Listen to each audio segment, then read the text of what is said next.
Yo, yo, what's happening? What's happening? What's happening? I know it's been a while. Well, we back. We back.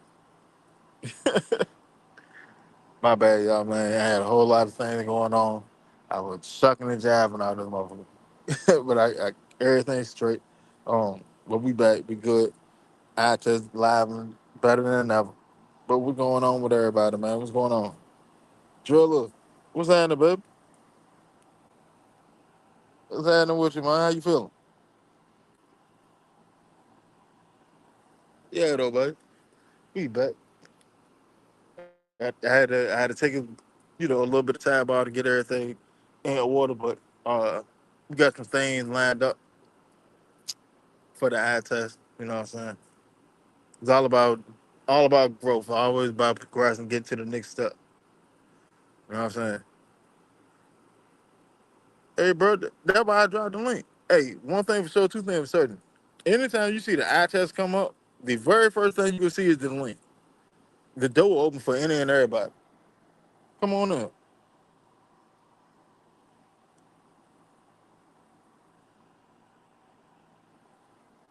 Yeah, though, man. I can sit there, sitting around.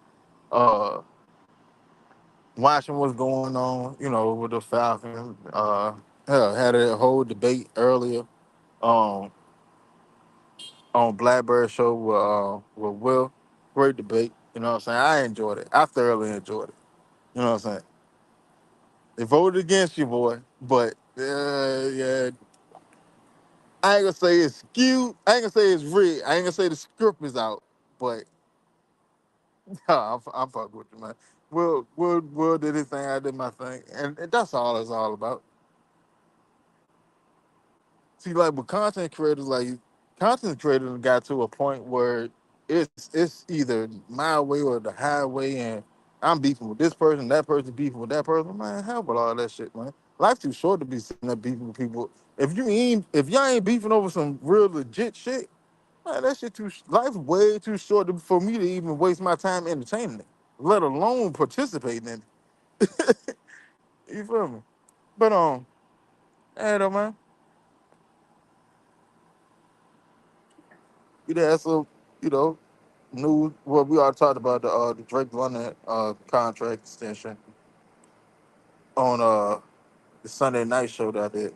I'm sorry that I've been bouncing around the board, on the times and stuff. I was gonna do a show last night, but the final was on, so I didn't want to interrupt anybody watching the game. I watched the game, entertaining, entertaining.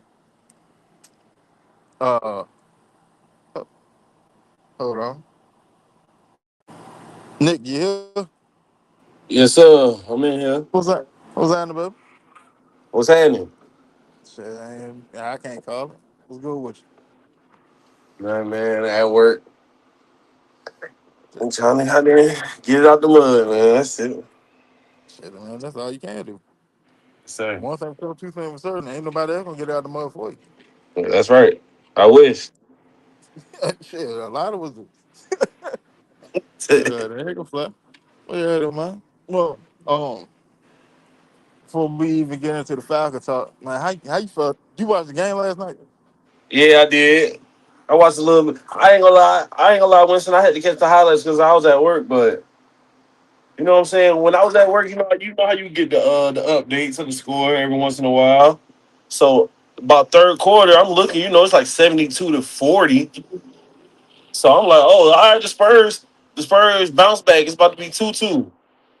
Man, I look down I want to say about 10:30, 11 o'clock. I look down again. ESPN sent the notification talking about the Knicks brought it down to 5. I said, hold up now, 5? They were just down by 40. But you know what that attributed to. And I would say this early on Blackbird channel. I'm gonna Mm-hmm. be honest with you. And people they don't want to actually believe it, but the Spurs fell into the same scenario that played the Hawks. You don't have a true point guard. That's They what it got a is. they got a pure point guard than we had. True, but at the same time, he don't have Well, I the can't say that acumen. because CJ McCollum, he did his thing. He was Yeah, but see, like what clipped the Spurs last night. To be honest, uh-huh. when you have a lead like that, and you see the team, sitting there rushing and just jacking up three.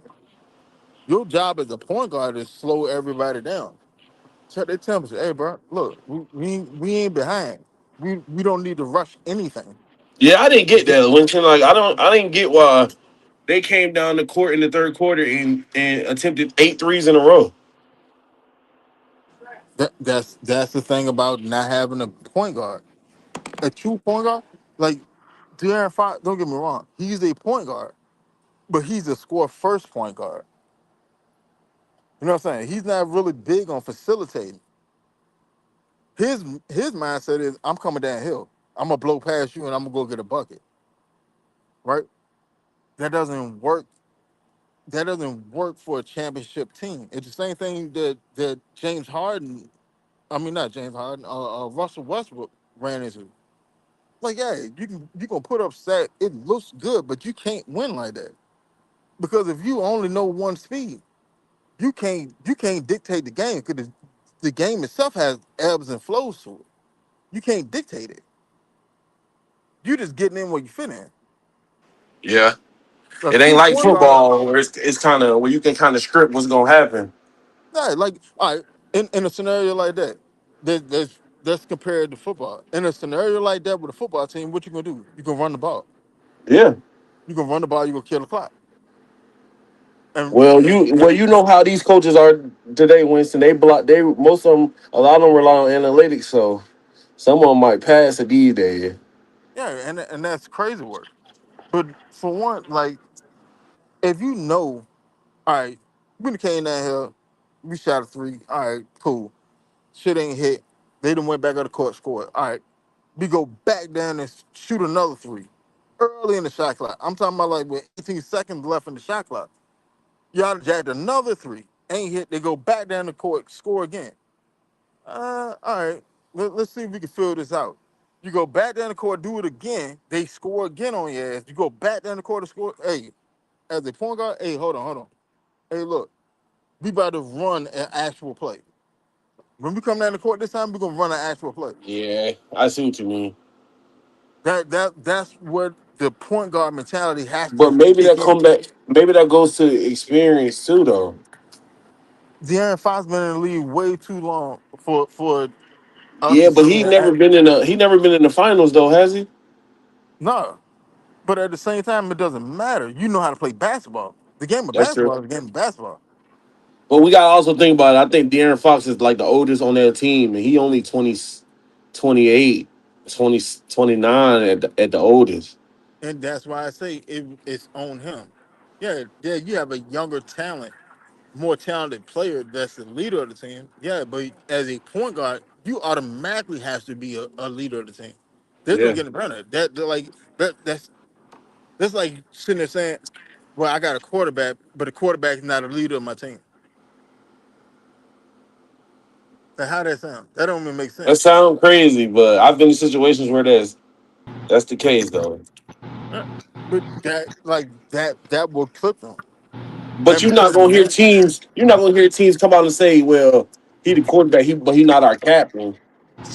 yeah, I mean, like, if I put it to you like this: like, if you got a quarterback on your team and he's not a captain, unless he's young, like on his rookie contract, then I got reservations off of it.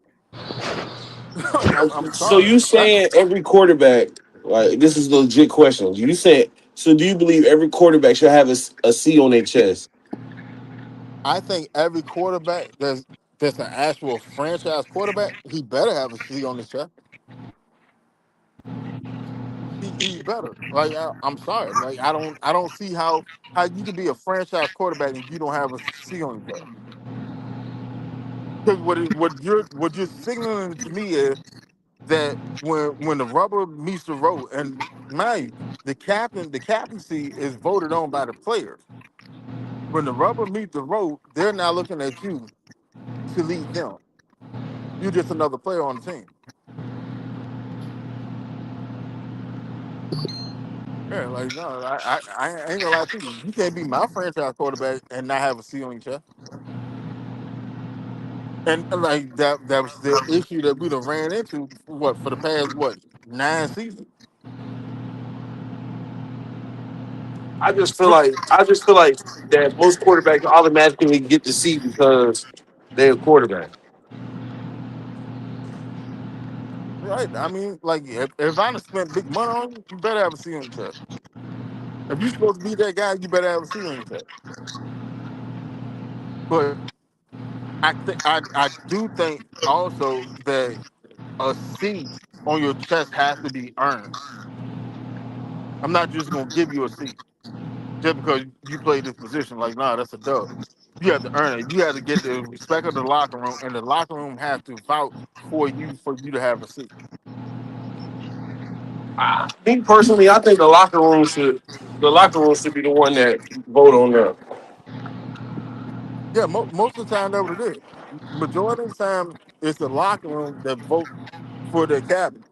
But then sometimes you just have coaches that name people as captain. Like last year, Cam Ward had a C on his jersey. It's supposed to be the franchise quarterback. Hey, you the number one overall pick. You better have a seat on your chest. Sure.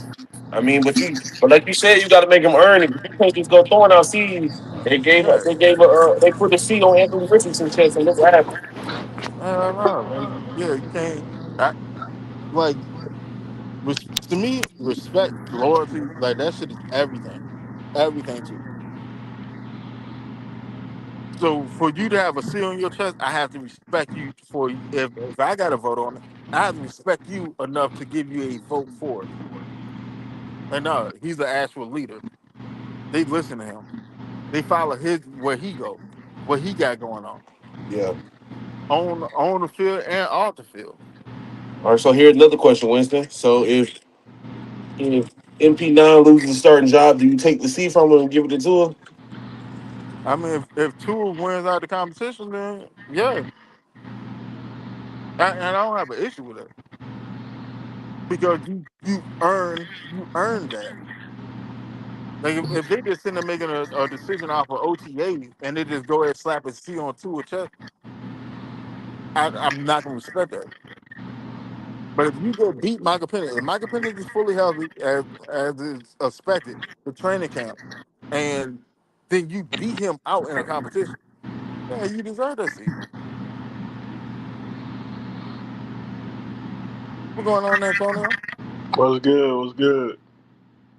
That ain't much to it, man. What's happening? You got it.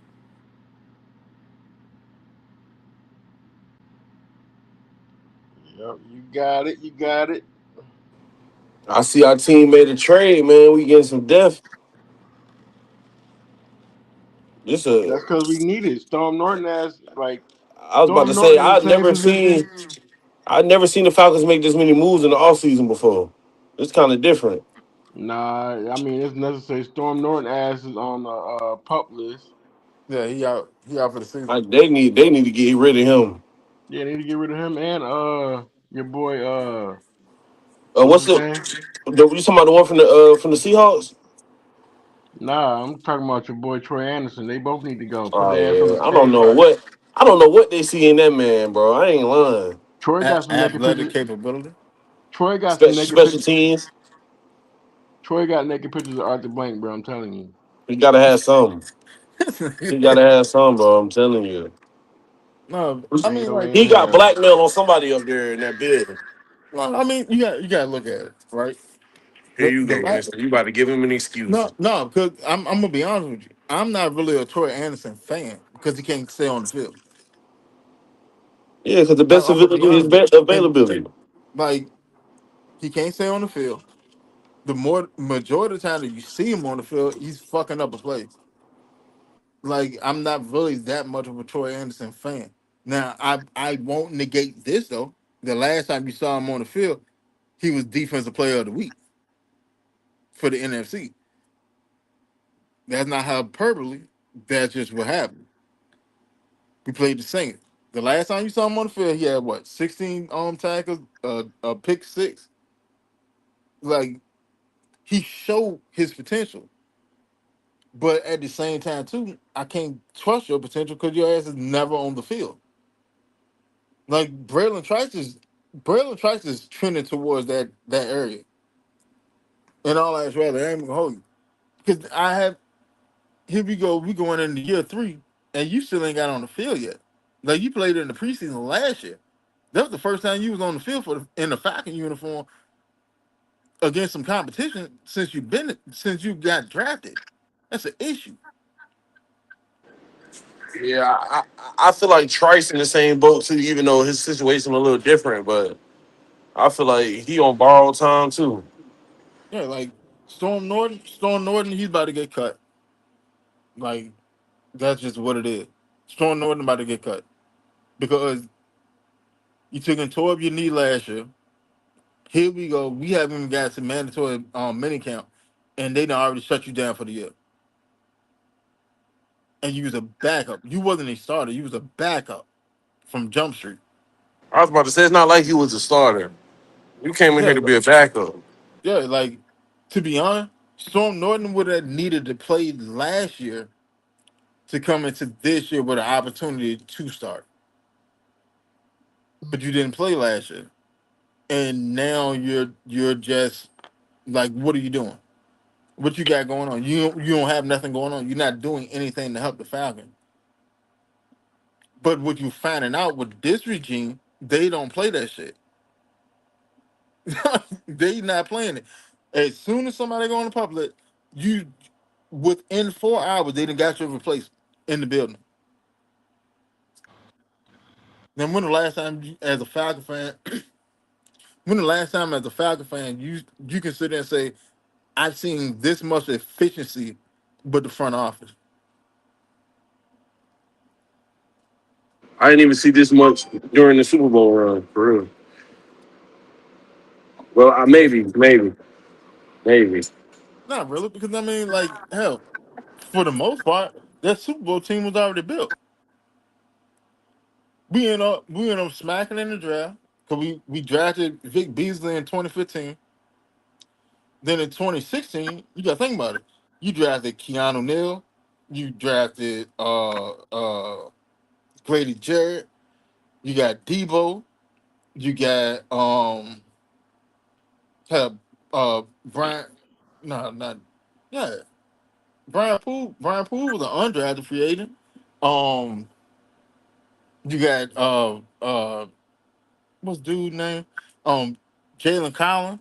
You got him, and like you built the team. You built that team. Like we actually hit on that draft. That 2016 draft we hit on, and that would propel us to the Super Bowl. Well, speaking Like of the draft, since they bringing in all these tackles, does this mean they don't believe in Jack Nelson? I think it's more to the point of we don't know you. To be honest, like we don't know you. You don't really You have don't film. You know don't. You my don't. name. You know what I'm saying? Like we don't have film on you because you played sparingly last year, and I think you got end up getting hurt. So what do I have on you? So now we bringing in all these tackles. I'm Y'all just go saying ahead we and brought figure it in out. two tackles. Hell, Two. we brought in more than that. Well, yeah, I'm just talking about this year alone, though. I'm not. Yeah, Speak. this year alone, we done brought in like 5 tackles. Yeah. Cause we drafted But I wasn't dudes what counting the in the ones. seventh I wasn't round. counting the ones we drafted. I was really talking about Oh, you talking the about for one. like free agency wise and stuff?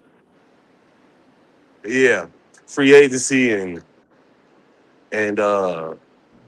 and the trades they made. If you make a trade for a lineman, I feel if you make a trade for a lineman, you bringing them in to make an immediate impact. You don't. Well, they didn't. Even though they didn't really give up a lot for Wanye, but still, Yeah, to be honest, I think we came out better on the trade. Cause you got Wanye and a 7th round pick. We gave up a six. And to be honest, like you ain't gonna really pay Wanye anything if he make. You know what I'm saying? Like But then on top of it, you got Wanye, you got Taylor, you got Nelson, you got uh what is it, my man, Mayman, or however you say his name, the big 6'8" dude. Or the one they You just got drafted from Ohio State. nah, we got him in as a UDFA, I mean, from and Washington. I feel Ohio State. then you have the dude that we drafted in the 7th round this year or 6th round. Like you have a legitimate competition now. So it's safe to say that Bergeron not sliding over. Nah, nah, Bergeron gonna say what yet. See, like with Wanye, like I, Wanye, I put it to you like this: if Wanye wins the position battle to be the starter, I ain't gonna hold you. Like y'all thought last year with Penix and quarterback with Wilkerson was back. Wanye's worse. I'm not even gonna lie to you. Like I put it to you like this: this is how bad Wanye is as a pass catcher. Wanye PFF grade last year was a 23. It was a 23. All right. Now his run blocking grade was an 82. Yeah, his passing rating was ass. Horrible. But you had to think about it. That's the only He thing that scared me, bro, because that's the blind side of our line now. exactly that, like that people forget that part. Like they think like it's just plug and play. Like you can't. You like if you have a left-handed quarterback, if we don't have one, but we have two, that right side of the line has to be shored up. There isn't getting around that. Now, I don't think they're gonna flex Bergeron. They could, and if they did, he'd be a better pass protector than what we got. Like Jawan Taylor, he's all right at pass pro, He but better he than can't what's his stop getting name? penalties. He better than Wanye. Yeah, he's leagues better than Wanye. I feel like it's his job. I feel like it's Jawan's job to lose. Even though I read somewhere that he ain't show up to OTA, he ain't show up to he ain't been showing up to camp and shit, but I feel like it's his job to lose on that right side. Unless unless the rookie come out of nowhere or you know what I'm saying, or Wanye really earned that spot. But I really feel like that's Jawan's spot to lose.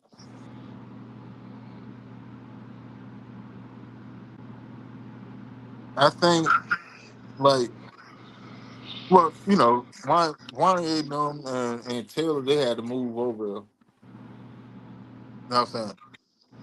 So they had to, come out to Atlanta, find houses, get the family acclimated, all that stuff. So I mean, like, I don't have a problem with them not being at OTA. Now, would it be better for them to be there? Yeah, because you still got to learn the playbook and stuff. But like, like, like yesterday when we had a conversation yesterday, that's why I kept sitting there saying like, people acting like you're going through a full playbook install in OTAs. If you're not, you can't Nah, because you don't have majority of your team there. yeah, he barely Like, touching the surface for real. yeah, like that's literally the reason that you have mandatory minicamp. To everybody be there. Then we're gonna install everything, but everybody here Everybody not gonna gets be up. there though. What mandatory? Yeah, I don't think my boy JPJ gonna be there. Oh no. Like he's about to get suspended. He's about to Or get they gonna have suspended in him, August. or they gonna have him running heels the whole practice. I'm just saying that. I'm only saying that because I'm just looking at the PR aspect of the whole thing. Like, is the coaching staff really ready to answer all these questions? Is he really? Is JPJ really ready to answer all them questions about what happened? Like, you know they gonna ask, so it's like you can't keep him from asking unless he's not there. Unless you keep him away from the building. I mean, clearly the man. The thing about it is when you say that don't think like when it comes to him finally having a presser, like he's not going to be coached on what to say because he will be. That's just because one, he got to protect his image and he got to protect the image of the organization. So don't think he won't be coached by And whoever their publicist is. That he will know what to say and what not to say. Yeah, I'm right. not there. I'm not doubting that the PR team gonna get it right. I'm just saying, like, even with that, even with a pre-written response, you could tell by body language, by somebody's body language, if they uncomfortable with what they saying. And then once again, that goes with him being coached because, like, with any questions that the press could ask, I'm pretty sure his publicists will have a panel of people just to sit there for him to practice with the responses anyway. That goes with any company, bro. No, like especially in like in a scenario like this, like they are already prepping him on what to do when the time comes for him to go in front of the camera. Because Yeah. if like you gotta think about it, out of all the scenarios that happen this off season, like JPJ's scenario is the headline. Like for players, getting in trouble. JPJ's scenario is the biggest scenario out of all of them. And don't think Yeah. those any people ain't gonna tell they ain't telling him like, bro, prepare to be booed because they gonna boo him. Some people gonna boo him, but at the I same don't time, I don't think they're gonna boo him, but shitting me, why he ain't not, do No, nothing. We ain't gonna get bro? into I, that. We ain't I gonna get I into that. I promise you, whether he get on the field in He Mercedes gonna get Benz booed, bro. or he get on the field the first time on the road. When he get on the Yeah, field, when he he gonna get finally check thrown. into the Yeah, he gonna game, get thrown. Yeah, they're gonna boo him. It's they're a gonna lot throw. they're gonna boo him. But that's the thing about sports though, because and I'm not sitting there saying it's right or it's wrong, but this is just how sports play out. Yeah, because the And I opposing fan When base is definitely gonna try to use that against him.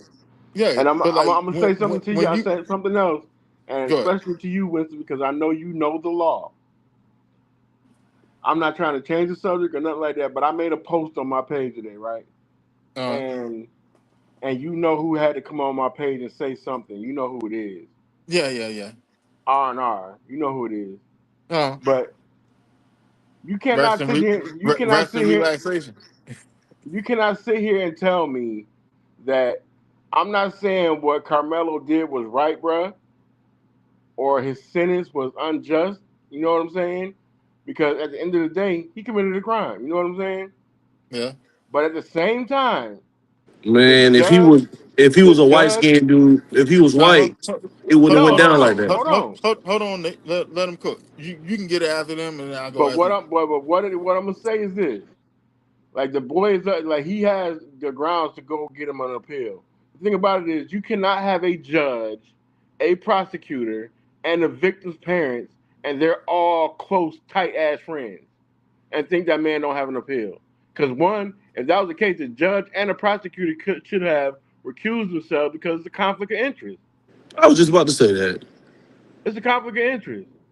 So when I put the shit on my page, he got on there and about, yeah, his appeal will be denied, whatever, whatever. Dude, you don't know what the fuck. You always want to jump the gun and get on people's page and don't know what the fuck you're talking about.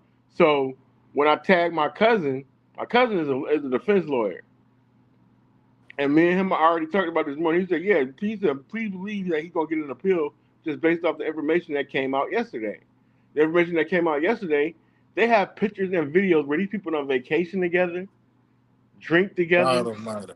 the whole fucking nine. You can't have a judge, a prosecutor, and a victim's parents, and they all tight, close knit ass friends, bro, and think that's not a conflict of interest because it is all day Go long.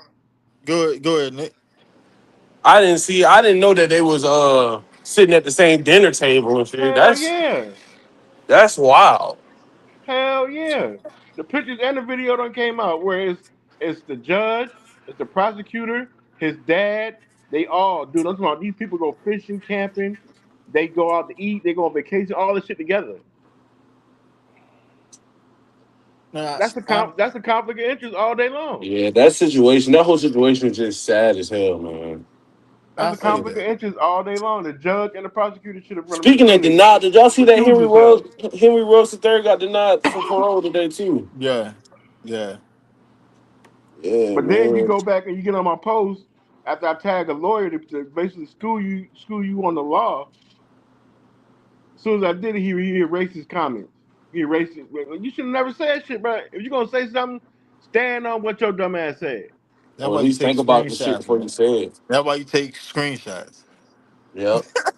I ain't gonna lie to you. That why like Screenshots if live if forever. if I'm in a debate like that, I'm telling you I'm gonna take a screenshot because if I'm wrong within it, I have no problem sitting and admitting that I was wrong. Hell, Tony, you was on the show when I did a whole goddamn apology piece towards goddamn JPJ Right. because I was wrong. Mm-hmm. And We and, all and was Winston, wrong. Winston, Winston Yeah, will tell you. Winston will tell you from the very fucking beginning. What did I say? From the very fucking beginning, that, when all the shit came goddamn, out. he gonna be all right. He gonna be all right. Goddamn, when things get to moving and shaking, some palm get greased and all that, he gonna Well, be all right. I He knew said it. He like said that shit from Jump Street. I'm From the talking when about that like jump. story first within broke, like the I I first knew. said 40 money minutes of go a everything long going way, down. bro, and don't think that Arthur Blank and them not gonna get that man the best defense team possible. And whatever, and the thing about it, people fail to realize whatever JPJ had on that girl, trust me, that's a determining factor why she changed her mind on a lot of It must shit. have been heavy, boy. He I, she I she changed her mind on a lot of shit because she was going for that nigga Boy. throat and his She, life in the I beginning, was about bro. to say in the I beginning she think was it's all gung ho, and then she switched that shit up quick. She So switched he I that must shit got think up it's the some. quick, text bro. messages. He must I got the think dirt of all dirts on her. no. In all actuality, I think it's the text messages because all right, when all right when everything first went down, the police said all right, well we got all the text messages. They said it right, Right. and then when hey appreciate Young you three already dirty. there, Mm-hmm. but yeah, 330 was on the show too. It was me 330 and Antonio. We said it did the show. I never forget it, and I said and apologize because I was wrong. But when they said that we have all the text messages, all right, that's cool. So if the defense team has all the text messages, I mean, where the prosecuting team has all the text messages, that means they got to turn that over to the defense team too. They have the same text messages, and I think something within those text messages, Yep. something within those text messages was It made like their eyebrows that go up. we don't want all this to go to come to light Yeah. or whatever They because probably got in her like ear like, you sure you want to go through with this? Cause yeah, you gotta think about it because this looking like a all little right, crazy. you're a WNBA player, you know, like And she not no slouch though, Winston. Like, you know what I'm saying? She all right. no, Like, it ain't even about that. Like all right, so you're a WNBA player, you make more than the average American, yeah, right, or you can say the that. average human. You make Yeah. more than the average human. Your money it pales in comparison to an NFL contract. I mean, like even a vet minimum contract. Like y'all max the what before the new CBA came down for the WNBA. Their max contracts were lower than a veteran minimum for the NFL. It's not like that no more, though, right? Way, I mean, like significantly lower. So you got to think about it. Everybody talk about how beautiful she is, all these great glowing accolades or whatever. She got all these brand endorsements. But the thing is this: if the shit went to trial, even though they would sit there try to use the text message for her benefit, what do you It was gonna come think back and bite her in James the ass Pierce too, though. defense? Yeah, what do you think James Pierce defense is gonna do with those same text messages? Flip it back around on her. See what I'm saying? Now think about It's it. All right, because I if read, you not to making cut like you off, 200 million, Winston. No, I'm about to say I not to mean, cut you off, but I've read articles where JPJ was the one that initiated the police phone call. dirty. What's happening? What's Dirty happening, was fellas? happening. What's happening? What's You happening? know what I'm saying? What's Like I've read articles where JPJ called the police on her multiple times. That like that whole toxic cab shit. He initiated that phone call, but at the same time too, she have proof that his daddy reached out to her. Hey, look, Charlotte, this nigga's mad. He's on the way down here down to your house now. Yeah, Get your shit me together. and my pop would have had to have a talk though. Like, nigga, Hey man, No, no, that's why I came on right there, bro. I yeah, want to but throw a theory at y'all. Let me just throw a theory at you on that. Glad you brought it up. Now, I don't know how Pops wasn't, he wasn't really involved in nothing with JPJ. He wasn't at the San Francisco Awards. He wasn't really involved in the draft. So, how did Pops know that JPJ was going to Miami and to call this young lady? because he more involved in than what we think he is. Bingo. That's his son at the end of the day. But But that's his, why I'm saying that's your son. You supposed to ride for your son. hey, look, I hate hold to on, hold say on. this, but I think See, and I that the do only make me way sound that like an Pops knew, asshole. Huh? the only way that Pops knew that his son was going over there Either he was got that his he was location or there. he picked up the phone and called him. He was No, there. no, no, I no. didn't think about that. I didn't Because think about that. because Not 3:30. He could have been because there. That JPJ left from Atlanta to go down there. The time that his daddy took him and reached out to her, he left from Atlanta and went down there. All right. Here's the thing though. Sometimes it's better to give a heads up so the situation is diffused before it even starts. Okay. See what I'm saying? Yeah. Because it like if she had got the police over there before he got there, that he got to the porch or whatever, and was like, hey, whoop whoop, blah blah blah blah. They be like, all right, cool. I just need you to go ahead get up out of here. You know what I'm saying? Yeah. And because she that's didn't want saving him to see who not was just at the her, crib. but him too. And that's just like at that point, if he's mad and he's spazzing out, he going in damn interstate. Like the only way I can save you, because I can't talk you out of it. The only way I can save you is to sit there and try to get protection in place so nothing can happen. Okay. See, I didn't think Hey, can about it y'all like hear me? that. I'm thinking about the loyalty aspect. Like, Hold on. what you calling her for? Well, y'all keep talking. I think Pops and her was closer than what they're letting off to be, Yeah. and I Me think too, that was Missouri. found out. Because why would you leave your house if you call the cops and tell them to come to the house? Yeah. Why would you pick up the phone and Not just call her? wander around the city looking for the police station, unless you didn't want nobody to know who was at your crib or something in your crib that's going to incriminate you. I ain't It's think just about me. that either. I ain't think about It, that either. it's just me, man. But like you said though, Winston, they found some in those text messages, and it could have been from him and her or whoever. It was so damaging that she didn't want none of that to come out. That's just a theory that I just didn't never like how, because I got I got son-in-laws or whatever, and I know how we get down. So I just ride with my daughters. I got daughters. I ride with my daughters. I ain't calling him, get him no heads up on nothing. That's what I'm saying, man. I'm riding with my daughters. I ain't giving that That was dude no kind of heads up. weird. Why is you calling her as JPJ? I'm mad at my pop. Why the hell is you picking up the phone and calling her for? Hold on. Can y'all hear me? Yeah, we can hear you. Yeah, Tony, can you hear me? Yeah, I can hear you. All right, bet. yeah. Yeah, we They're just a little shaky to me. That's what I'm saying. It's the loyalty aspect. Like, you my pop, bro. Why is you picking up the phone calling her? I don't get that. because Call me or something. hold on. This is what people are failing to realize. Like, I understand that you're mad, you're upset, you're emotional right now.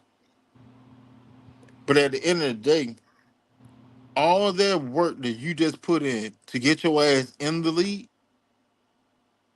to make the money that you're making, you're about to fuck it all up because you're ready to do something emotional.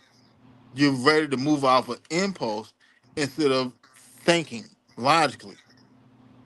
Now, if I need to make a call ahead to protect you from yourself, I'm going to do that. That's what any good father would do.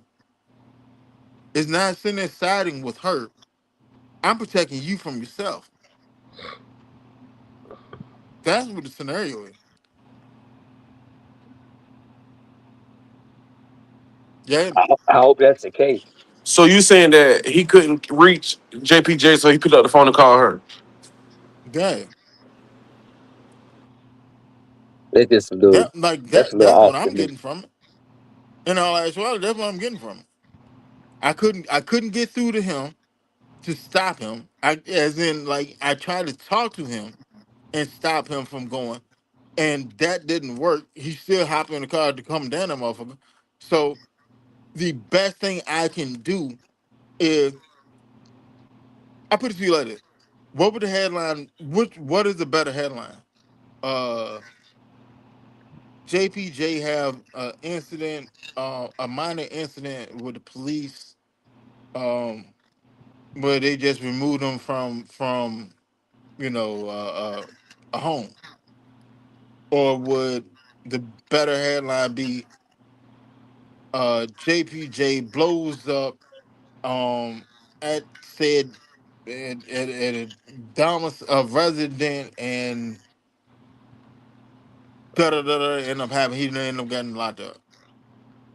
Well, shit, the more exciting headline is the second one, but But what's the better thing for him? the first one for sure. See what I'm saying? So But sometimes but to you your gotta point protect the though, person from themselves. Winston, when the news first dropped, they made it seem like the situation was like the second instance that you named. So, and it turned out to be, and it didn't turn out to be like that. Yeah, because what ended up Because when the happening news was first dropped, it had us thinking that JPJ ruined his NFL career. This man going to jail. You know how many people said that It shit, went from dog? that to him only having to do a 6 month program You or a know, year you know, program you know now. how many, you know how many, you know how and that's many, better for him. I you mean, know, how, like I because JPJ is a first offender, they're gonna give you an opportunity. It's up to you whether you hold it down or you fuck it up. Like in all actuality. Like your Like first felony, Rashid. you're going to get an opportunity. you know how many, But you know how many, you know how many here's the content creators parameters next. of the opportunity. Can you hear me, Now it's up Winston? to you to goddamn get through it, or it's We up to hear you to you. fuck it up. You know how many And content creator next I was that's the on? holding pattern that's going on now.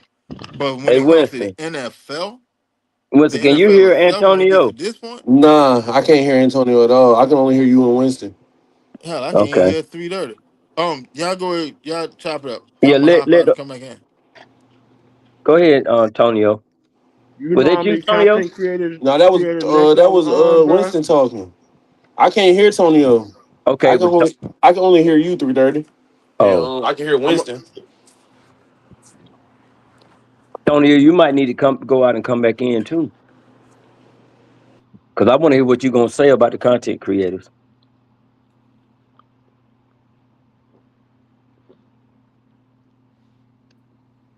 Is there Yo, can everybody hear me? mic check, Yeah, mic good check. Mike. I can hear you. Well, I got a 3:30. question. When did she first call the cops? Hold on, Antonio, you on? I think like the very first time or the time that No, made the that headline. day. That day. Ooh, I think it had to be. I think they said like earlier that morning. But I what from what I No, read, if I can remember correctly, I read that JPJ was the first one to call the police that day. no, sir. Hell, I didn't think so either. I played Yeah, the police cars on here. Y'all ain't hear that? you All played them right. in order, Yeah, I played them in order. In but order on here. again, so she called it. I'm saying, when did she call him? Did she call the cops when she She saw called him? them like, all right. You know, in the story where they said they said that he pulled up on her at the light. He tried to pull her. He tried to hop in the car. He tried to open the door and shit That's to when get she in the called the car. cops. Nah, she called the police before that. Before she saw him? She called the police She called the police before on the way to the police station. she. All right, this is what happened. She leave out her complex. When she left out the complex, JPJ was sitting outside the complex and he was Oh, following her up the street. oh, All right. okay, okay. So then she called the police. All right. So where everybody have in the storyline timeline or whatever. Is that the Um. instance where they said they can hear the engine revving in the background? Yeah, but hell, no. That when she first called the police, that was before you could hear the engine revving in the background. Cause she burned the light and then he shot down the road behind her. That's when you started hearing the engine in the background.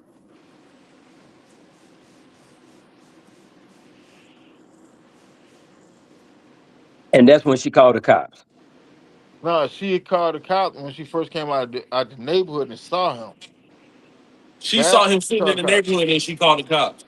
So where was she going when she left her home?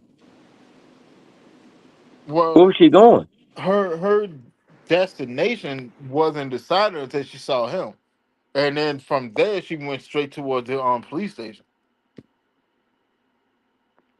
But she knew he was coming.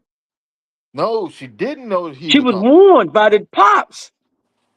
No, no, no, brother. That was a two entirely different scenario. Yeah, so the scenario when JPJ father called her telling that he was on the way, that shit happened way back in like October. See, they spinning it like it happened that day. Yeah, Yeah, yeah, they made it seem nah. like it happened that day. Nah, That's why I that said shit he had to happened be way there. back in October. That's why he That got a $25,000 bond, bro. see what I'm saying? So Everybody that raked that everything happened into in one October. pile. So then like the immediate timeline for their scenario was they were sitting there, she had broken up with him. She had broken up with him like the week beforehand. She told him stop reaching out. Where they were texting back and forth. Then she told him stop reaching out to her. She blocked his number. He started getting different numbers and stuff. Kept texting her, kept texting, kept texting her. She was like, "Leave me the fuck alone." Then he went to the NFL awards ceremony. Him and his mama. They was all the way in California. The the night before the shit happened. They was in California.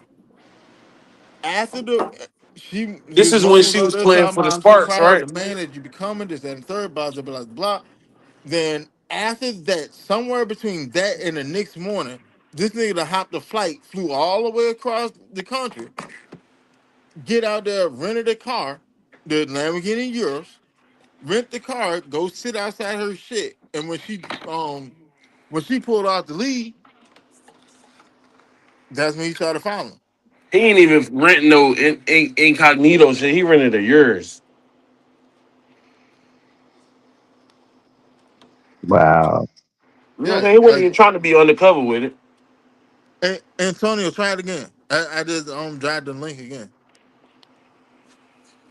Yeah, like you in a big ass Lamborghini Europe. I mean, at the same time, like you down in Florida, so He Yeah. blended in the pretty well. probability of seeing it, like it sort of blends in, but it sort of don't blend in, and like, but you follow her from her apartment complex. That's why she started calling the cop, and then About um he couldn't have blended in too well if you say she seen him coming out her apartment. Yeah. True. And it was rented, so she had no idea of what he was Antonio, driving. I'm gonna send it to your messenger. Yeah, that's what I'm saying. 330. He rented it, so it's not like it was his personal car. Yeah, but I mean, yeah, if you know what you on the lookout for, Yeah. you see what I'm saying? Like if the scenario and shit was different between them, she probably would have never noticed him. But because the scenario was what it was, Yeah, she was on the lookout. You see what I'm saying? Yeah. And like, I mean, like, it's a fucked up scenario all the way around the board. JPJ is in the wrong. And she in the I wrong I too. I She ain't I do innocent. I do believe that there's things that are not being spoken Winston, bro, about her. bro, I they are in definitely a toxic. They was in a toxic ass relationship, bro. We all know somebody who been in one of those. They most fight definitely every day, but they love each other at the end of the night. most definitely and like I that's why The only like difference is that they make a lot of money, so they in the public eye. That's the only difference. exactly. But I mean like hell, money can be a good thing and money can be a bad thing. Because like in a scenario like that, either money can get you off, or money could be the thing that goddamn make them want to make an example out your head. True. Tonyo, Tonyo, good mic.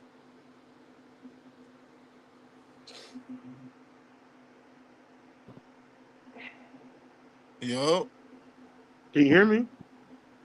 hey 330, you on? Yeah, Nick, you on? Hey Nick, 330, can you hear Nick? Is Nick saying something? I can't hear. I can hear you. He's not saying nothing. I don't see nobody lighting up. Well, I got two screens up here. Got like the small screen and then the big screen on the right. So that might be some type of No, man, like StreamYard does that. Okay. StreamYard, when people drop in and out of the chat and stuff, it'll clip audio. Especially like StreamYard is fickle. I ain't gonna lie to you. Um,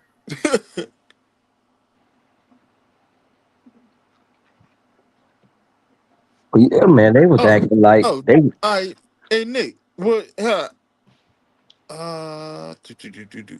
Let me drop this again.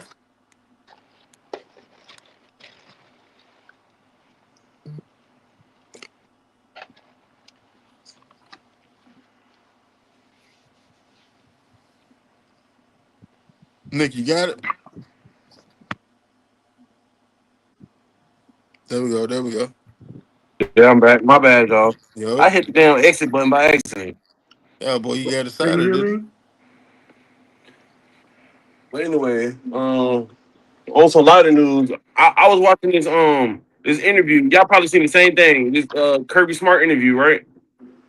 They was talking about how Kirby feel about Georgia playing nine conference games. You know what I'm saying?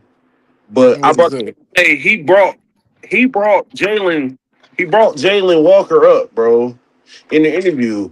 And he said that Jalen wanted to be an inside linebacker, but he was better at rushing the passer. So we let him do both. So my question is, do we turn Jalen Walker loose this year, or is he gonna be like the next inside, like our next inside linebacker? Well, I say this right. Albrecht already had a plan for Jalen when we drafted Jalen. He said year one he's gonna master being an edge. Ron, what's happening, baby? Hey, the link in the chat. He said he's gonna master the edge. All right. So then fast forward to this offseason. Yeah. We're gonna he's gonna be our chess piece. We're gonna move him all over the board. This, that, and the third. Yeah, Da da da da. he said that Right. he did. Um, and see, like the beauty of the scenario is this: every player, for the most part, that's in the inside linebacking core, all of them had this pretty much the same flexibility that Jalen Walker had. Oh, hold on now. I don't You, know. you outside of JD Bertrand, Okay, all right. Okay, yeah, okay, I said, okay. yeah, like I, I don't consider JD because JD is not gonna be here. You don't think so? They giving out Hell free no, man. They chances. about to cut. They giving out free They chances. They might as well keep him too. man, they about to cut JD. The first chance they have to cut is that they going to cut him. They keep giving Troy Anderson chances. Troy Anderson is the better player than JD Bertrand. Like, I'm with you when you're like right. you can't even argue that. He's a I'm with you when you're right. far better player than JD Bertrand. I'm with you when you're right, bro. But I don't want neither one of them on my team if you ask me, but you know I that's mean, why I'm like, not the yeah, team. Troy Anderson coming back this year. That shit ain't costing them but like what, $1.2 million. That's Yeah, pennies. to That's play pennies. special teams. Yeah, like you got special team aces getting that money. Yeah. Right now, if you can actually stay healthy and be what we think you may be able to be, that's a What steal. What do you think his ceiling is? That's what I want to know. What do you Troy think you can, What do you think he can be? Troy Anderson ceiling to me is Shaquille Leonard from the Colts. To me, that's his ceiling. They got about the same size, same speed, same build, Wait, what's his same ceiling? ability. Shaquille Leonard. Okay, from the Colts. Yeah, before he got Yeah, hurt and shit. yeah. Ceiling wise, that's his ceiling. Or he could be a Zaire Franklin. He could be a Zaire Franklin. And that's still, and I put it to you like this: what team wouldn't be happy to have a Zaire Franklin on the team? You're right. You got damn right. Cause I sure take him. See what I'm saying? But you may potentially have a Zaire Franklin for 1.2 million. That's a steal. Yeah, I think the King. I think the boy from Oklahoma gonna be a steal, dog. Ken uh what is that? Daniel. Kendrick Daniel. Yeah. Ron, what's happening? What's up? What's Ain't happening, nothing. Ron? I What's think he up? gonna be. I think he What's gonna up, be a Ron? steal, dog. What's up? Him and my boy from LSU, who I wanted them to get, Harold Harold Perkins, Perkins? and they went and got him. Bro, like I really don't think people actually understand what Harold Perkins was before he tore his ACL. I'm telling you, bro, he He was a was a dog, monster. bro. He undersized. I ain't gonna say that he undersized like a mug, Yeah, but we gonna see. He the same size as Debo. Oh, Deion okay, Jones, he's the exact same size as Deion Jones. for real? I thought he was a Yeah. little Yeah, smaller. No. He verbatim. the same He's literally size the as exact same size as Deion Jones. He's the way he plays is the same way Deion Jones play. The only difference is he's a better pass rusher.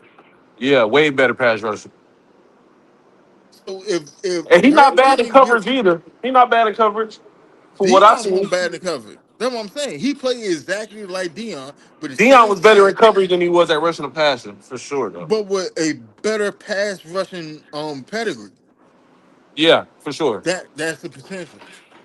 Ron, what you think, man? I I like both of them. I'm a big Deion Jones fan, but I like the dude that we drafted better. Who, Harold Perkins Oh, Harold Yeah, Perkins. yeah. Yeah. or Daniel? I like both of them.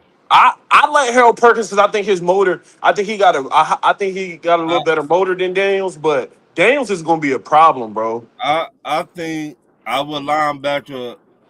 I think we got the best linebacker core. Nah. I ain't gonna go that far, And, bro. and It's still We got Roquan potential to get Smiths there. and Patrick Queens out here. but you gotta look He at no, he said core as in core. tandem. Right. It's possible. If I put it to you like this, if everybody play up to their potential, we definitely could have the best linebacker core. I the Raekwon Smith, he getting older. He not the same That's like he true. was with Chicago. I'm a Georgia fan, Me too. so I've been watching Raekwon Smith since we were Yeah. in high school. So you know So what's going on. come on, dog. Yeah. So so, but as a core, I think we got the best linebacker core in the NFL. They fast. No quarterback should be able to get away from our linebacker and core. Ron, we done had trouble with mobile quarterbacks since I've been born. I ain't lying. Whatever. And I was born in '93. So as a core, I think we got the best linebacker core. Hey, Ron, to piggyback off of off of what you were just sitting there saying. Do y'all remember the linebackers that we drafted in 2016? Oh Lord, have mercy. Yeah. We No, drafted I Debo. don't remember. I don't remember. Here we go. We drafted Debo, Deion Jones, Yeah. Mm-hmm. and we drafted Devondre Campbell. Oh yeah. And they both turned out to be dogs. Hold on, but watch this. What did you just drafted this year? Oh, it's the same thing. Same You thing. just drafted a Deion Jones, And and the you just Devontae Campbell. drafted another Devondre Campbell. Yeah, because Daniels built just like Javondre was. Tall, got some speed, and then, And they played the exact same roles that those two did. Mm-hmm. well, I was thinking that Daniels remind me more of a Luakon Nah, because you No, got to just, think about it. just The, because of the, the size factor. Daniels is like 6'4", 6'5", 245. Got down. Can cover tight end very, very well. Can cover Yeah. anything coming out of the backfield, just like Devondre Campbell. And what did we sit there and pair that capability with? A Deion Jones that can get downfield, that can play in mm-hmm. space, that can play sideline to sideline. That will knock Who your block who off. is who is what? A Harold Perkins. Mm-hmm. Yeah. I just need Harold Perkins to trust his body. You know, he coming off that injury. I mean, not like he played last year, so like he's good. Like this Yeah, is but the he year wasn't the that same Harold Perkins as yes, he but was. well, go ahead, go ahead. Yeah, like he's at the point because like with the ACL tear, like certain it affect people differently. Different. But usually with an ACL tear, if you haven't got back to yourself in year one, year Or two is two. when you get back to yourself, Right. and that's what he's going into. He's going into year two.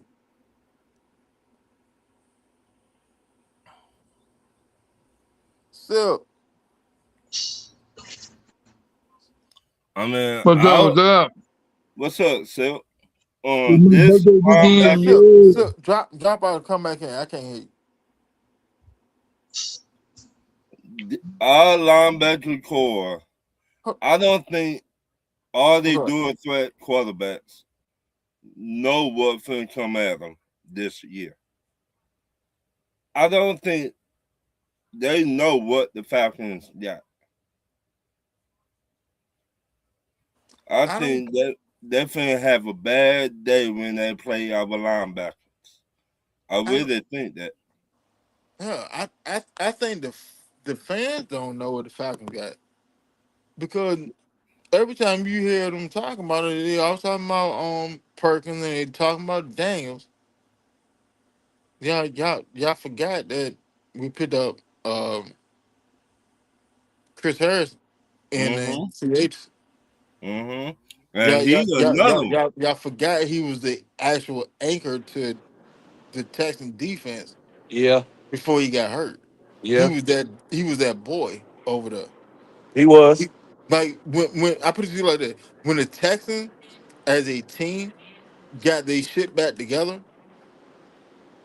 he was the catalyst of it, of their defense. When they defense finally got right and they started, all right, shit, we playing the Texan defense. He was the catalyst, What? and then he tore his ACL, and they had to go drive him, get players or whatever to fill the void or whatever. So he slid down the pecking order. But if he can get himself back together, I'm sorry. I don't really see a linebacking duo that's better than Diablo and Harris paired together. I just don't. And the cherry on top, we But don't that even. scheme in Houston way different than the one we about to run. Not really. Yeah. Because you gotta think about it. We brought in what is that? Tisu that have a familiarity with the um Vic Fangio defense. Yeah. Like our defense is gonna look like Denver's. I ain't gonna sit there and say wholeheartedly it's gonna look Wait, like Denver, did this but you like definitely last gonna year's see it. version of Denver or Last year's The version Vic of Fangio version of Denver? last year version of Denver. Oh, I like that. I like that. Silk, That mean Avion got to hold it down on the other side. Then. Silk, you know, can you got your mic good? Hello? Yeah, Can y'all hear him? yeah. Yeah. Yeah, Can you hear me? I can't hear him. he good. I just Yeah, say, hey, y'all keep talking. Ron, Go ahead. it's my birthday weekend, and I just want to hear what y'all got to talk about. Go for it. Ron, go. What do you think about defense? You think it would be top five? I think so. I mean, I think because the way Bert, let me say Bert, the way our coordinator is orchestrating it, he bringing a more fast pace in the linebacker room Mm-hmm. instead of the big growling poke. Mm-hmm. And then taking the middle of that line. So it's gonna be hard for you to run on us, and it's gonna be hard for the mobile quarterbacks to do anything. So I think we'll be top five because our secondary has already been good. It is now we add some more depth to it. Uh, it's gonna be hard for you to score on us. I think like this. Now I heard this before. I don't know who's gonna be the quarterbacks. If Pennis get up to par by training camp, yeah, he might give a fighting reign. But if Tua becomes a quarterback, do you know that when the defense give opponents 20 or less points, Tua is 32-0. Mm. So you saying our defense is capable of giving up 32 or less points a game? No. Yeah, yeah. No. Our defense is capable of giving up 20 points or less a game. Oh, 20 points. My bad. I thought you said 32. My bad. I got a No, question. no, Tua is 32-0. So you saying our defense it You has the know, capability of stopping people from scoring more than 20 points a game? yeah, yeah, because our main thing last year was stopping the run. Now we Yeah. got them big boys in the middle. Uh, we gonna have a problem with that because our secondary was doing their job, our linebacker doing their job. It just our line gave up the run, and That the was gonna mobile be my quarterback was just question. killing it too. Have we addressed the trenches enough in you guys' opinion? Yeah, yeah. I mean, Han and Malcolm. Well, I think Mason. Them two right Mason, there. yeah. Them two people. Yeah, Yeah, it's they say done. they like the way Mason. They say Mason surprised them a lot. Yeah, and hand. They call hand what do you call them? The kingpin. Yeah, the kingpin. Yeah, They call him the final boss. yeah. Yeah, But But yeah, I mean, I feel like this. I think that I can't think of his name. The coordinator for the defense. I think I'll do great. And then on Albert. offense, Auburn. Colbert, Albert. Brick. yeah. I will keep on calling him Bird. I don't know why I say Bird, but that and the offense gonna do better too because the way that they're orchestrating the line for the offense. See, both of these lines on the offense I and the defense. mean, still, it can't look no worse. Yeah, I mean, I was trying to offense with the quarterback, our quarterback, and the offensive coordinator. Those are two things was wrong with us the last five years. It was good quarterback. It wasn't good quarterback connection with the quarterback was not connected to the coordinator. That what our problem was. Now that we got like five coordinators on the offensive side, if these coordinators don't get it, they might well hell go somewhere. But you got five damn coordinators over there. Yeah, like at this point, it's really up to the coordinator to create a scheme to actually maximize all the talent that you have on offense and the quarterback position. Outside of that, like I'm sorry. There's no excuse for it. Wait a There's minute, no wait a minute, excuse None, hold on, for us hold on, hold on, not none. hold on, having a hold on, winning hold on. season. Hold on. Hey, one thing about you six guys on here, or five, I Fine. said someone got on here and y'all ain't say nothing. I said this my birthday weekend. Y'all ain't not say happy birthday not once. I Well, I could hear was you. finna say Happy happy birthday, birthday bro. to you I till could you hear went you. in. Yeah, you went in, bro. We ain't gonna cut you off like that. Right. I'm not that Okay. type of dude. Oh, well. Yes, you are, Ron. Ha- Wow. Hey, everybody in the chat, everybody on here, man, Happy say happy birthday. birthday, Silk, man. Let Happy me Thank birthday, y'all. Silk. Silk Thank you went so through a much. battle. He came out on the other Hey, side, man. man. He said, "Here, happy birthday, brother." Happy Thank you so birthday. much. I'm feeling better, man. I'm getting my getting my health better, getting my mind right. My ex girlfriend came back in my life. Ah, Lord, yes. have Come I'm on happy. now, come on now. Yeah. Won't he I do it? mean, yeah, cause look, I left her to marry another woman, and I'm surprised she took me back. But shit, she been looking for me for 10 years. So man, Wow. Come I on now. caught Hey, again. I And this tell time you I what ain't though, ready to go. don't What? fuck it up this time. Oh hell no, man. Yeah, don't fuck it up this time. 'Cause I No, promise you, you ain't gonna get another shot. no. She the one that got away, man. Hell no. There you Uh go. uh That why I like that. Hey, matter of fact, while we're on the subject, hey, shout out to Coach Prime, man. Deion Sanders, man. He came out yesterday huh. and said that his cancer is in remission. He's cancer free at the moment. So, man, All shout out right. to him for his battle too, man. That what's up. Yes, Now, Yep. sir. but you do it. But like that, man. You to me, man. There you go, Silk. Also that we go through in Uh, life, it's it's hardened. It's off guard, but it takes us somewhere to humble ourselves, open our eyes to different things, and be real with ourselves. Because a lot of us were assholes before we got hurt, and a lot of us didn't care about our health. A lot of us didn't care about other people. But when you go down, you wake up and start doing the right thing. But let you know do the right thing at first before you go down.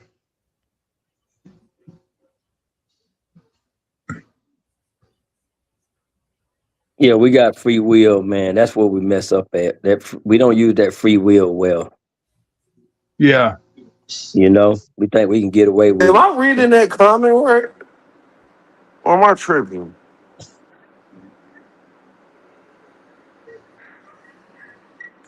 I don't know where y'all be getting y'all back from.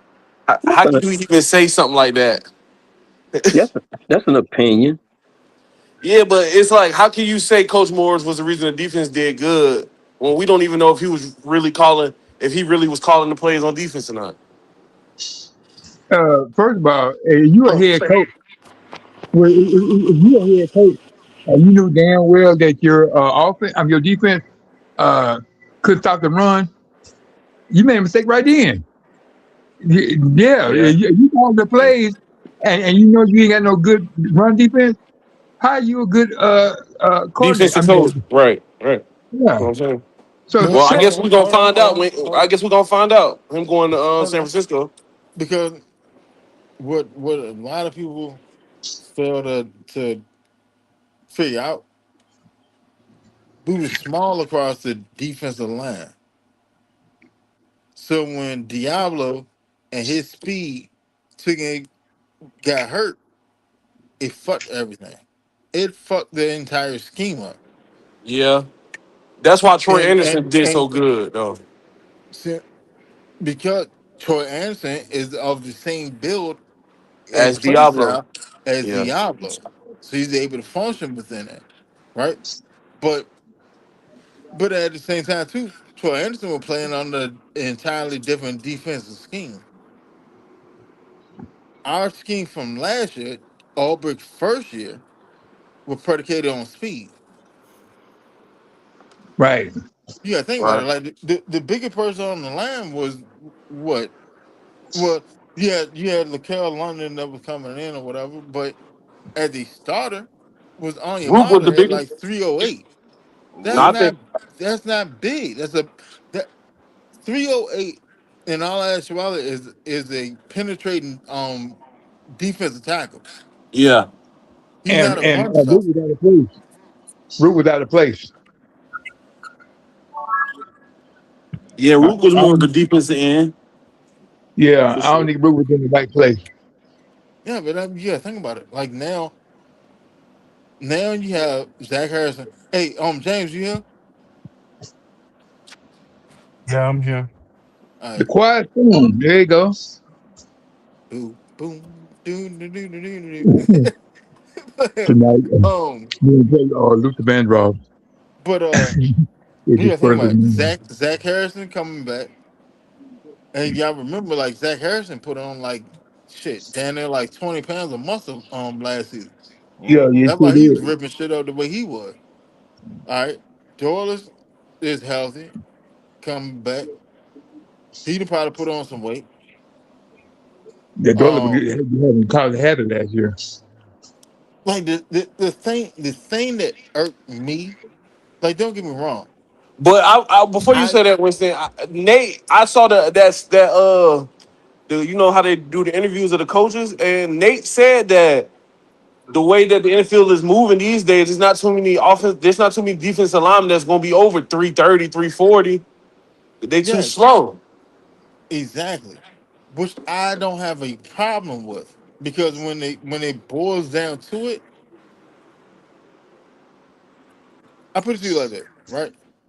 It's a whole lot easier for your defense. Like if you predicating your team on speed, your defense on speed, it's a whole lot easier for all those speedy players to get where they need to go when you have a big 330 in there than 308, 305, 306 playing there. You know why? Because when you have that big 330, he can take up one, two, maybe three players on an offensive line. So everybody else can actually attack downhill Yeah. and get where they need to go. But when you have a smaller front, a smaller attacking front, like all right, People, I understand it.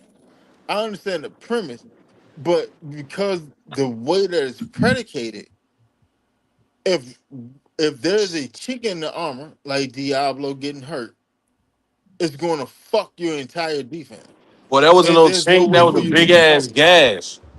Yeah, there's no way for you to recover unless you have another player right behind him that We, plays the exact same way. we did, but he got hurt too. No, we didn't. We had JD Bertrand. Yeah, Oh we yeah, had Troy Anderson was already hurt. Why do I keep but thinking Troy played Troy last ain't year? played last year. Hell no, Troy ain't played. Yeah, That Troy was but and that was the year before when he had them two pick sixes. yeah. Oh yeah, it's time yeah. for him to go. I can't remember the last time he was on the field. He got to get the hell out of there. You but seen him it, play? but if you think about it, the 49ers game last year, Mm. when CNC kept on running up the middle at us, Straight at Bertrand. right? I was like, what the fuck? You cannot, you cannot do shit, Bertrand. I felt sorry for him, really. Man, unless they move him to the outside, What it about might. that cut his ass? What about that? By who? They could cut him. Or trade Cut, him? cut, what? Cut Nah, who? nah, nah. They Bertrand? not trading him. We're What? talking about trade JD. They not trading him. Ain't They nobody going. Who the hell is going to trade for JD Bertrand? right. They And, either gonna cut There's him, no value there. Ron. They either gonna cut him or they gonna put him on special teams, brother. I'm telling you. No, because at the same time, I don't need you on special teams anymore. See, Hey, whoa, like whoa, that, whoa, Winston, that, you that. can't. You can never have too many bodies on special Hold teams, my on, hold boy. on, hold on, hold on. I can tell you exactly why I don't need him anymore. Because I literally upgraded that position in free agency. With Tindall from Miami. Okay. I don't need JD Bertrand. in all actuality, there's not a thing on this team that I really need JD Bertrand to do. You right. I ain't think about it like that. So Yeah, that's what like I'm saying. My boy not even good enough to play special teams on your squad. no, No. he's not. And And it's not that JD's a bad player. No, he JD's bad. just He's a bad he player. he's JD is just a player playing out of error, and that's just what his problem is. He's out of error. Now, if JD was sitting there playing like early 2010s, Yeah. 2090s, he'd be a great player. He would. He an old school linebacker. Yeah, but there's not a space in today's NFL for old school linebacker. I mean, Bobby Like Wagner's still in doing all all right. honesty, like, but look at it. Bobby Ratner, The top linebackers in the league. but Yeah. Bobby playing. Who's actually an old school linebacker Yeah, outside of Bobby Atlanta? Wagner is probably one of the last old school motherfuckers around Yeah, for real. like you got Nate Landman. He went to the Rams. He kind of an old school linebacker. Nate Yeah, is.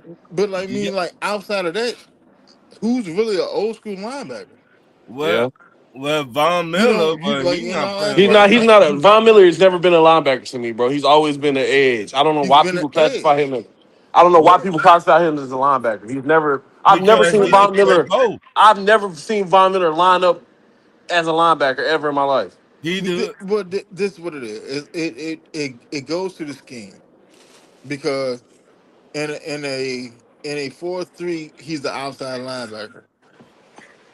Oh well, in the 3-4, he's the outside linebacker. But in all actuality, like, he's still an edge.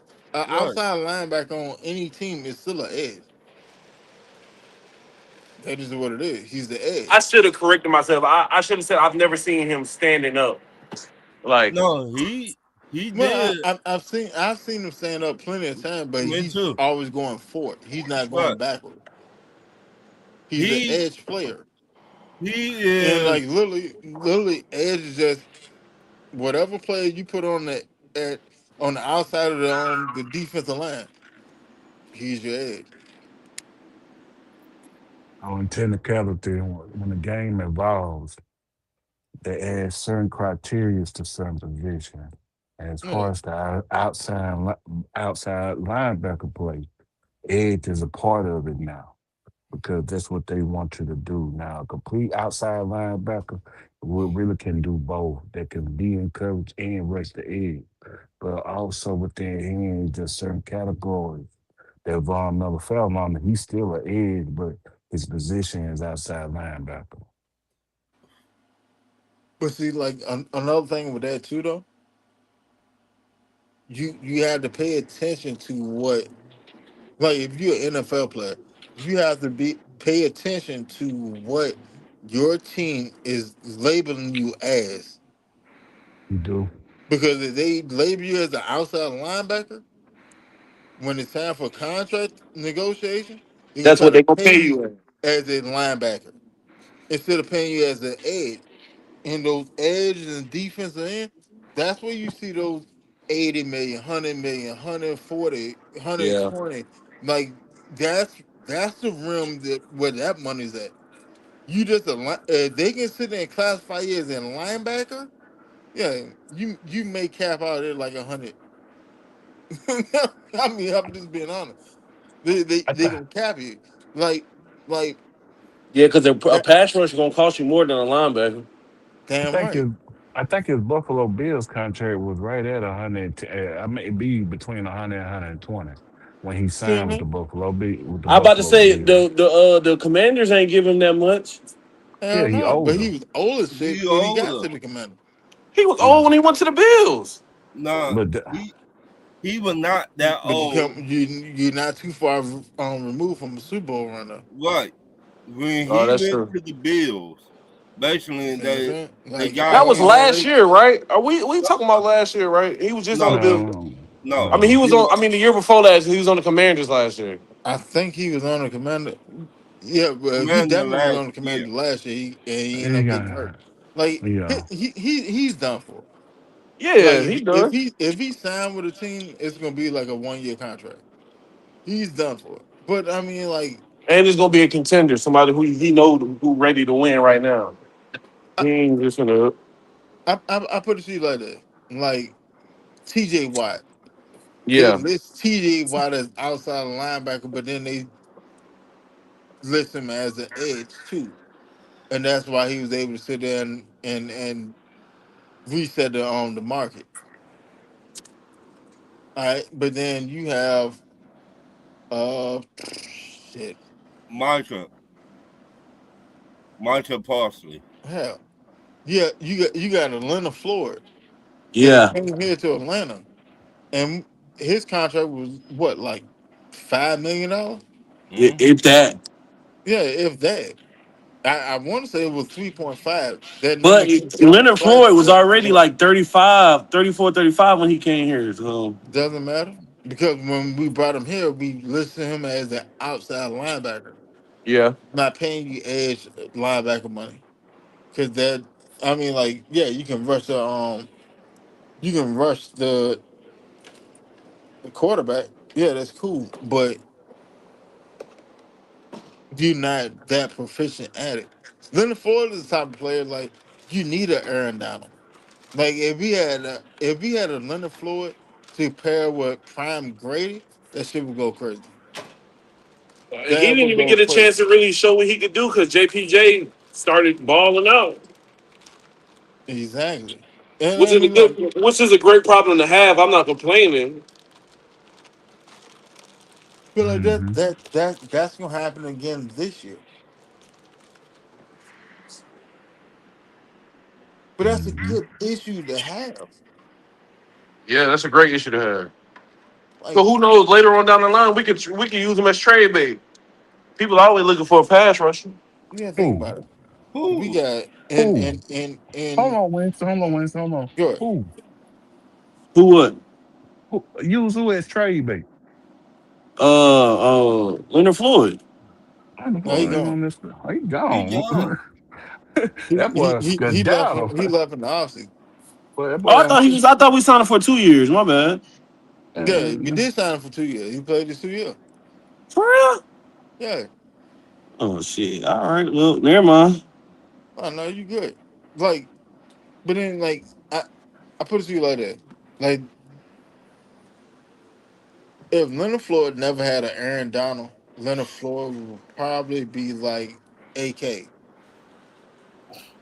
No, don't You, you, disrespect him like that. Don't disrespect him like that, bro. and you got to AK keep it a was bean. AK wasn't a bad pass rusher. You gotta think Yeah, about he it. just couldn't. He couldn't AK run was to a the lock spot. to That's all. he was He's a just, lock to give you 6 sacks every season. A lock. You like that's a quality rotational piece pass rusher. That is what it is. Now, I think with the edge room that we have now, you got to think about it. You got JPJ, you got Walker, you got Ebucam, you got Ojolari, you got Malone, and Malone could flex back out the outside, or he can go stay at middle linebacker.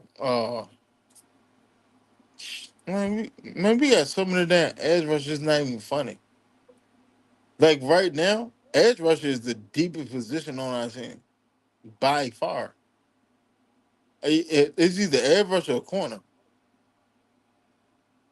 and Yeah, it's edge.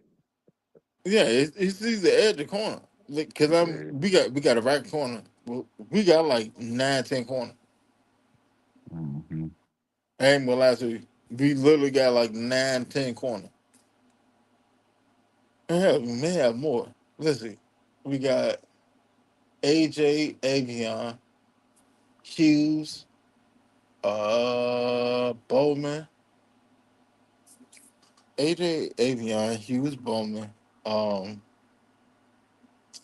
what not candidate, what's Holmes? We got Holmes, we got Mike Ford, um, Kobe, um, Henderson, Phillips, um, I don't think CJ on the squad no more. now CJ still on squad Let me see. as of right now. Um, shit, it's like two more of them motherfuckers. Like we, like when I say we got goddamn corners, we got corners out the ass. No homo. Pause. But like we have a Oh, babby you of still, Whoa. corner, yeah, you still, yeah, you still. Yeah. huh? I thought they were gone. Nah, you He got paused lost it. in the You fold good. when I seen all them goddamn corners every time in his outfit. I forgot about you. Were right. Yeah, like we have a babby of corner. I mean, a babby of 'em. But As long as we get rid of Mike Hughes, bro, I'm good. okay. I How mean, many but we at the gonna same keep? time, Mike Hughes ain't a bad corner. I He think not. He not a bad corner. He just ain't it. I think that I think like the fan base. I think the fan base want another number one at the two, and in all actuality, you don't really see that. Nah, you don't. You like Not, not me. you Not too have many teams got that. Yeah, you're right. yeah, like you have that stud corner, and then you have a serviceable option at two. It's only a couple teams I Well, can think of that's off the all. top of my head that's got two number one corners. Who you got? 'Cause I mean, Uh, like Seattle. Seattle has two number one corner. they had to. They gave one to Philly. Hell, and Then no. That Kansas City. Kansas City gave both of their Kansas City took and gave both of their goddamn corners to goddamn to L.A. to LA. Everybody, Yeah, but I was speaking on the fact the Eagles did sign Reek, but they signed him as a free agent though. But they did sign Reek though, Tyreek Woolen. Yeah. The That Broncos, that the and Broncos all got two that number brother, ones. that's who the hell I wanted us to get. Who Tyreek? Fuck yeah. Mm-hmm. I would have loved. He would have looked. He would have looked good in That this shit was defense. going down. He would have looked good in this defense. Damn right. you said you got 20, Oh, 27. I mean, it sound like you're a fan of big corners like me. So I was thinking somebody like Trayvon Diggs. I know a lot. That's not a lot of popular opinion, but Well, I'm all right. When I was playing football, I played corner. I am a corner by nature, right? right.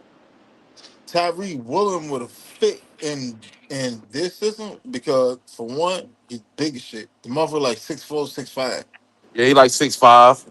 But then on top of that, the motherfucker fast as hell. He run a 4.3. Yeah. So now, in all actuality, you really could create an Atlanta Falcon version of a Legion of Boom. Or yeah, or you could do him like how Brick did Sauce in New York. Yeah, but it's Yeah, but always they like they they, 20, 27. they they kept trying to figure out that number two corner. You know what I'm saying? Like, I feel like Avion gonna be. I feel like Avion could be I feel like he is a number one playing at number two. Like he could be. and I'm not opposed to that. I, me personally, and I know it's gonna be the unpopular opinion with a lot of people. But to be honest, if you really want to maximize Avion towards our defensive goals, outside of this, well, I love Avion. He just gotta be the guy. Like you use Avion in a Devin Witherspoon scheme in that role. That's You what talking you do. you I talking mean, about you the star could, position? but I feel like they gonna use what's his name from Oklahoma like that, Kendall. I feel like that's gonna be his role. Hell no. But what are you saying, Jen? You talking about the star position? Yeah, that's That's that's the best way to utilize Avion. And I don't know why people sit there against it. Well, man, like he's great. Put him on the other side. Take my heat. No, like if you really want to maximize him, because see, like that. That's what we have been conditioned to. We've been conditioned to the Atlanta Falcons underutilizing and under maximizing players that they have. Yeah. It's like a running theme. Like you see the shit that happened with Pitts. The You see only the shit. that See the that's shit that been happened with happening Tyler since. Edgerton. You I, see the shit that happened with I mean a myriad of motherfuckers. Like I was about to you say that just point you just made, Winston. That shit ain't start happening until after Julio Jones left. yeah, because now you just trying to figure shit out. You just in all actuality, what's going on is the Falcons have been in the process of sitting there throwing wet paper balls at a wall and seeing what sticks. Thick, yeah. Instead of having, for one, the organizational mindset to go get competent coaches, and then to have the actual mindset to utilize the shit that you have. Like the Falcons have been in a holding cycle because y'all literally at the point of they're playing Madden. They're playing Madden on the NFL field.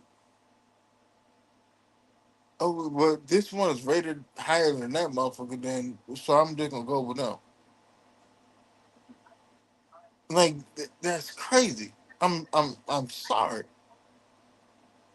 I said there and said this shit last year before the season started, right here on the eye test. If y'all think I'm bullshitting, go back and look at it. I sat there and said, if Bijan is averaging more than goddamn 22 touches a game, the season is fucked. Well, get ready to say that again because I feel like his carry is gonna go up even more. And the season is still fucked. You know why? Because you're so far dependent on one player that you're not maximizing everybody else. But guess what though, Winston? Guess who just got their bag? So guess who gonna want their touches? That's what I'm saying. You think he finna keep running routes on air while y'all hand the ball off to Bijan 30 times? He done did it for the past 4 years. Can you think about how many touches Bijan get running the ball? Then think about how many touches Bijan get goddamn on and passes.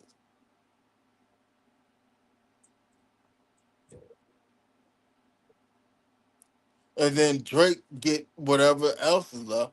So where the fuck did Kyle Pitts fit in? So now you have this talent at the tight end, but you can't utilize it because you're so player dominant. So therefore, your offense can only go to X amount. It can only go but so far because you're not dynamic enough as a coordinator. You're not creative enough as a coordinator. That's why I say go ahead and trade for Kyle Pitts now, man, while he got a little value left. Anybody go trade for Kyle Pitts right now?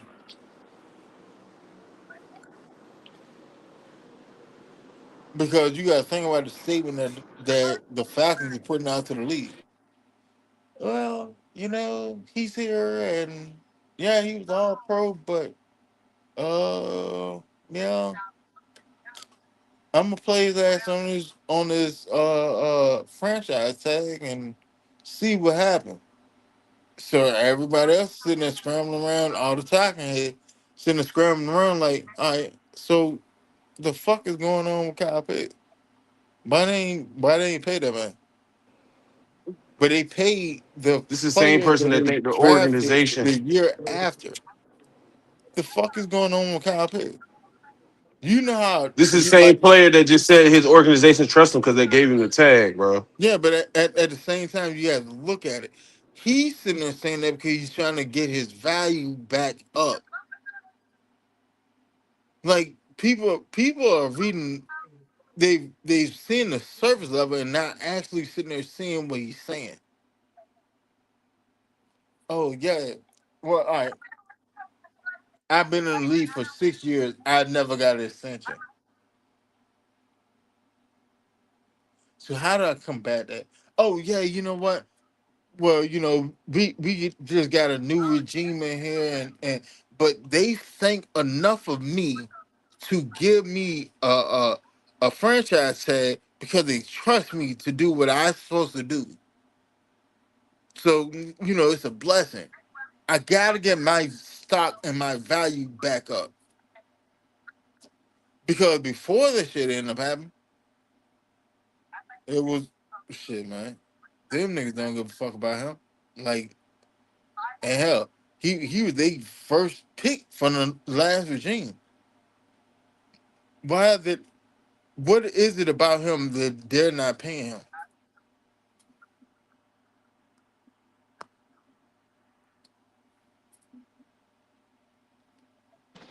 That's what I'm saying, bro. We don't see how he perform at practice every day. We don't see that. We don't see that kind of stuff the coaches see. It gotta Why be did? something it's gotta be something Kyle Pitts is doing or not doing that made him fall out of the favors with the coaches, bro. Why did? So Red says hopefully Ian will move on from him soon. Facts don't need him, not consistent enough. Here's my pushback. When you're a tight end, you play a dependent position. Am You I brought right or this am up I wrong? yesterday. You brought this up yesterday. All right. You can only be as consistent as your quarterback or your offensive coordinator. There's no if and buts about it. It's not like being a running back because we're gonna be every game we're going to give you your touches because what you are able to do is going to dictate the rest of the game. That's not a dependent position, even though that motherfucker has to hand the ball off to you. That's not really a dependent position. But a tight end, yeah, that's really a dependent position. And you can watch that and I saw stuff can't do nothing until that quarterback throw me the ball. over there. There's no getting around that. All the dirty dishes. There's not a there's not a wildcat formation that we have where Kyle Pitts is just getting a direct snap. And if we could go off anything that Kevin Stefanski did last year, it gonna be Bijan taking the direct snap You in the see what I'm saying? Wildcat. So if Kyle Pitts is running on the field and he's wide open, but he And, doesn't get the ball, and guess then what, who's Winston? That's fault is it? another touch. That's another touch Bijan taking away from somebody. You see what I'm saying? But then, like, off of what you just said, that's another touch that B. John is taking off of somebody. But then people want to argue with me when they sit there and say, "Well, I don't see how the Falcons didn't bring back Tyler last year." You already giving you already giving Bijan 30 carries a game. What you want? What you want Tyler to get five, So six? like, but I'm supposed to pay him more to Yeah, do the same shit that he was doing as a backup. or give him Come the on, money bro. Arizona just gave him for him to be a backup. To be a backup again, but they sold his ass a dream because they did the same shit that the Falcons did to Kirk Put it on Cousins. top of the cart. I'm gonna push it all in. They did the Yeah, exact same shit. I don't know how people don't understand that. Arizona said they told Tyler, "Hey, bro, you come over here. We're gonna pay you this bread. You can be the starter. We're gonna give you a short contract because you can sit there and show what you can do in year one. Then we can come back to the drawing board and rework your contract." And he went over there, gun ho. Yeah, man, I'm a Cardinal. I'm gonna be a starting running back. My dreams until the draft came around. And then what? They had the Cardinals had the same exact conversation with him that the Atlanta Falcons had with Kirk Cousins on draft night. Now tell me I'm lying. Hey man, you know, we know you supposed to be the starter or whatever, but we going with a quarterback right now. That's it. That's Oh, if but they even gave him that courtesy of telling him. no, he said they told him. They said they released it and said that they told him. They had the exact same conversation that the Falcons had with Kirk Cousins. He just too good to pass up, man. I don't. Man, they're dirtball shit. But I mean, at the same time, like I get Tyler Algier to he deserved to be a starting running back. He deserved to be a starting running back for somebody's team. What's going on, Millie Mill? But he deserved to be a starting running back for somebody's team. What happened was he was overzealous. He was overzealous. Yeah, He saw a bag. He ran for it. And once you just sign your ass over, your ass is locked in. Like you gotta think, buddy. Think. It's common sense will sit there and tell you, well, shit. Who are the best players coming out of this draft? Do do do do do. Well, consensus wise, the best player to come out of this draft is a running back. Hold on. Where was the last time I seen that? Oh, 3 years ago. I just seen this shit. hmm. So You would why would think I he go?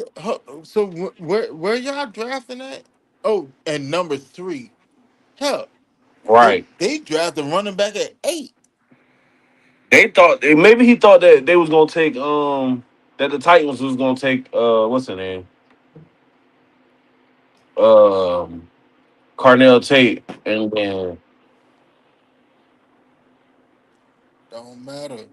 I mean the Titans they If thought the if Titans was gonna take Jeremiah Love and they ended up taking Tate. if if, if you gonna play the game like that, I'm gonna be honest with you. If Red said Tyler should have kept his ass right here in Atlanta. I I'm don't gonna feel be like he honest. should have stayed, but No, like I Winston, don't. I like don't you either. said, Winston he jumped the gun. He He jumped the saw that gun. bag and he went to the first bag that they offered him instead of waiting.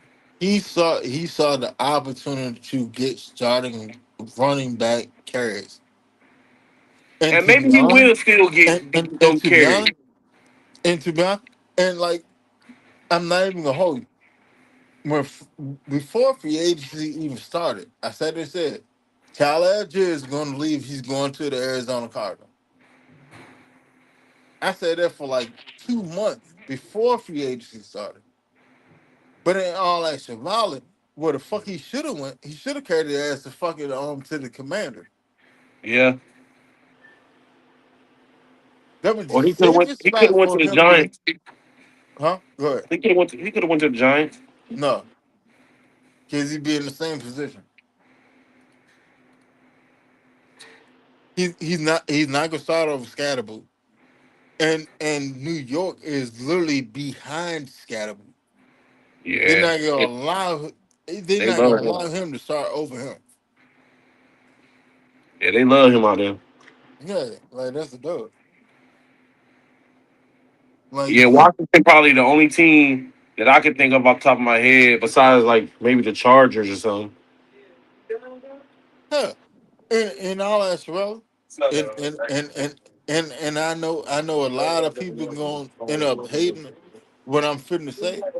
But in all actuality, if he wanted to go somewhere for the security to actually start with not anything on his back, he could have took it and went. He could have went to goddamn to the Saints. He would have started over Kamara. Kamara's a if and Travis Etienne would never went over to the Saints. He could have went to the Saints and started Yeah. like that. I don't know. I don't know. Like I have all the love in the world for Tyler Adger because he run the way I love a running back to run. It's physical. It's down. It's downhill. It's snotty no. Like, hey, bro, I'm ready to whip your ass. I'm gonna fuck you up. So you gonna stand in my path. I'm gonna fuck you up. You can make your best move, but please believe, make your next move your best move. Because if not, I'm gonna blow your shit up, and I'm not running around you. I'm going through you. I love that in a running back because that what it calls for. But at the same time, I love Bijan and his running style. Bijan's style is really y'all are just y'all have talent. Your talent just really can't fuck with me. You can't touch me. Bijan is out there playing flag football with everybody else, but they're playing tackle football. And what's He scary is Bijan. I feel like Bijan's starting to realize that too. he realized it last year. Like y'all are literally playing tackle football, and I'm playing flag football with y'all because that's how I view y'all as a competition. Like beyond it, I think I've seen only two times in this career where I've seen Bijan actually get blown up on a tackle. One of them was in that Buffalo game, Yeah, and that I was was a just about to pass. say Yeah, that that was was on a the that pass. was on the line though. That wasn't no Bijan. Exactly. Right. Like I don't really you don't see him get blown up Hey, because hey, he's hey, playing flag football. but Winston, I'm not trying to make an excuse, but you know what I'm saying. When you play with a running back like Bijan, you can get caught ball watching, bro. Yeah, most definitely, most definitely. They definitely watching what they do Because now. like hell, You know what I'm it, saying? You can get called ball watching. Cause Bijan is a special. He a special motherfucker. So you don't know. You know what I'm yeah, saying? I want to see what the fuck you doing next. Yeah, yeah. I'm not trying to I make no excuses because that's a horrible ass excuse. But no, it ain't It's because like not. hell, like you saw with the Giants. Remember when OBJ was there? You saw that numerous times. Hell, you saw it with Saquon when Saquon was there. You saw it with Philly when Saquon went to Philly. Like hell, you seen him with the Falcons. You seen like look at it.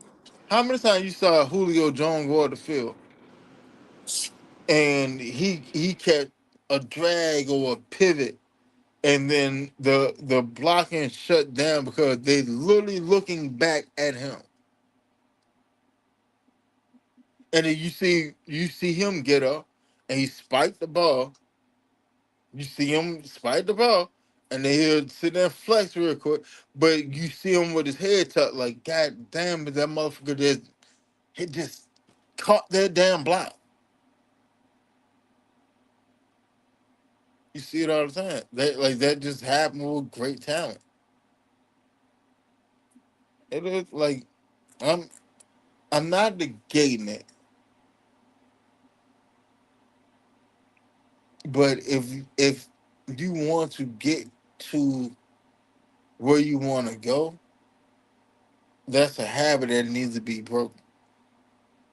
Because you go look at 2016, go look at 98. They weren't sitting there ball hogging.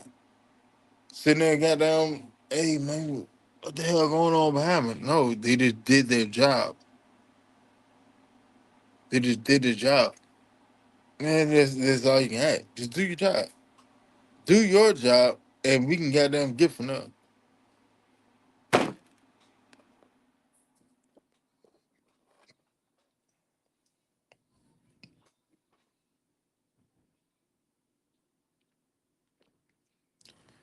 James Hill. 3:30, yeah. Yeah, I'm here. Yeah, we Yeah, here. I'm here. Yeah, I'm I'm here. letting you cook, baby. Just letting you And I'm Uh, cook. about to say, I was just listening to what you were saying. Yeah. oh shit, man. So, I thought you so, went to sleep. so, Winston, how do you feel about Jahan Dotson, bro? Do you feel like he going? Because I feel like they already done gave that second spot to Zach already. But all right, we can pass that to James. Then we go to 3:30. Then I answer. Uh, Jahan Dotson got to do what Jahan Dotson got to do. Let me explain. He did tell you what he is. I don't think they gave it to him yet, to be honest. I don't think they gave Zachariah Branch um, the number two, even though Zachariah Branch is showing out. Don't get me wrong. I just don't think they ain't guaranteed that yet. I think they still in the stage of how they gonna configure everything, so they trying different scenarios yeah. and everything like that of that nature. Jahan Dotson got to do what he have to do. He know what position he in. He knows what what's at stake for him. That's Okay, why the James. contract. What? So the second part to that question is, so what is he supposed to do? He's supposed to do his job as a wide receiver. He's supposed I'm to be saying, that what is you? receiver. What are you Oh, expecting from him? so what am I expecting from him is to be what he was drafted to be, because he was Okay. highly touted coming out of college. Am I Yeah. wrong or am I right? Nah, nah. Coming out of Penn State, he was a first round pick. Right. So Right. with that being said, at hand, I need him to be that receiver that he's supposed to be. So that's why I said it's on Jahan Dotson to do what he have to do. My expectations could be so much. I'd rather see what's on that field to see what's going on. Yeah. And I have mixed reviews from right now because it's been balls that he caught and it's been balls that he undropped. But I just can't take that with a grain of salt I was about to because I say, need to say, I don't really. Last year don't really hold weight for me because of the type of offense he was on and the yeah, players that he was playing with. that's true. But he learned from AJ Brown and Devontae Smith. So he need to take what he learned from the Eagles and apply it to what he know as a Falcon right now. This is his opportunity. If not, it's not gonna cost us to find us another one. And he knows that we plan on 10. So, We got what 9 picks, well, 10 picks still because we got a 7 round pick in that trade earlier today. yep. So it's on him. And they say next year's supposed to And be deeper than this year. yeah. Oh, with that being said, that's my expectation for him. Do what he have to do on the field to make the plays so we can have a good number two or a good number three. If not, it is what it is. I just don't.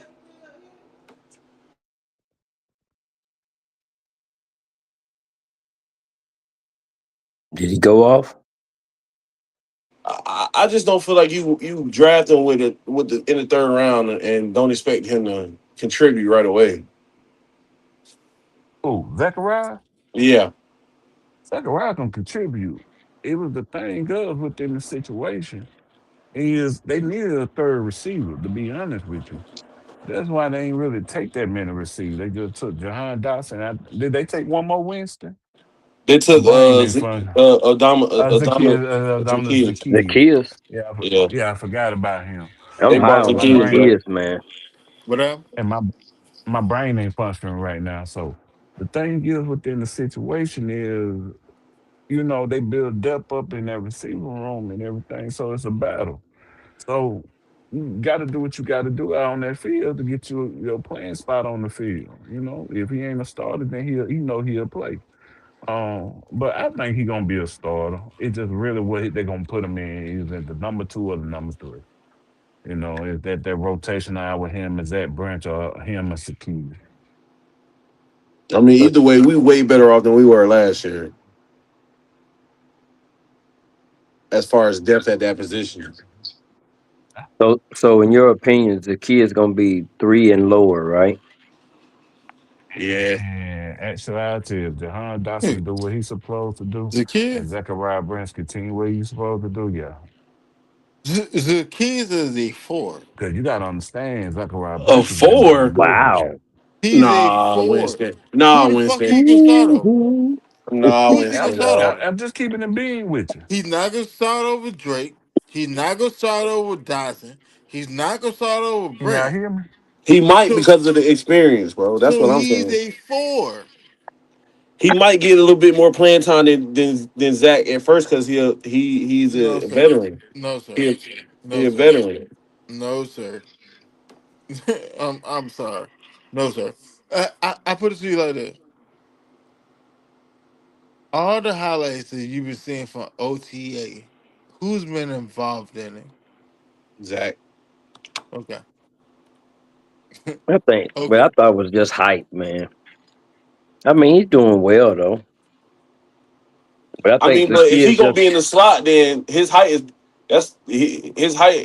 is perfect. If he gonna be in the slot, I can see if he was an outside receiver, then yeah, I would Who be a who little worried. who is the kid? I'm talking The about Zach. kid I'm talking about Zach. Zach could be a two. In all actuality, he could be a two. He could Like be. that's the option a lot of people are not really exploring. Oh, he's too small to do da. All right. Well, Tyreek Hill is a number one at 5'9". Facts, but Tyreek runner 4-1. Well, not no Yeah, more, but true. I'm not negating that at all. But in all actuality, like speed is speed. And if I remember correctly, I do believe Branch is faster than Dawson. Now, who is better at creating separation? Because that the number two receiver, that would it boils down to. Are you able to create separation and be a reliable target? I don't need you to have astronomical numbers. Yeah, if you do, I'm more than happy to accept it. But I need you when I need you. I need you to be that. That's it. You Dawson is you also you a you you precision route runner. Also, you literally sat there and watched us go to the Super Bowl with a number two that was nothing but a possession receiver. Muhammad Sunu was there. The only wrinkle to um Sanu game for us was he could throw the football. well, he bombed that motherfucker, but Yeah, but outside of that, when you actually look at Muhammad Sanu for what he did for the Falcons, he was he great at what he did. he was the third down receiver. Yeah, I mean, I'm expecting a lot. I know James said he expects Jahan to come out here and be Jahan, but I'm expecting him to be a lot more than the third down receiver.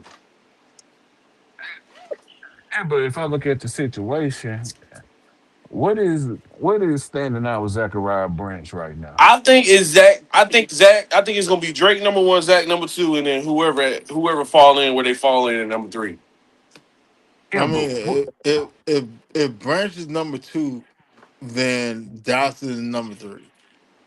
who basically, gonna be the odd man out, including practice squad? Z it's the Zaki is gonna be the odd man out. kids. That's just hands down. And the thing is, There's no getting around that. Go ahead, John. within the situation, that's what's standing out with Zachariah right now. He can create that separation. And he can run a route tree. See, a lot of people don't understand with Zachariah Branch. When he was coming out of Bishop Gorman, he ran the route tree spectacularly. When he was at USC, he ran the route tree. It just when he got to Georgia, Mike Bobo didn't know how to utilize Zachariah Branch. That's why he failed the way he failed. If he was had a coherent offensive coordinator at Georgia, he would have been a first round pick easily. And the thing is within the situation is a lot of people are seeing that now. That's why you're seeing so much film on Zachariah Brand. Because Zachariah Branch is doing the things that he needs to do to be that number two. He's creating separation. Matter of fact, he did something on AJ today. Hold up. AJ. Yeah, So yeah, you got to try to contain him. If you trying to shut him down, you're gonna be in trouble. you're gonna be in trouble. And the Yep. thing is, what they his nickname was coming out of high school was Baby Tyree. They call him a Baby Tyree here. So with that being said, the kids will be the odd man out because he's doing what he has to do in camp. But you know what the kids is at this point. Well, no, yeah, yeah, yeah. Yeah, you can say it. Y'all remember with the Miami Heat when the big three was first formed. The kids is you down the size. Mm-hmm. I'm gonna be honest. That's what Zacchaeus is. Mm-hmm. He's the old savvy vet. Well, at the time he wasn't even old, but he's the savvy vet. I'm gonna give y'all the game. Um, and we're gonna run off win because I'm gonna keep y'all in line, and that's just what it is. Like I, I put it to you like that. I don't really see a way for Zacchaeus to start over Branch or Dotson. I just don't. Unless one of them go down in mini camp, training camp, preseason. Like I just don't see how that's able to happen.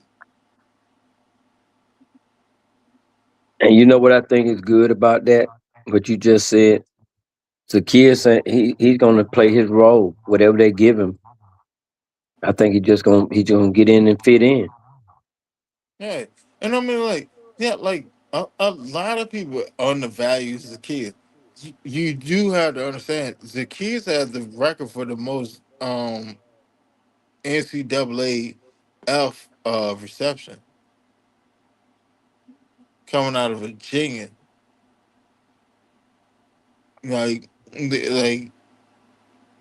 throw the balls to him, he's gonna catch it. And he's an undrafted free agent. You know, he grinded and made a team when he came to Made when a they brought him team. to camp. Zacchaeus got a ring, man. Yeah, he got a ring with Philly, don't? Yeah, you do. Yeah. And See, he got the longest touchdown reception of Matt Ryan's career what it was 97? against Carolina. Like, like that man did what that man I put it to you like that. Zacchaeus has legitimately far exceeded his expectations off of how he got into the league. True. That's why I think he's gonna fit well wherever they put him. Yeah, and sometimes you just need that savvy vet. I'm sorry, you just need them. You just You need him, just man. need them. Like you got to think about it. Look at the Falcon locker room as of late. It's literally just a bunch of young ass kids running around here. And I ain't even sit there and say they can't. They grown ass men. But I mean, like when you in your late 30s and your 40s and shit, they're kids. Like you had Kirk Cousins, who was older. You had David Onyemata, who was older, and then shit, Jake Matthews. Who else has some age on them? Like some actual legitimate age. Jesse Bates haven't even turned 30 yet. And I think bringing those Z back would look like Matt Ryan fingerprints on that a little bit. yeah, come on, man. Like, come on. Like I was sitting there saying earlier, I had a whole damn debate. Like the culture that's been instilled now. I put it to any Falcon fan. I promise you, you can't sit there and tell me a off season that you seen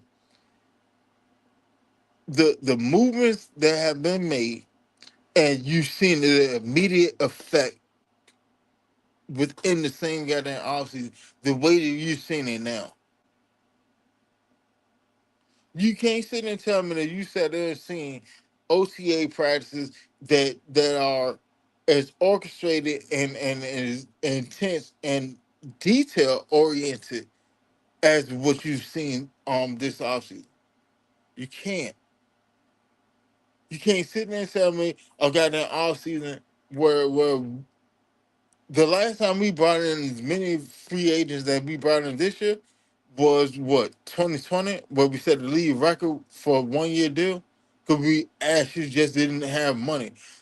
This year we had money and we went and got actual talent.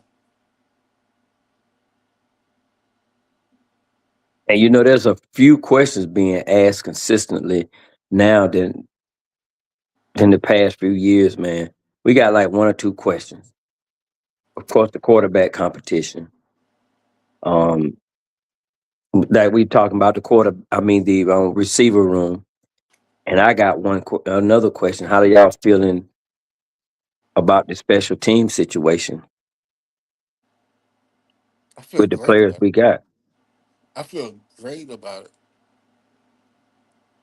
Like I don't know how many people actually remember or know what Nick Foles is.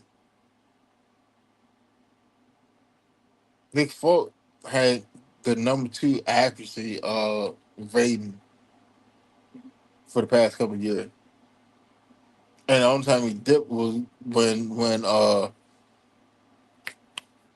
Youngway took over number two. Like Nick Foles is that dude, literally that dude is second kid. Yeah, I'm perfectly fine with special team.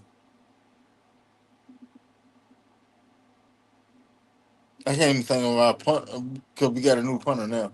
But I can't even think of his name. What is Harrison? Um, whatever the hell his name is. I think that now that we've actually upgraded the players around the punter, that those long returns and things, yeah, that's gonna get X'd out. And that just what had happened. Sometimes I put it to you like this: you can love a person with all your heart, and you have to let that go for you to get to your next level.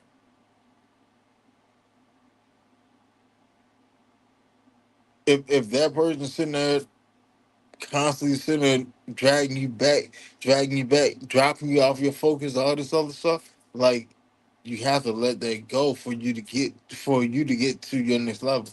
Like life is like fucking Pokemon. You gotta keep evolving. And you have to do the same thing with a football team. That's I gonna like, help the defense also. bro, like, Coverage gonna help the defense. but why I said now 3:30, you said the cover helped the defense, right? Yeah, All right.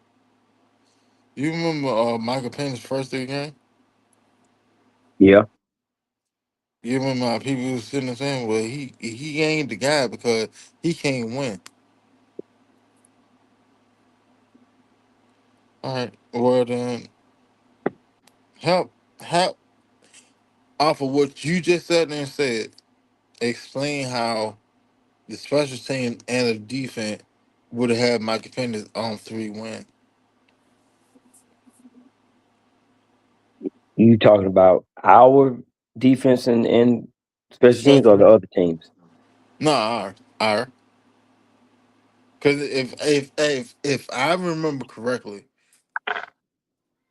all three of those games, Michael Penix either Field had position. us in game winning position or he took the lead, and either the defense or the special team fucked it up.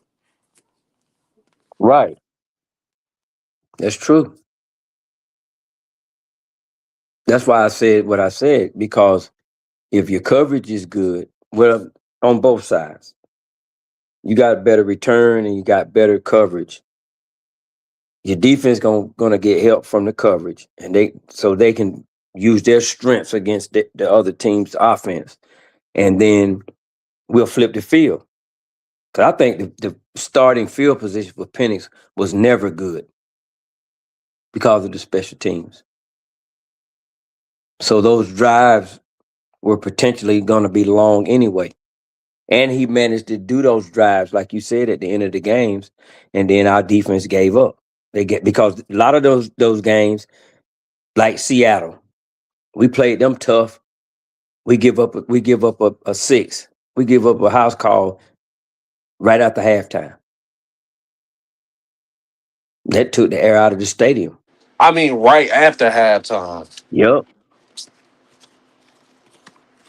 And see, and then everything started from there. And then when they kicked off to us, we started way back in our own territory. We never got. I don't even remember a big return last season. Me neither. Well, Cordell had one.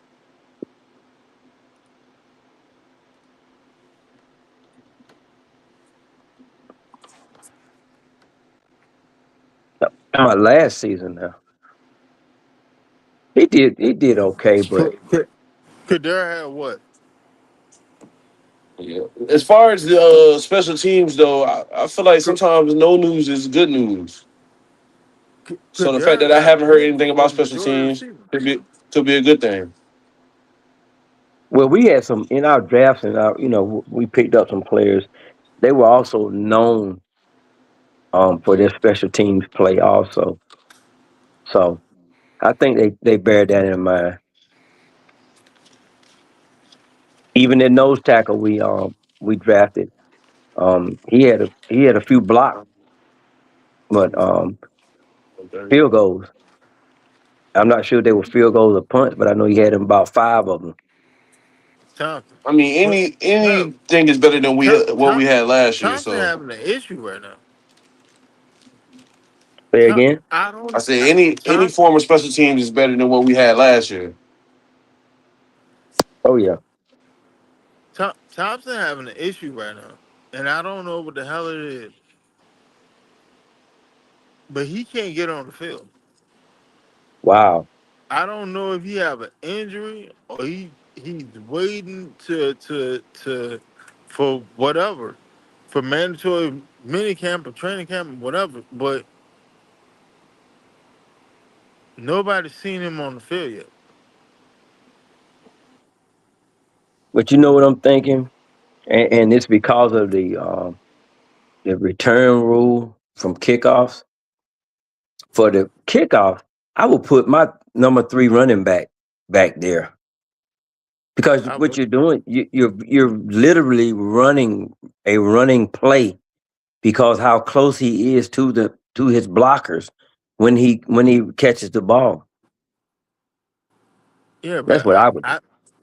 I mean, unless he's fast, like fast, I'm not gonna put him out there because Carlos fast, ain't he? who? Carlos. Who you think Carlos gonna be our Washington. number three running back? Uh, Carlos Washington still on the squad? I thought he was I still think here. is Carlos still here? I think Carlos is gone. I thought Carlos was Carlos may gone. still be here, but I mean, either way you put it, like Branch is the returner. Like I, there's no getting around that.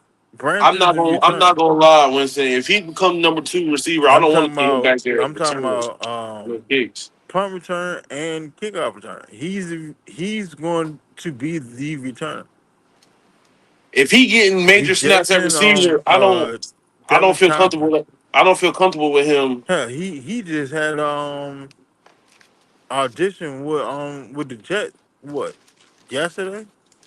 Who Carlos? I want to say yesterday or day before yesterday. Well, But Brent, what's the other guy that we who Drummond, our Are you running talking back about Brooks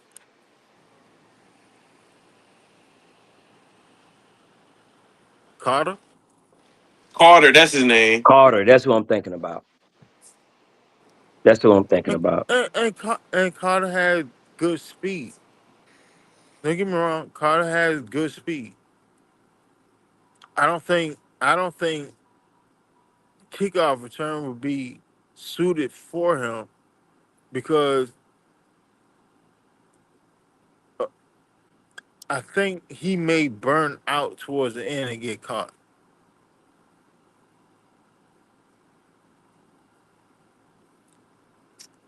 Now It'll he be can be good the field second. position He though. can be the second returner, like especially like on kickoff or whatever. He can be the second returner, but the primary is going to be Branch. Now if you kick it to Carter, yeah, he can get you decent yardage or whatever. Hell, he may be able to pop something. That's it's possible, but I think that Branch dynamic within space, you have to utilize it every way possible that you can. And he's gonna be the number two. You see what I'm saying? Like you have to. We need a coaching philosophy that's going to utilize and maximize everything that you have possible. You know what I'm saying? Like that. That'll be like you bought a house and you behind your melt on your mortgage, and you took in you use your savings to sit and pay for it, and then you use your paycheck to pay for it, but you won't take out a mortgage on the home type shit. Like, how did that make sense? You didn't utilize everything you had at your disposal, and that what us as Falcons and Falcon fans, that's what we've been doing for the longest. We don't utilize everything that we have. You have, I put it to you like this: That go back to me saying, bro, put we haven't put utilized. a trio of Drake London, Kyle Pitts, and B. John Robinson with Patrick Mahomes. What would y'all say before the season even starts? Hey, I agree They're with you, going to go Red. win the Super Bowl. Hey, I agree with you, Red. If he back there returning, if Zach getting Robert That's a two lot. burn, All right, he's, go take that same trio, take it up to New England with Drake May. What would you gonna say? They're going to go win the Super Bowl, yeah. and that's just what it is. We don't utilize everything that we have, and then we wonder why we don't have winning season. We haven't been to the playoff in almost a decade. That's why It's been you about a have decade talent, now. you don't know how to use it. That's the issue. I was about to say it's never been the issue of us not having no talent on the team. That's why when I was having a debate earlier on Blackberry channel, like we have it, it looks good, but at the same time, it boils down to your OC. Yeah. Whether is he capable enough to be creative enough to use everybody? Hell, I do you one better. Then let's get Sean McVay or Kyle Shanahan, and they be the head coach here, or just the offensive coordinator. Hell, I downgrade it. Just be the offensive coordinator. How many fans do you think would sit and say, you know what, we got everything we need to go win the Super Bowl, or at least get to the Super Bowl? A lot of them because they're proven. That's what I'm saying. It boils down to the simplest thing that people are not thinking about. It's about that OC. Is that OC able to do his job? Because you can have all the talent in the world, but if you're not using and utilizing, then all that talent is going to the wayside. Yeah, they may put up numbers. Hey, you just seen it last year with Bijan. Bijan was a two-time All Pro. First team as running back, second team as a utility player. That's why I don't see how people sitting there saying, well, you know what? We can give his extension next year. For what? Why would you do that? That doesn't even make sense. If you give Bijan a extension next year instead of this offseason, and that man end up having a season like he had last year and get the same accolades he got last year, do you know how exponentially more you're going to end up paying Bijan? That should go from like 21, 22, 23 to like 25, 26, 27. All because you have to pay him for what he did. That makes no sense. And then you have portion of the fan base, they're gonna be mad. Well, why would you sit there and pay this player all this running back all this money? Well, that's literally why. Because when You you had got to the pay opportunity to Bijan. sign it, when you had the opportunity to sign his ass for less, you decided not to do it. Because right now, like we think that Bijan is the number one running back in the league, and majority of the league think the same thing. So imagine he should have string together an even better season, and you ain't pay him yet.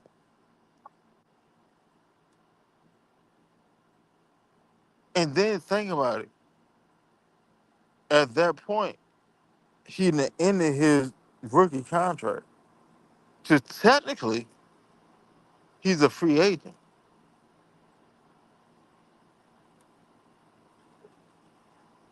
Come on, man. Like at some point, like you got to take the fandom out of it and just actually look at the eye test and be real with yourself.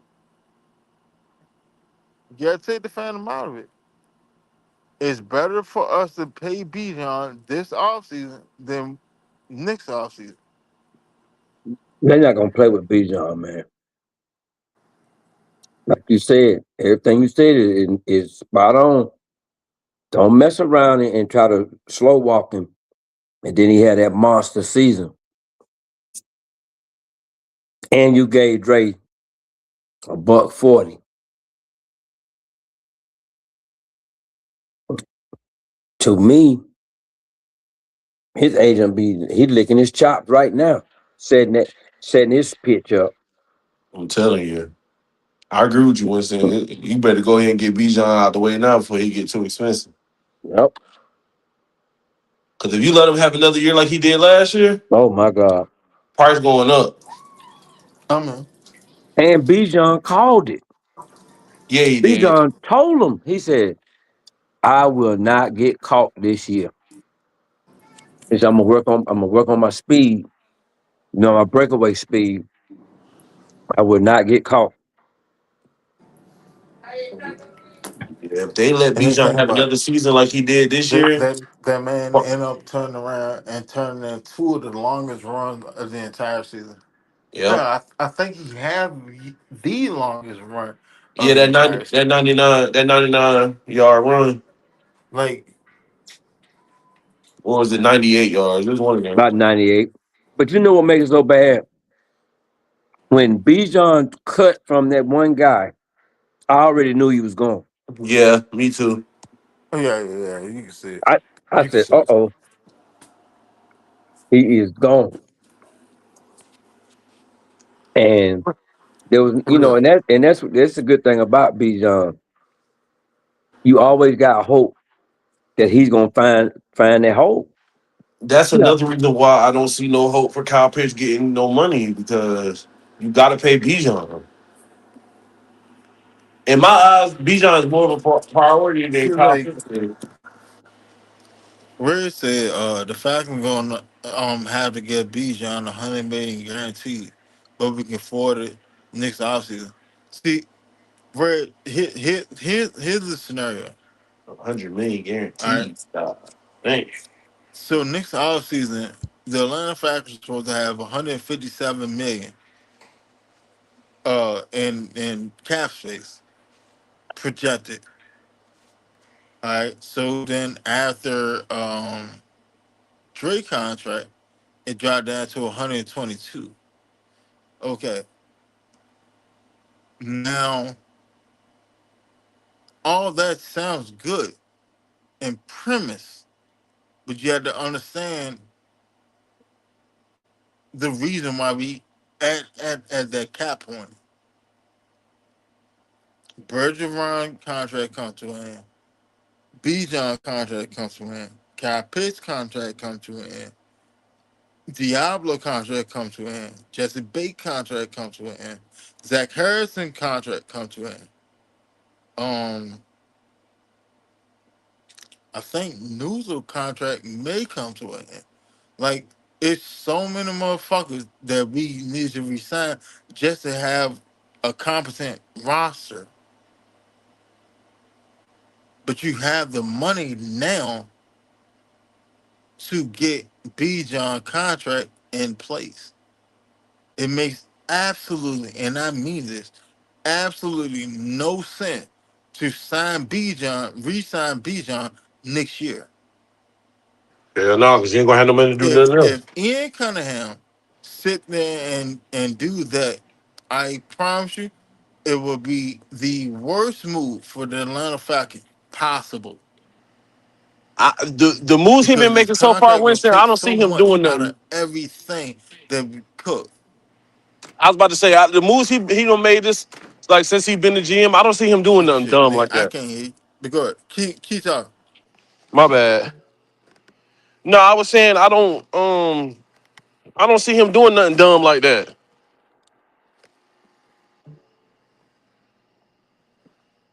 I see him doing the right thing by Bijan. Go ahead and give him that bread now, man, so we don't got to worry about that later on.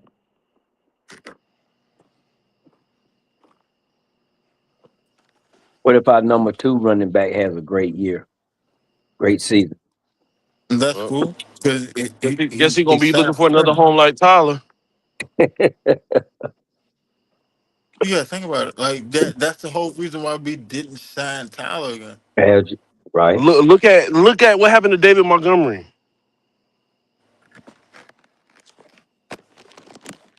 Oh yeah. You know what I'm Oh, saying? The Lions not. I'm playing devil advocate. Hey, I No, repeat but the what I Lions said wasn't gonna be able earlier. to keep both of them.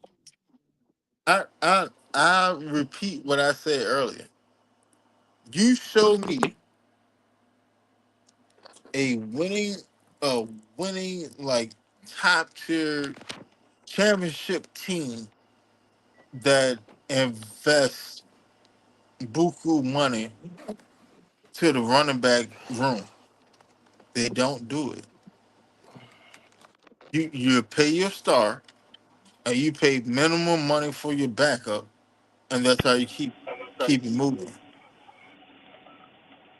But you don't spend that money in the running back room, especially when you don't even know what the fuck your goddamn quarterback situation is. Your long term Oh no, they quarterback know. situation.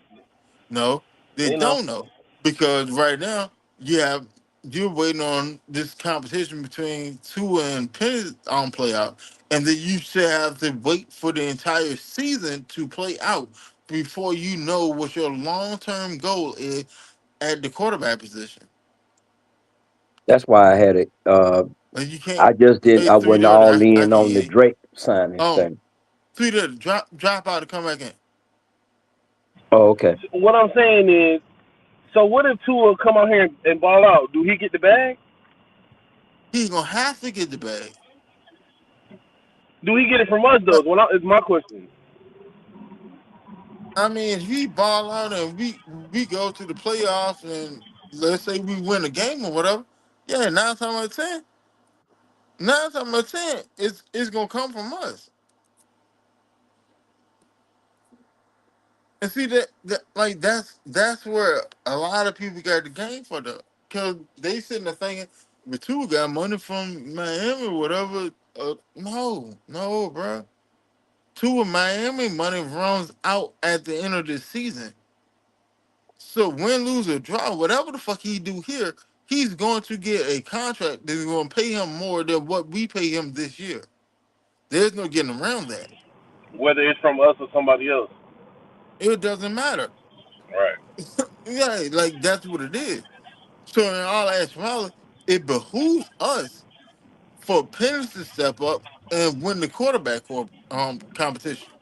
Yeah. Because at that point, you still have another year on his rookie contract. You have a 5th year option that you can use.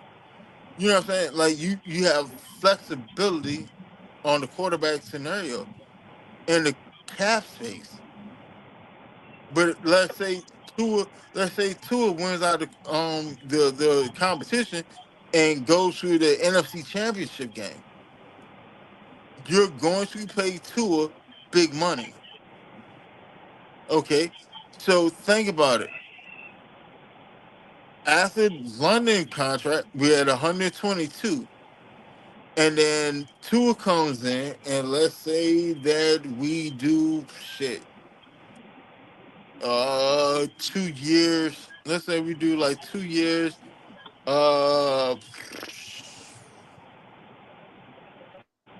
let's say we do a 2 year, 100 million with 60 million guaranteed. Okay. So then, what do you have left? You got about like 60 million in cap space. So which other big name player you gonna be able to sign? Or are If you you do just it like that, middling around I to was about to just say, if you fill in do it the like hole? that, you're gonna have to push. You're gonna have to keep pushing them down the road. You can't. You can't. Like you literally can't push it down the road. Man, I don't see That's how what I'm it works. It works for other organizations, but I don't see how. You know what I'm saying? Like, that just be confusing me, man. Cause it be teams like the Eagles that'll come out of nowhere and sign a player, and they kick all their money down. You know what I'm saying? Down the road. you can't you can't you gotta think about it. Tua won't be on the contract after this season. Right. So what money can you kick down the road? You have to establish money to kick it down the road. Yeah. So then therefore, what did Tua want? What is his market value and what did Tua want? So you had to establish that point, give him a Yeah. contract that he accept, and then you can finagle the contract after that and push the money down the road. Yeah. Yeah, you can do that, but like you have to appease him first. He got to be willing to sign the contract first and foremost. Exactly. That's why I keep saying, like, it's better for Michael Penix to win the competition and show Yeah. that he can be a franchise quarterback. It's a cheaper option. Like my well, Miles Garrett already signed to the Rams or whatever, traded and signed or whatever. But with Penix at quarterback, like a move for like a Michael Miles Garrett would be possible. Well, if Miles Garrett was still Yeah, in I know what you're Cleveland, saying. but hell, we may not be able to get Miles Garrett. But would y'all be mad if we got T.J. Watt? Nah, if he was Nope. available. But but he wouldn't be available for us to be able to do something if we took and signed Tua to a mainstream contract. You can't do it. Nah, for the record, I don't want the Falcons to sign to a long term contract. Like I would rather Michael Penix be who he's supposed to be and ball out. But I was just playing a little devil's advocate because what if Tua come out and he's like the Tua 2 years ago, super accurate, don't turn the ball over, pass for about 14, 12, 1,300 yards, 14 touchdowns, 15 touchdowns, and we made the playoffs. What do we do in the playoff? Like that right there would literally boil down our decision on Tua. Okay, Like it's how the far he would take us in the playoffs. yeah, Yeah. or how like let's say we get, let's say we win the division and we have a first round game and the team performs shitty, but Tua was out there lighted up like 283 touchdown, no Yeah, interception. but we lost. And- but we lost. But we lost. Um, yeah, now someone saying they're gonna resign Tua.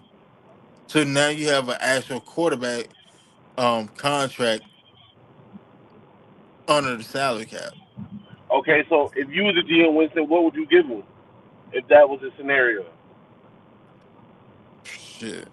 Me with the salary cap going up, I would give him, in all actuality, I would give him a 3 year, like 140. 100 and But what? hold on, hear me out. It'd be a 3 year 140, but it would only be like 80 million guaranteed. Is the third year a team option? Yeah, most definitely. That's why you put the 3 year on. In all actuality, it'd just be a 2 year deal. And you giving him what 80 million guaranteed? I'll take that. You see what I'm saying? Yeah, I could do that. And you keep Penix. Well, I mean, Nah, at that nah. point, Pennis will be leaving in the offseason. Yeah, you won't pick up his fifth option. You wouldn't pick up his fifth option. You Yeah, probably let him finish out the contract because you he still be the gonna need a backup, and backup. then he leaves the following year. But Unless I you mean, believe that like, much in Jack Strand and you just let MPJ do his thing. Like, cause yeah, I I heard a mean, lot. I like, heard a lot of good stuff about Jack Strand too. So yeah, like Strand is better than a lot of people give him credit for. But at the same time, Strand is nowhere near ready to lead the franchise. right. I mean, he went He's undrafted for just a not. reason, but They say his And footwork is needs a lot of work. yeah, but see, like, here's the thing: when you have a player like Strand, do you really risk putting him on the practice squad? No, Like, to me, nah, cause somebody gonna snatch him up. I think exactly. I think Strand will be the emergency quarterback. Yeah, Trevor Trevor Simeon as going down the road. It could be it could be Penix, Tua, Strand. Strand yeah, is the emergency quarterback. That's the yeah. I only feel way. like I feel like That's the Simeon was only just way a you can camp hold body. on to him and actually develop him. Yeah, cause Because if you you put put him him on the on the practice practice squad, squad, somebody's any gonna get team him. can snatch his ass up and put him on Somebody the gonna get him. but they will have to on the put him 53. on the 53. If They somebody, if we draft, if somebody pick him up off the practice squad, do we get like compensatory picks for that? no. Oh, okay. That's why I don't like that rule. Compensatory picks is based off of uh what, like, are you playing? What are you doing while you playing? Yeah. Like, that's literally what your compensatory pick is. Okay. So, like, and then financial. So, Okay. like, Tyler Algier, we probably would get, well, if Tyler Algier is getting the carries that he was getting and produced like he did last year, we probably won't get a compensatory pickoff because, well, it depends. It depends on what Brian Robson does. If Brian Robson end up coming in and putting up better numbers than him, then that just that then would, yeah. If Brian Robson comes in and put up better numbers, then we won't get a compensatory pick because the comparison and evaluation of the two isn't congruent. Okay, I get it. But if Algier go over there and he just win the battle and he just start running back, he just light it up, then it wouldn't matter what Robson do. We still get a compensatory pick. I don't like that. They should change that.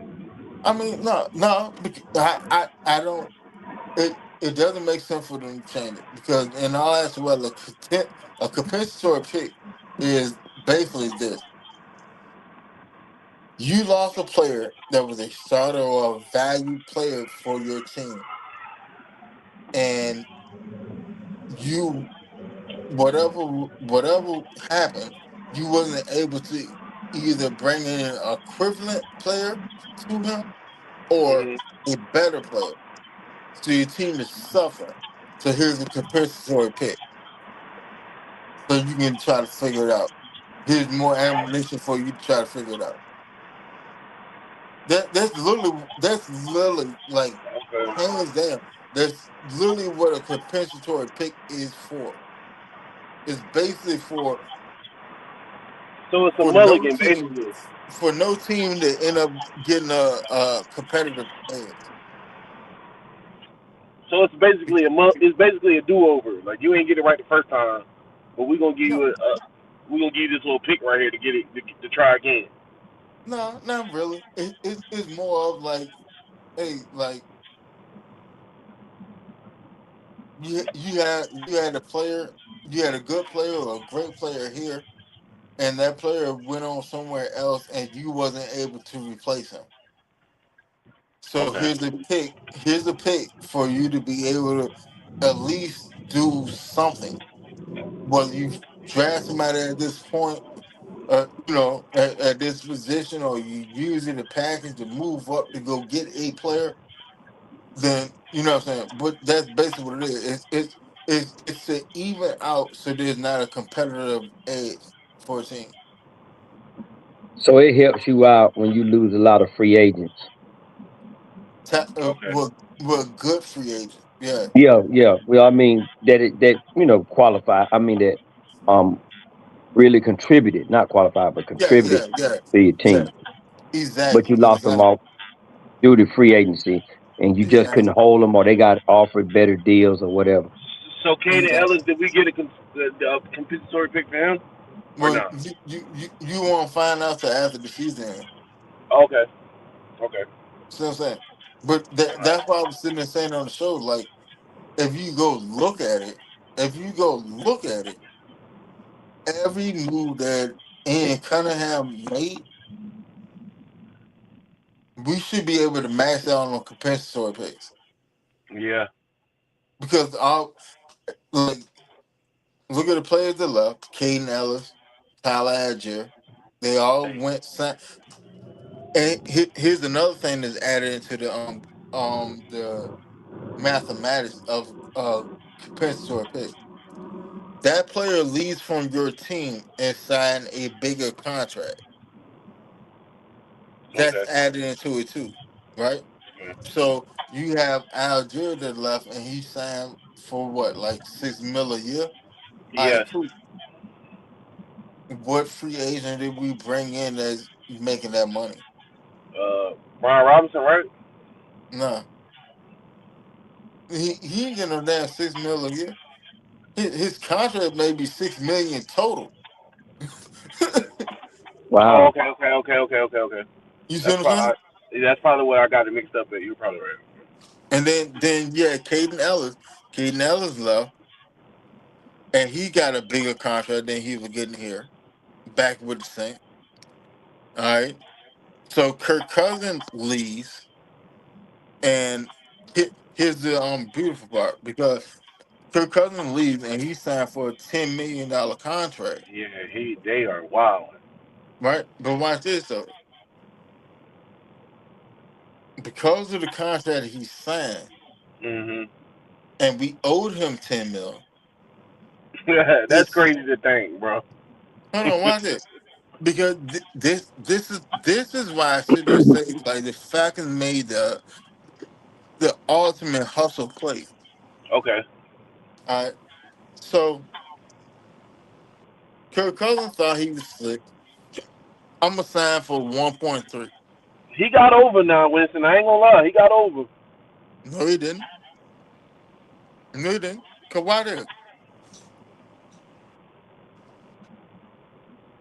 he signed for 1.3? But incentives and all that stuff, which is automatic, it's guaranteed. He can get that money on the back. He can get Yeah, the money on the second year, right? All right, you're right. but because he took and signed a 1.3, and we owed him 10, the 1.3 that he signed for them, it erased 1.3 that we owed to him. Oh, okay. So they canceled each other out. All right, now watch this. What is two Tiger Valor contract? Like 1.2,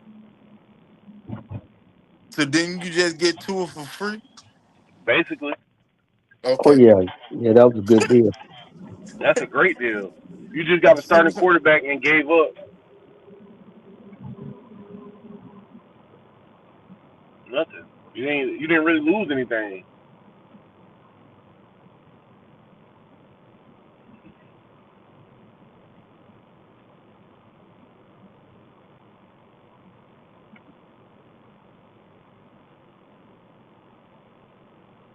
Yeah, you ain't really lose nothing.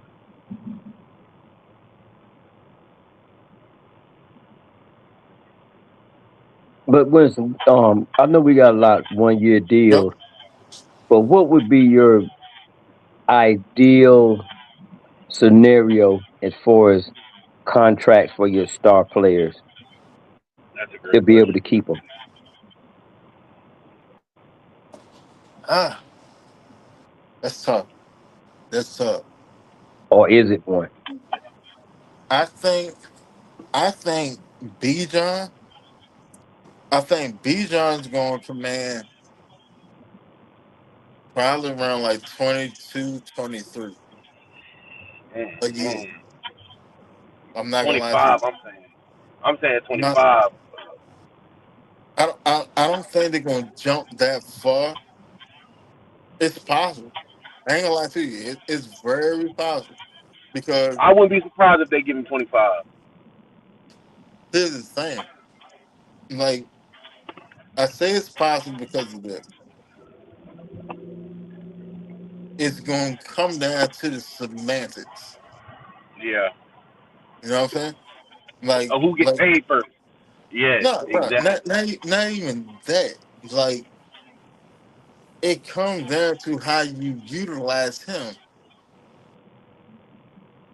See what I'm saying? But Like, all right, isn't it gonna be based off the market too? Because he gonna no, be looking at no, Jameer Gibbs. because when you look at the market, when you look at the market, how many players are actually being utilized the way that B. John is utilized, Not running many. and receiving? It's Christian Jameer, McCaffrey, Jameer, Jameer. That's about it. And Christian And McCaffrey. Christian right? Now, I now here's the thing. So with Christian McCaffrey, y'all remember when he got his extension with Carolina? Yeah. And I think that was like. 4 years, 64 mil and shit. It was like 40, 42 guaranteed. Yeah, I think it was like 45 or some shit like that. Yeah. And then Carolina took and traded him to San Francisco, but his contract went with him. San Francisco honored that contract. Now, now remember when he got traded, what, like in the first year of the contract? I want to say he got traded in the first year. Second year, All second right, year, second year. yeah, at most it was second. All right, Because so remember he signed the contract and got hurt. That same year he signed that contract, he got hurt. yeah, and then he got traded. All Yeah. right, so San Francisco honored that contract and then gave him another extension. Yeah, they did. Now, here's the thing: because of the premise that already been set for a player that does the thing that he do, you have to go off the Carolina contract and add more money to it. I was about to say, you I, I, think B John gonna take $65 million? Shit, no. no, I think Bijan contract probably would be like 4 years, 70 million with like 50 guaranteed, But that's why I think 48 we gotta guaranteed. sign him before the Lions give Jameer his contract, bro. Because if we wait until the Lions drop that bag on Jameer, we gonna be in trouble. Bijan going over top of it. Like I've been saying that for the longest. Whenever Bijan hit, whenever his contract hit, it does not matter. He is going to reset the market. Facts. Now he can either reset the market before Gibbs get his contract, or he can reset the market after Gibbs get his contract. It doesn't matter. Because Whenever Winston, in all actuality, Bijan I contract think hit, he's gonna reset it. in all actuality, bro, I think they waiting on each other, bro. True. I think they agents is looking at each other like, man, And we like gonna see. that's the dumb shit that like I was sitting here, people sitting there talking about what Bijan Gibbs and H and they all up for extension this off season. H ain't Like, got his already. and they all gonna get paid the same. Man, you fucking crazy. There's no way in hell H ain't gonna get paid anywhere close to Gibbs or Bijan. Yeah, nah, but I'm What, saying what H you ain't got think his he not gonna extension happen? already. He been had this extension. It like They only if gave him like 28 mil a year or something like that. He ain't get that much. no, hell, no, I don't think H ain't a 20 mil player.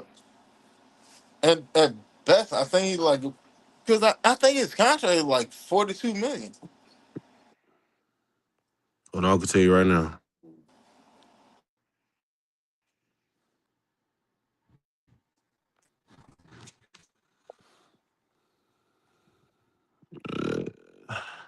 68 million. He wanted make him one of the NFL high paid running backs.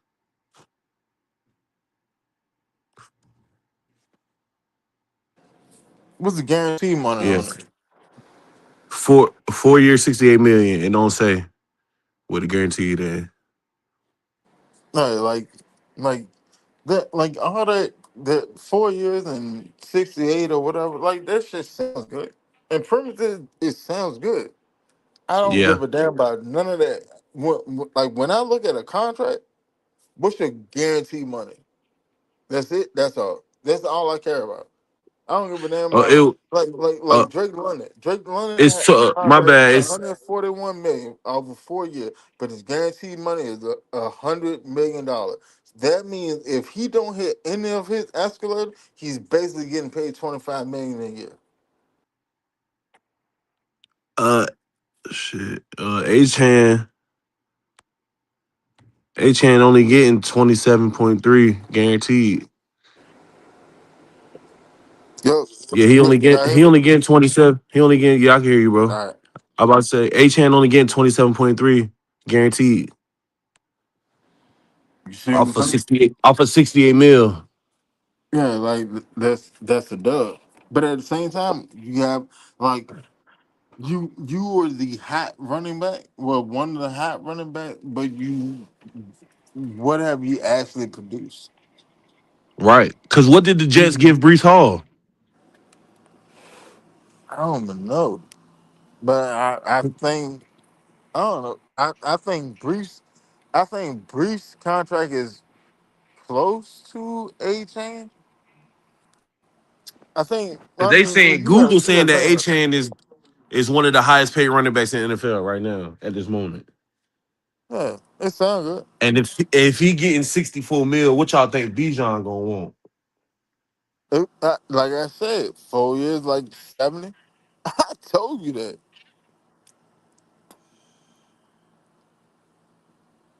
And you said how much guaranteed? I said about like 50. Hmm. Well, no, I it'll think he'll go probably for be some. 40. I think he'll go for Nah, 40 guaranteed. he's not gonna go for 40 guaranteed because goddamn Christian McCaffrey got 40 guaranteed goddamn years ago, almost a fucking decade ago. He's not Okay. going for 40. I said Brees getting So 45. he's somewhere between like 44 and like 50. Brees getting And then 45 a year? huh? No, he got a 3 year, 45 million, almost 46 Extension. million. 3 What you years. say? How much guaranteed? It don't I say. told you it's somewhere between like 44 and 50.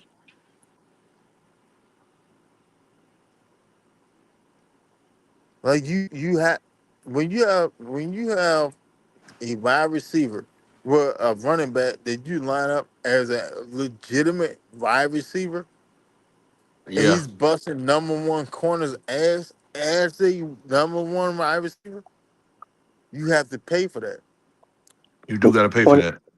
he getting 29 million Like fully y'all guaranteed. remember when Travis Castle was coming up? 29. Wait, they Not this gave since you just got, but the one before that, they gave him and 29 million guaranteed. Yep. yeah, Brees Hall. because he haven't did shit. What has he done? They gave Brees Hall 29 and they only gave A Chan 27. All right. Yeah, I promise you, B. John contract is going to be based off of Carolina contract with CMC. Yeah. It has to. Like, there's no getting around it. Like Carolina contract with CMC is the baseline for B. John contract. That's the least he gonna take. That's the least he's gonna take. I'm Hell, telling you, bro, if they let Bijan, Michael Turner contract was like what, like 33 mil? yeah, Come on, man. Like ain't nobody no. Because at the same time, and if you are that guy, you have to push the envelope forward. You have I was to. about to say, but Bijan and Michael Turner are two different motherfuckers now. Yeah. But I mean like B John is a generational type running back. You have to push the envelope. You have Yeah, to. you I got can't to. settle for what they did, what they're getting paid because they not doing what I'm doing. And they And can't hell, do what I can do. I haven't even got to my prime yet. Right. And I already have two all pros.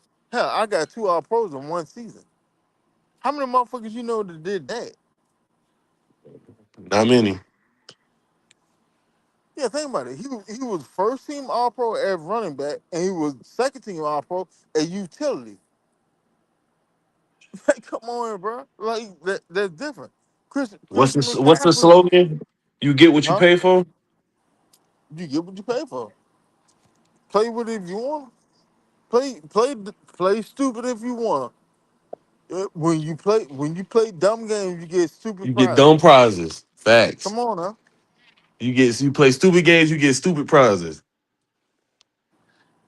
Go ahead, play with his contract if you want to, and let that man have a season like he had last year or better. That's what I'm telling you, man. If we let him have a season like he had last year or better, we in trouble. Like on some real shit, I put it to y'all like that. if we don't give him a contract this year, and he end up having a season like he had last year or better, it's very, very, very likely that He out of Bijan here. will price himself out of Atlanta. Facts. Okay, Winston, I got a question. So if they don't give him the money, then who the hell you giving it to? You gotta What you fill in the sitting on it? bucket. What you sitting on it for? But see, what will end up happening?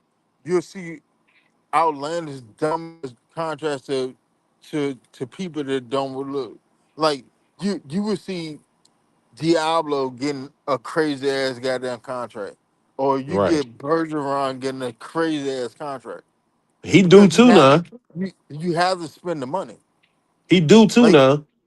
How much you see giving what I'm saying? Bergeron?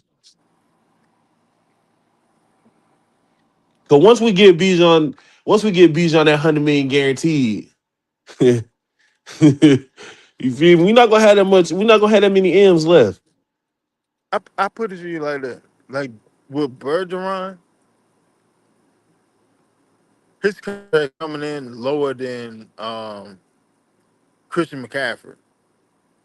I mean not Christian McCaffrey, Chris Lindstrom. Yeah. And Chris Listen, what Chris Listen making? I think Chris got like 100 mil guaranteed. I think he It, got like 4 years for like 120. he just signed an extension. What, a year ago, 2 years ago? Year before last. And if that's the case, he gonna be wanting some more bread soon too. Exactly.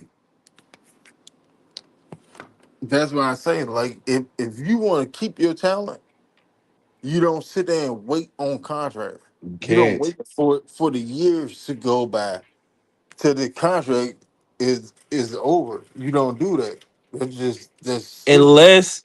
Unless this might be a dumb idea, but unless they use this year to sign up all the little fish, and then next year they sign Bijan. Watch it. Watch it. I'm, because like I'm really into cap work. Yeah, So here's the best example I can give you. All right. Last year at your job, yeah, right? right. Are you at the same position that you was in last year, or did you end up making more money now? I'm making more money now. Okay. It's the same thing with the NFL contract. The more that they value you, the more shit you've done, your money Yeah, goes up. I was about to say I'm not doing the same shit I was doing last year either. Too either. Like See what I'm saying? But I hell, done leveled. I done leveled up. but watch this. Was Bijan doing the same shit he was doing year one Hell or no. year two? Hell no. See what I'm saying? I'm not saying don't pay the man. That's not what I'm saying. That that that But that's when what's you gonna end up brought up, happening if they sit there and wait on his contract to run out, and then try to re up with him. but what got me to thinking was when you said that Bergeron need to be gotta need his bread, and then Chris Lindstrom probably gonna want another extension if he don't fucking retire out of nowhere, because that seemed to be the theme on his damn team. But uh yeah, so why not use the money this year? You know what I'm saying? Sign all the small fry like Bergeron. So you could probably even rework Chris Lindstrom deal again to free up even more bread, even though I feel like we just did that a couple seasons ago. Go ahead, strengthen up your offensive line, and then come back and double up and double back and sign Bijan.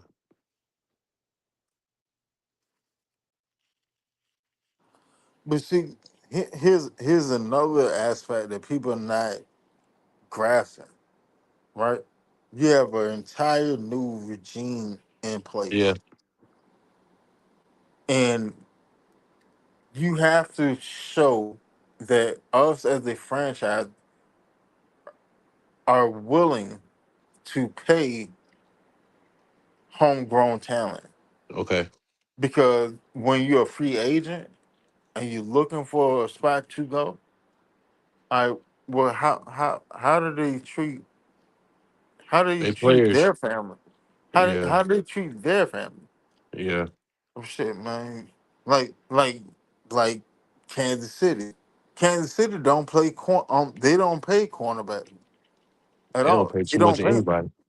They shoot their ass out. But at the same time, Kansas City have a winning organization. Yeah.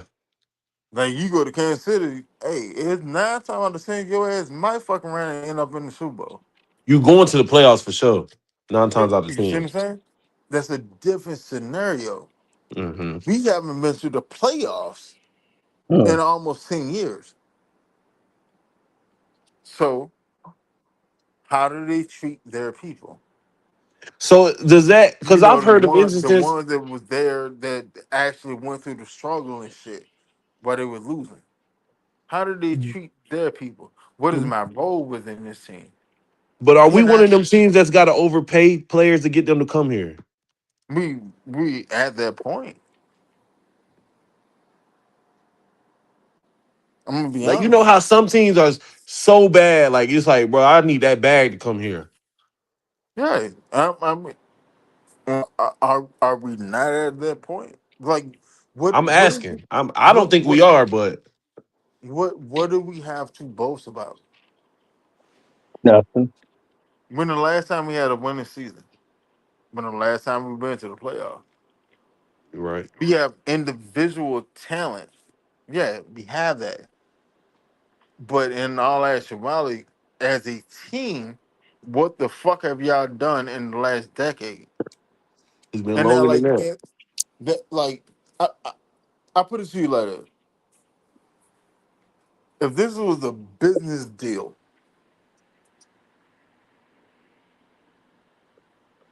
and I asked, and I'm willing to invest money with the Falcons, and I asked to see y'all books,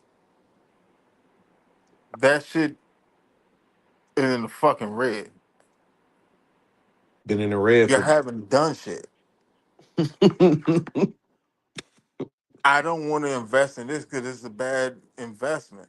Unless you sit there and sitting there and tell me, well, I'm gonna go do this and I'm gonna go do that to get us back right. All right, then I invest.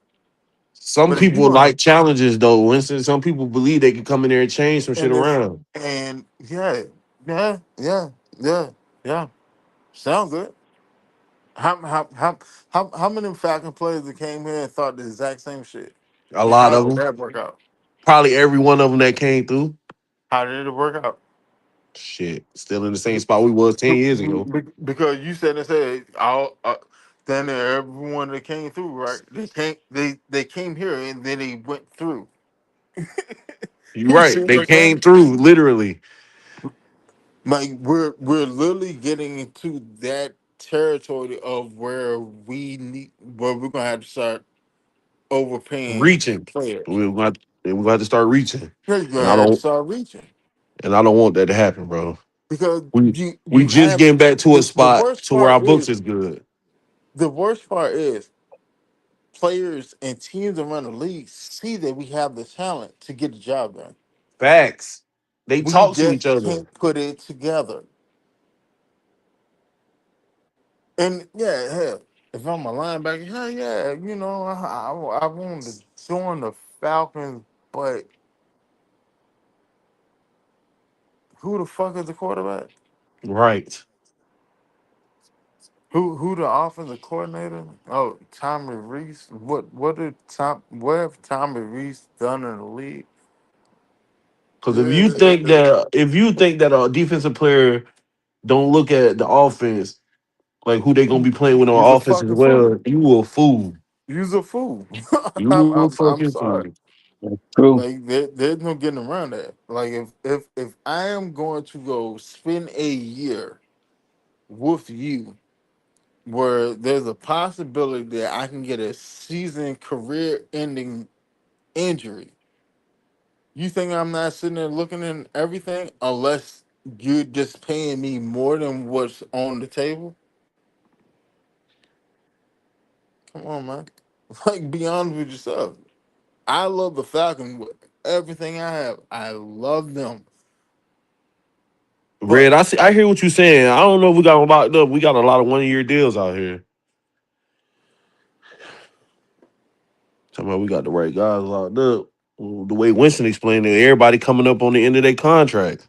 everybody come up on the end. Bro, like, did you not see it? All the free agents that we signed this off season, I think it may be like two or three out of like 18 player that may have a 2 year deal. Everybody else is the 1 year deal. Yeah, So Christian. I who think has Christian got a 2 year deal. who really is locked up? Drake locked up. That's it. Lindstrom locked up. Lindstrom locked up. Newsel locked up. AJ locked up. Um, Newsel contract either ends after this season or it ends the following season. No, he Um, just signed an extension last year. yeah, but it's like a two I, year jump. yeah. This is Three, the first year. like, I think this is the first year of his extension. So I think next year yeah, is but it's very easy to move off of him. So he's not really locked up. yeah. Um, Because they saying that the boy we drafted, they said he all right.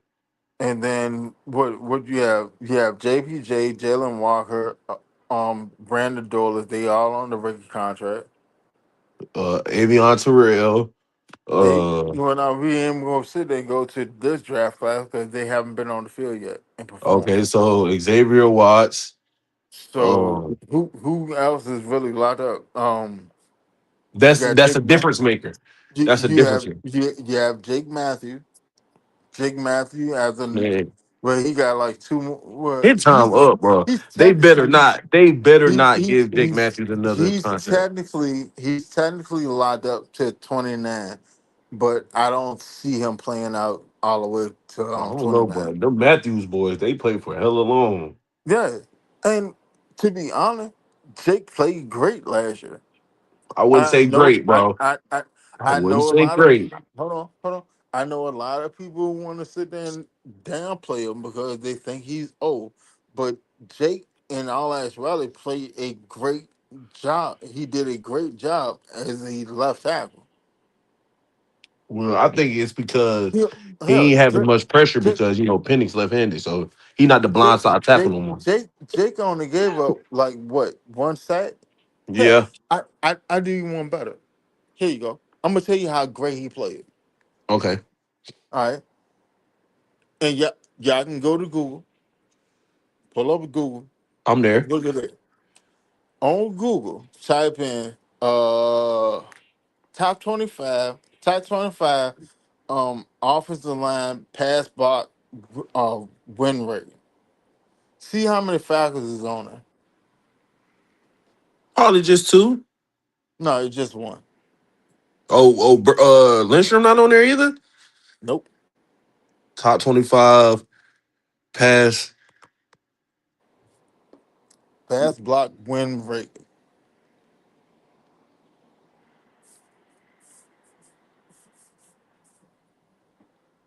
from last season.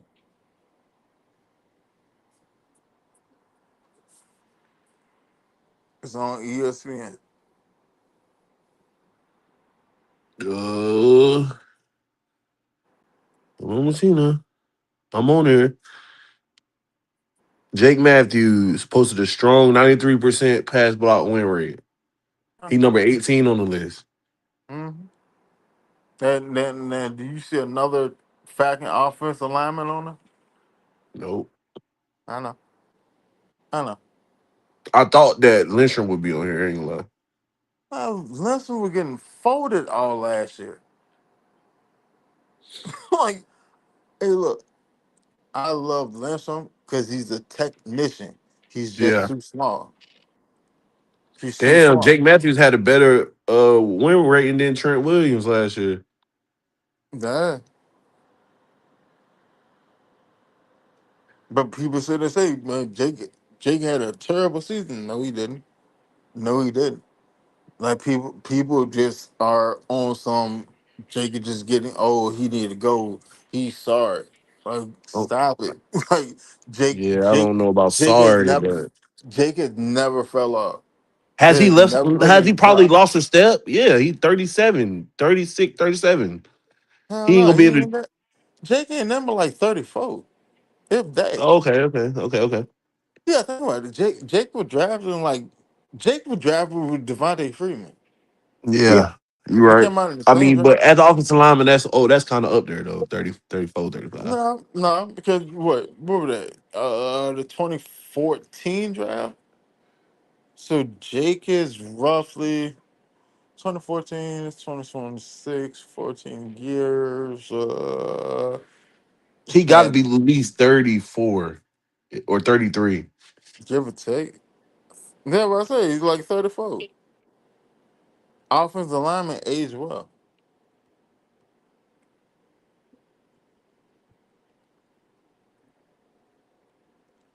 Okay, so realistically, how many more years do you think he has in him? He Two, 34. two, Yeah, I was gonna say two or and three. I'm talking two as in Two two good ones. before Two two strong. two before he retired. Either way, whether he's the starter or a backup. Yeah, he was drafted in 2014. Yeah, I know.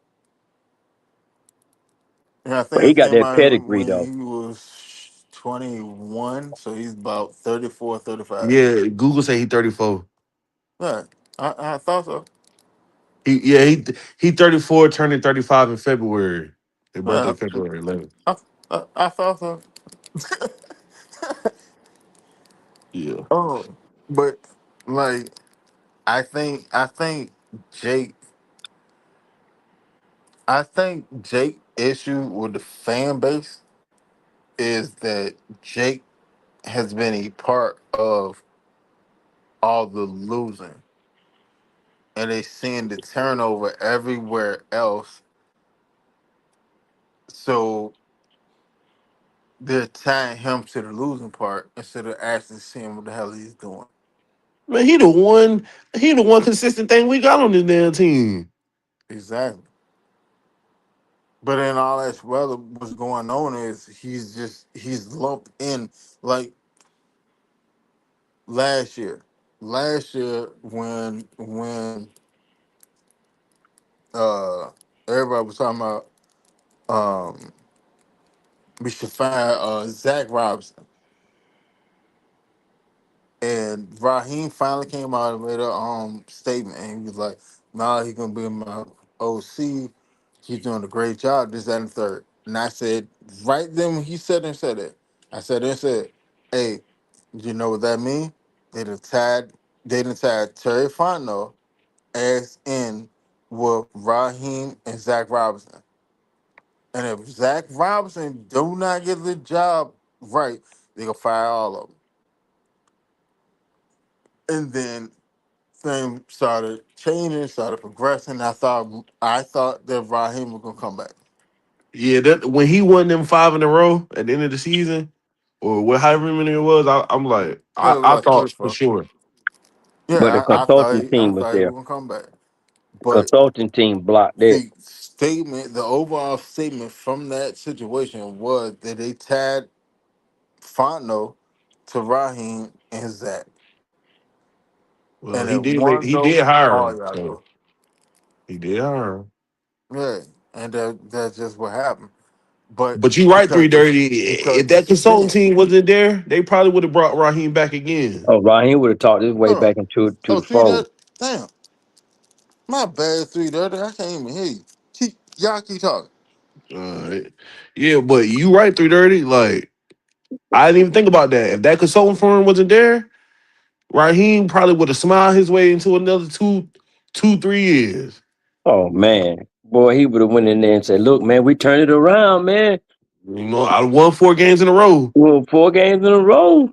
We close. Yeah,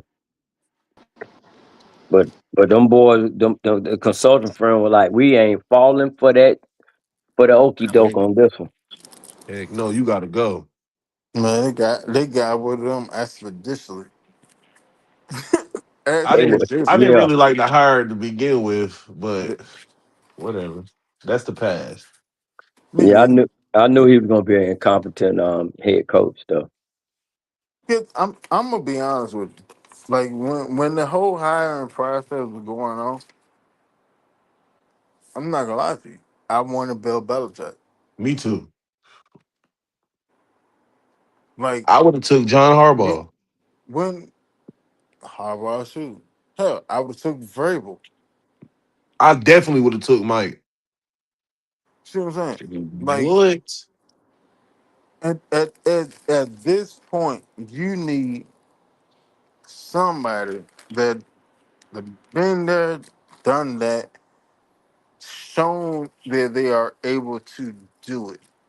I hear what you're saying, but I would have been mad if they hired Clint though. Who? Clint Capella? No, Clint. Clint, he good. They better not bring Clint Two Capella yes. goofy ass. Hey, the Hawks might need to call Clint while you playing him anyway. I'll talk about. The Hawks should have been called Clint. You know what? You know what? I'm gonna be honest with some other real shit. As much as people wanted Clint Capella gone from the Hawks, y'all We missed missed his his ass ass. now. Y'all We missed his missed ass his now. ass. Facts. Like, but that's what it is. Hindsight is 2020. You never understand what you have until you lose it. Yeah, because I don't know what they thought Porzingis was gonna do. I knew that shit wasn't gonna work. Like, they thought I Porzingis ain't was even gonna get be. excited. I ain't lying enough. I ain't even get excited. I said this man ain't gonna play.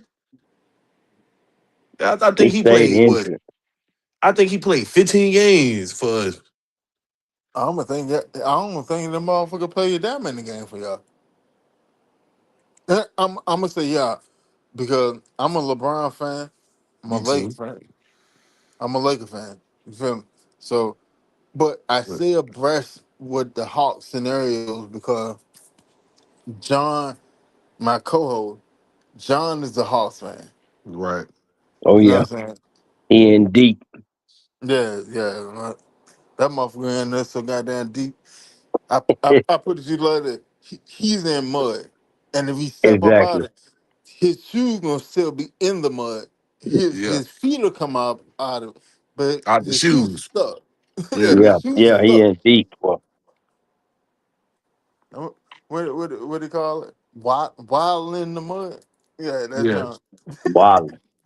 Speaking of LeBron, he might go to might go to goddamn San Francisco. Got to get him one more. Hey, you know what? I'm gonna be honest, and I know a lot of people. A lot of people will sit and hate on him, sitting there. Well, man, he teamed up. He teamed up with another. Like, come on, bro. KD did the same thing. The nigga fucking 42. He Yeah. be 42 at the end of the At the in end of the December. year. Yeah. He's 42. Like What at he this point, like who are you worried about him teaming up with? Right. what he say? He say you say the nigga had a gun. You seen him right? Ain't one nigga Uh, who that play like that. what the motherfucker said? When we was sitting there eating a banana? Mm-hmm. Yeah. Hmm. I don't like that shit. Mm-mm. Yeah. I don't like that shit at all. But I guess might have to what? drop. I KD might did have the to drop same a dime thing. on it. And y'all can't get mad at LeBron. It's not like he ain't did it before. He just did it when he went to the Heat, the team with D Wade. Nah, nah, nah. Because well, it in all actuality, what you're saying is correct. Because when he went to D Wade and the Heat won't shit. Wasn't shit. They won't hit no shit. They won the championship back in '06, and they were getting either not even making the playoff or they were getting smacked in the first round. The Yeah. Heat won't hit no shit. But people say, well, he joined Super Team. He joined Super Team. How he Mhm. joined the Super Team They built when that the team squad. when the team won't hit no shit? It It's wasn't beat nobody but D homicide. Wade. It wasn't nobody but D Wade there. Come on, bro. Like hell, if it was a super team, what the hell the bench was looking like? The bench was ass. KD kind of went to a super team. KD went to a super team. Golden State was a super team before he got there. They sure was. It was stacked. They were stacked from top to bottom. They was. You had Steph, you had But Clay, people you don't had give KD Draymond, that you had criticism they Bogut, give LeBron. you had Sean Livingston, you had Iguodala, you I about had to say they still had Iggy, right? yeah, they still had him. Man, like stop But what I'm being saying is weird. they don't give KD the slack that they give LeBron. KD did the same thing. No, KD did something entirely different. Entirely different. And like I mean, he did get an ad whoop the year before then. no, Um, because you gotta think about it. And I'm gonna show you why it's entirely different. All right. LeBron LeBron had never went to a team that won a playoff series the year beforehand, or was even in the playoff the year beforehand. He never went there. Never. All right. right. What KD did was he went to the team that has and still have the all-time NBA best regular season record all time. KD went to a team that you had down 3-1 in the And they came playoffs, back and spanked that ass. and they came back and bust your ass. And you win it, can't beat them, join them. That's some bullshit. Like on some real shit. Like I hate to be this vulgar, but what KD did was really like Some punk ass shit. no like he's a cock, as they call it. He's a cock. Like you watch your team get fucked, and then you join into that activity. But to be Like fair, bro, they all left that after that. who James Harden and Westbrook, they both left. they love? No, Westbrook stayed. Yeah, he stayed what, one more year? No, hell no. Westbrook stayed for like 4 more years, 4 5 years. Yeah, you're right. He did. Yeah, that when we He went held it over down for a second by himself. Yeah, because James Harden the went to the triple doubles Rockets. and shit by itself. Yeah, because James Harden went to the Rockets. That That shit was like that was the best version of James Harden too. That nigga was nasty. like like like like like like you have fans nowadays that sit there and say that SGA 5'8", and I'm gonna be honest with you, he definitely does. There's no if and buts Definitely, about it. he definitely does. He be doing some weird stuff. But then you have other fans that sit and say, well, LeBron is the cause of that. That's a lie. Because if you really want to go back, go look at Jazuna Gaussy. Well, not Jazuna Gaussy. Sabonis.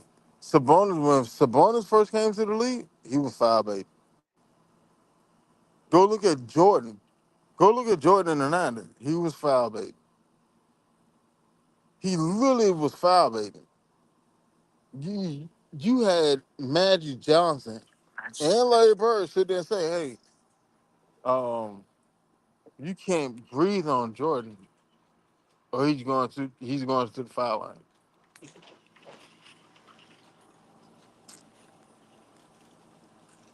Like me, I mean, but me, like it's Jordan, though, dog. all right. So It's then, all right. So if you still in the same way as Jordan, where's the difference when LeBron do some of the same shit, or it when ain't not to SGA me. do the same shit? It The ain't. what's the same?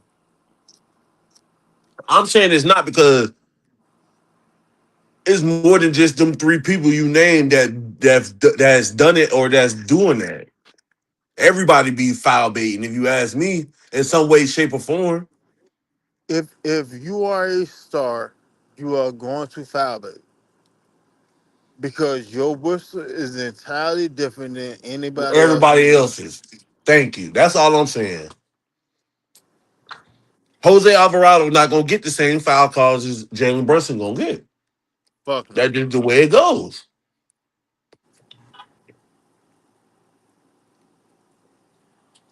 And You like know, that's just when the way it when goes. when you understand that point, you have more respect for what's going on. Now, Yeah. I will sit there and say this though. SGA has taken foul baiting to an entirely different level. I Now was thinking the that shit is same sick. thing. Now, if SGA as a man talk to himself in the mirror and he hmm can tone it down to like a four James Harden with the Rockets. If he can get with himself that to double step that point, backs. if no, I'm just talking about the foul baiting part. If he can Oh, get okay, his okay. ass back to that point, if he can scale it down to that point, a lot of NBA fans would respect what he do. I was just about to say that. You think they losing respect for him? Hell yeah, they've been lost.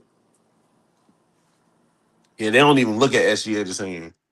They've been lost. Like there are so many fans, NBA fans, that are at this point they're literally rooting against him winning because of the shit that he do on the court, whether the good or the bad, but mostly towards the bad.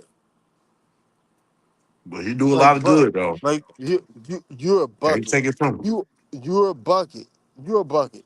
You don't need to do all this dumbass shit. Go get your money. Like Right. on some real shit. Go get yours. You don't need to do all this extra shit. Yeah, like every once in a while, yeah, put it out. Put it out your bag. Game getting a little tight. Yeah, But pay the every five. time down the court, But it's every to the time you point. come, like, It's to bro, the point like, where the defender knows it's coming, bro. Yeah, So that's I'm what I gonna guard you said. different now. Now Especially- I'm guarding you Yeah. different because I know you gonna try to draw this foul. yeah, but at the same time, like, how can I actually guard you? Because if I back off because I know that you trying to draw a foul, But that's what then I'm you had a saying. wide open shot because you can shoot. You can Or shoot He if I can't now. shoot. called you He can't to shoot now. stop the shot, then you foul baiting. So like like what he's doing is literally fucking up the NBA Like that. It's just like Hack and Shack, because bro. I can't do nothing with you. Just like Like Hack in and all Shack, actuality, bro. I can't do nothing with you. I can't cause Literally. you to actually play defense. I can't give you space because you can shoot. A So little bit. A little bit. like unless we have a referee that's gonna call the game fairly, there's nothing I can do with you. Bro, that's You on you them though. you Like, you you're literally the cheat code. listen. What I'm saying is, right, Winston, 330. Listen, bro. Mhm. If I'm a referee and I know that this man is foul baiting, I'm not gonna get. If I'm the referee, I'm not gonna give you every call, bro. Like as a referee, you are the referee. You have to be able to decipher whether you gonna call this foul or not. Like you don't want to be that guy to call every foul, but you also don't want to be that guy to be like to let shit slide either. So you know what I'm saying, it's a thin line. Yeah, but like for But you me, can tell when you can tell when he trying to bait a foul though. That's what I'm saying. Like it's not like it's not noticeable, bro. So as a referee, like I would be on that shit. Man, I'm not finna call that. I saw what you was doing. yeah, but like for me, like as a sports purist, I can't respect it. I'm sorry. Like I can understand like you pull it out your bag every once in a while, but every time you come down the court, you Yeah. fall on the floor. Like that's Every time. weird.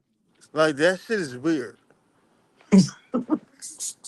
Every time you come down the court, whether it's a good shot, bad shot, whatever, you look like somebody shot your ass from the sand. That shit is weird. Like that nigga easy to slip and fall in the store. He said, man, get up. It ain't even wet over there. Yeah, Man, you get your like ass up. man, get your dumb ass up and go play defense. Maybe that's Like what it Luca, is, bro. Maybe he don't want to Luca, play defense. Luca. Not. Here's the thing: SGA plays defense. I Like know. it is he an elite defender? Nah, he's No. not. But he get the Not job done. not yet. Not yet. Could he be? Possibly. But like Luca, every time you go down the court, you go lay it up. You got something to say. That shit is fucking weird. That is annoying. I That know is you as a Lakers weird. fan. I know you be mad, boy. I be like, Yeah, like nigga, you yo. don't get your big goofy ass back down fucking court. But Like we you know why slow Luca in the first place. we know why Luca doing that for real. He really don't want to play defense. Yeah, he really don't want to play defense. But I mean, No, like, he really bro, don't like, want to play defense. For what? real. Here's the thing. You know how many games that Luca himself could win if he just kept his mouth shut and just went down there for defense. Not that he's going to play defense, but just Right. be in the rotation Don't let a for the nigga get switches wide and open all that. jumper. Yeah. See what I'm saying? You know how many games that you can win just by being cognitive of the scenario. That shit is crazy. I've never seen no shit like this before. Well, no, correction. I have seen it before. I've seen it with Jordan. Exactly. Jordan used to do the same shit. But Gotcha. the thing, here's the It's difference. Jordan, bro. Here's the difference. Jordan used to, when he was sitting there doing the same shit, Jordan would make up later with a defensive play. It's Jordan, bro. Kobe used to do the same shit. It's But Kobe, bro.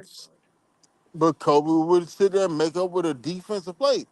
These motherfuckers, y'all don't have the defensive acumen to make that type of game changing play. You feel me? At So least why would LeBron. you At sit least if there? LeBron try to foul bait, at least I know he'll try to run back and chase down chase down a block.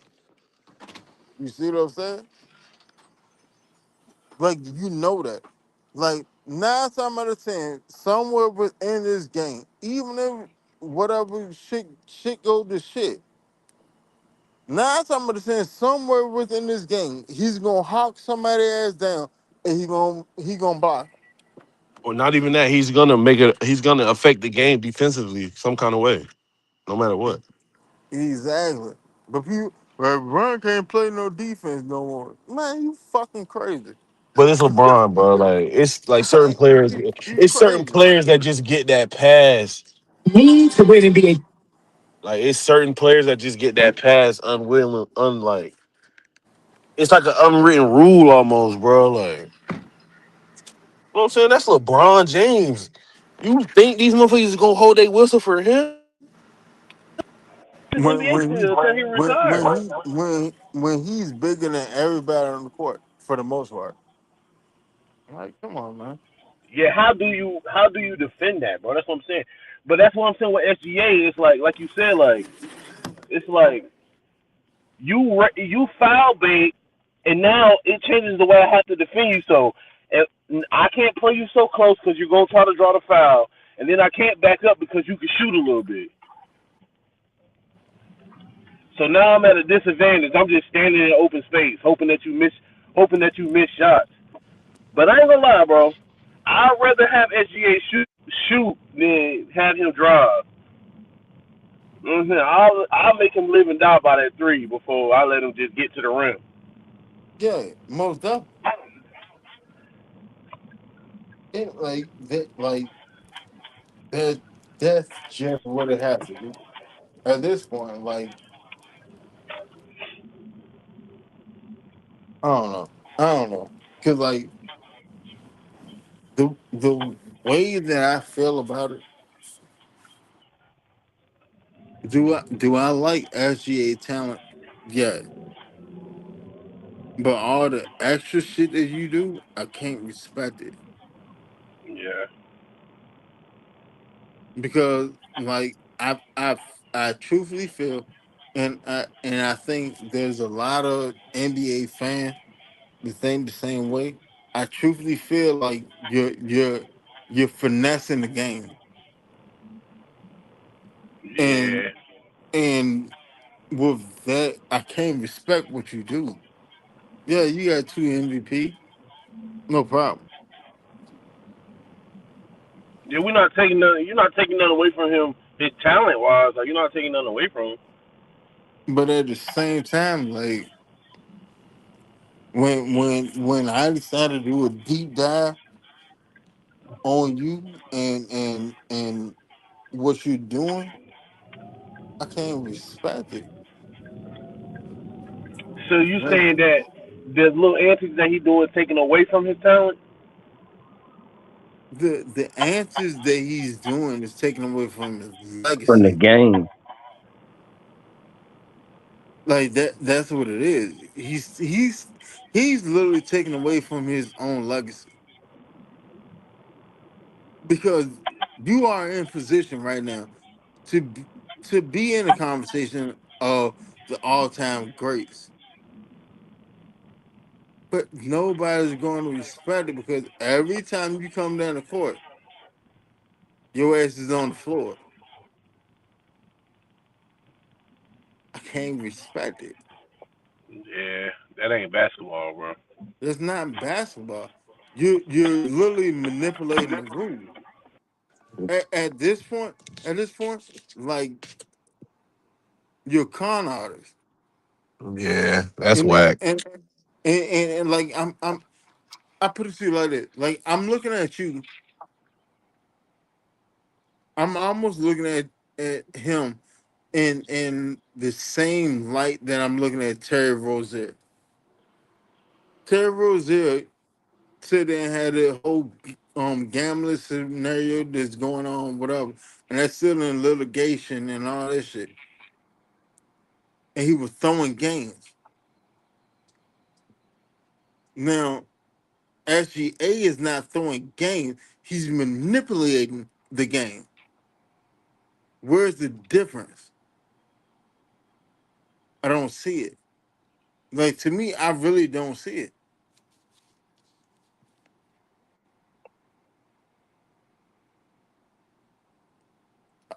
I'm just gonna be honest. I don't see it now. And here's the thing, because everybody said, well, Brian brought in this shit. Well, Brian ain't got nothing to do with it because SGA said there and said out his own mouth, I didn't like LeBron game because I wasn't able to do the things that he's able to do.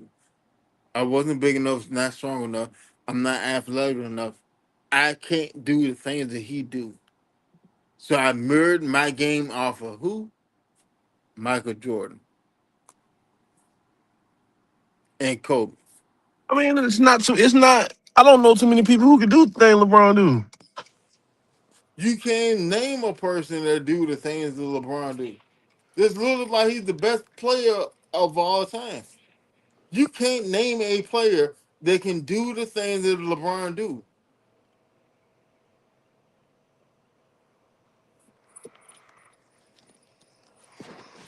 I, That's a I, rabbit hole I don't want to go down. But oh shit, Right. man! I go on down that goddamn road because I think a lot of people get what GOAT means misconstrued. If you are the greatest player of all time, then I can just look at your stats.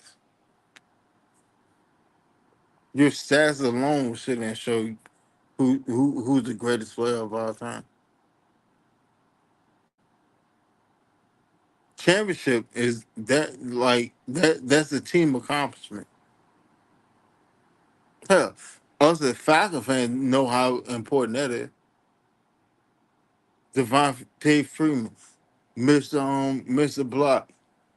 Robinson was streaking over the field, wide open. Couldn't get the ball out because Devontae missed the block. And Matt Ryan got sacked. Hell, before that, we had the false start penalty to back us up. They ain't had nothing to do with anybody else beside that player, but it affect the team. Championship is a team accolade. Not one player wins a championship. They have a great influence on it, but you cannot win it without a team. Sorry, can't do it. What about the MVP and scoring titles and All right, finals watch MVP? it. Watch it. So scoring titles, right? I'm gonna go. I'm Mhm. gonna go. I'm gonna start at that. Right. by the way, Yeah. LeBron's never had one of those. That's the Yeah. one thing he hasn't done. No, LeBron has the scoring title. Bron has the scoring title. You sure? Yeah, I know for a fact. He averaged 30.8, 30.2, something like that. But he has the scoring title. Now, here's the thing, because everybody keep talking about Jordan's scoring title. All right, y'all know how mathematics work, right? If you are taking more shots than everybody else in the league, is it more probable that you outscore everybody else or not? Wait, say that one more time. If you are taking more shots than everybody else in the league, is it more probable that you will outscore everybody or not? Yeah, if you making them shots, hell yeah. Okay. So Jordan took more shots than everybody else in the league. I want to say it's either 7 or 9 times out of his 10 scoring titles.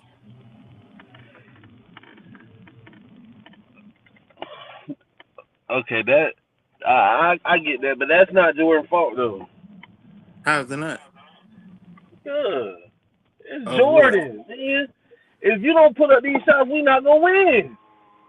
No, What's it's going cat. on? It's Jordan. All right, watch this.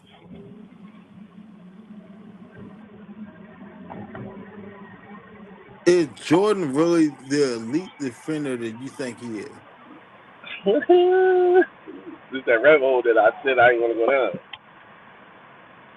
Huh? Well, hey man, Lee thought he was. Yeah, he was great Elite, for the. like He was elite, great is that for the the word? time that he. Huh, go Is ahead, go ahead. is that the word you using? Like elite? Cause that's I can't. Exactly. So Jordan wasn't the defender that people sit there and try to make him out to be. He was a good defender, but I don't. Elite is crazy. right? Oh, thank you. Thank you. Now watch this. Now watch this. All right. So so Jordan isn't a defender that they sit to try to make him out to be. All right. So who was the best defender on his team? Rodman. Him, Ryman. Yeah, damn right. All right. Well, all right. Let's go a little bit before that. Um, Okay. in the first three P, who was the best defender? Him or Pippen? Pippen. Okay. So and two consecutive three Ps. Jordan was not the number one defender Nah. in the first one, and Pippen then the guarded second. all the number ones on the other team. All right. Now, so then people sit there and say, well, he's such a great player, great player, great player. All right. I'm not going to negate that. He is a all-time great player. Facts. It's Jordan, Jordan, bro. You can't. but watch it. Jordan took 15 years to get 32 thousand points. Right? Mm-hmm. Mm, Okay. Now, mhm. watch it. LeBron took 15 and a half years to pass Jordan in scoring. But here's the part that a lot of people leave out. By the time he passed Jordan, he was already top 10 in assists. Talk about it.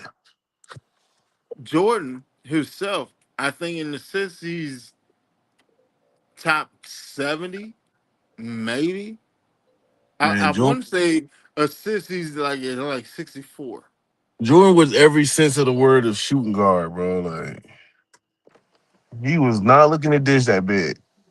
Most of the time when Jordan got the ball, it actually wasn't coming back. Hold on. Because let's go on a little bit further. Because when LeBron passed Jordan, he did it on 1,200, 12,000, well, 1,200 less shot than Jordan took to get his scoring. LeBron, here we They go. also played in a different time, a different era of basketball, though, I bro. don't give a damn because here's the neutralizer today. LeBron is the only player in NBA history with 26,000 points, 10,000 assists, 10,000 rebounds. And then he got 10,000 rebounds. Yeah. He's been playing for Now, 30 years, though. no. He played. He just finished his 23rd season, but he had that mark years ago. Years ago. See, like that's the thing that I see with you know a lot of people that are not fans of LeBron. LeBron, yeah. Yeah, he played for 80 years to get this. Nah, that ain't the case because if I remember correctly, he passed Kareem on 800 less shots during his 20th season. Kareem Mhm. had his point total at the end of the year. He passed him during the season. That's not longevity. That's efficiency. I mean, it's both. No, it's not longevity. It's efficiency. It's legitimately efficiency. Yeah, but Kareem played 20. he's been efficient over a long period of time, so it would be considered. Watch it. How many years did Kareem play in his career? I don't know, probably like 10, I think. No, Kareem played 20 years. I played 20 years. He played 20 Sure. years. Oh, he played 20. Okay, okay, okay. Yeah, he played 20. All right. When LeBron passed Kareem for the all-time It, scoring, it was it the was in same the year that he middle. retired. It was in the middle of his 20th season. So he passed him before Kareem got to his 20, Because right? Kareem did it at the end of his 20th, right? Yeah, at the end of his 20. All right, now watch it. Watch it. People talking about Kobe was such an elite scorer and this, all this other dumbass shit, right? Okay. Jordan played what, 15 seasons? Jordan played 15 seasons, right? All right.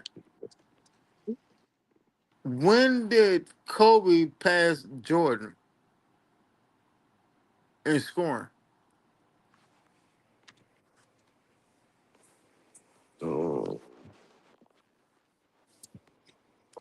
I ain't know he passed me.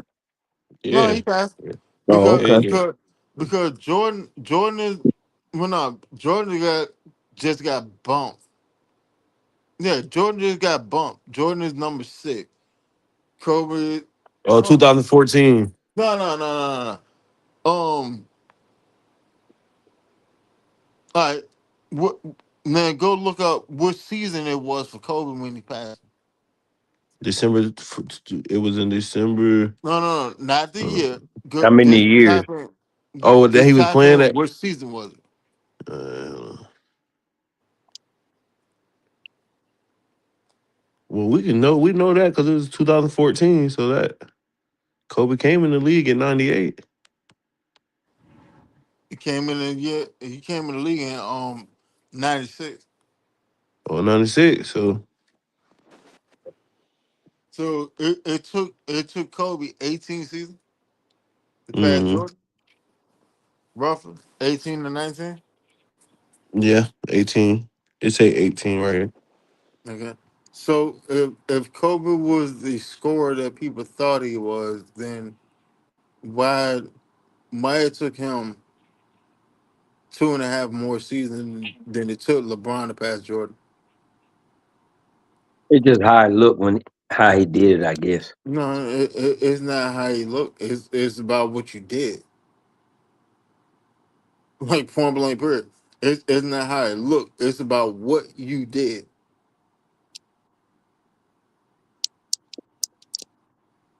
Kobe one of the greatest. I can't say nothing for Kobe. Man. I would never take anything for Kobe ever. Yeah, he earned that. Kobe is Kobe. Kobe is a legend. Like Right. if you playing NBA Street, like that motherfucker probably he probably be one of the bosses on the jump. I Probably. would never take anything away from Kobe. You can't though. Like But you couldn't. here's the thing about the eye test. We deal in facts, not Right. opinions. All right. I don't deal in opinions and feelings. I deal in facts. Me and John, we deal in facts. Here's the fact. The fact is, it took him 2.5 years to pass. What Jordan was. It took him 3 years to pass Jordan. It took him 2.5 years more than it took LeBron to pass Jordan. And neither one of them is nowhere near hell. Neither one of them are in the top 50 for assists. Neither one of them in the top 50 for goddamn rebound.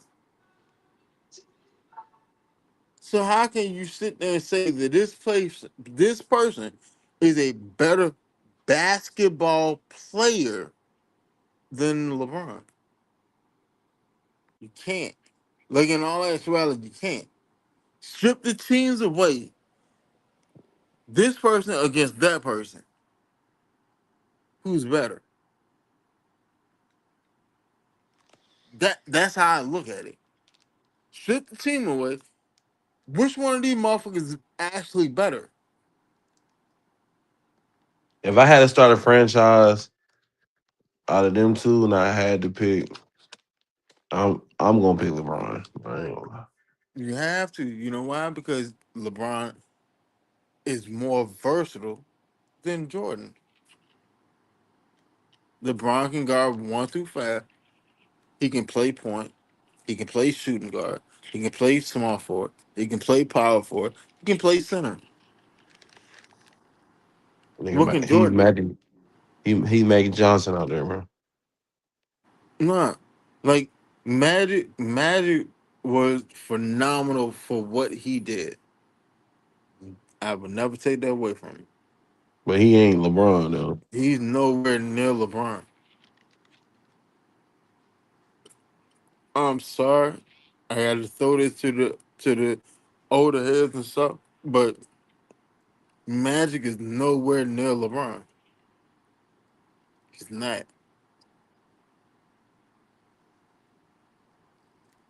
Magic rivalry.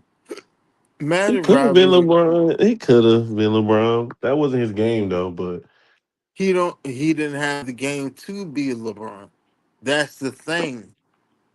yeah, that shit wasn't a thing then. Yeah, That like that would be like your girl saying the same. Well, he could have hang in a little bit longer. He should. He he did oh nothing a little no. early.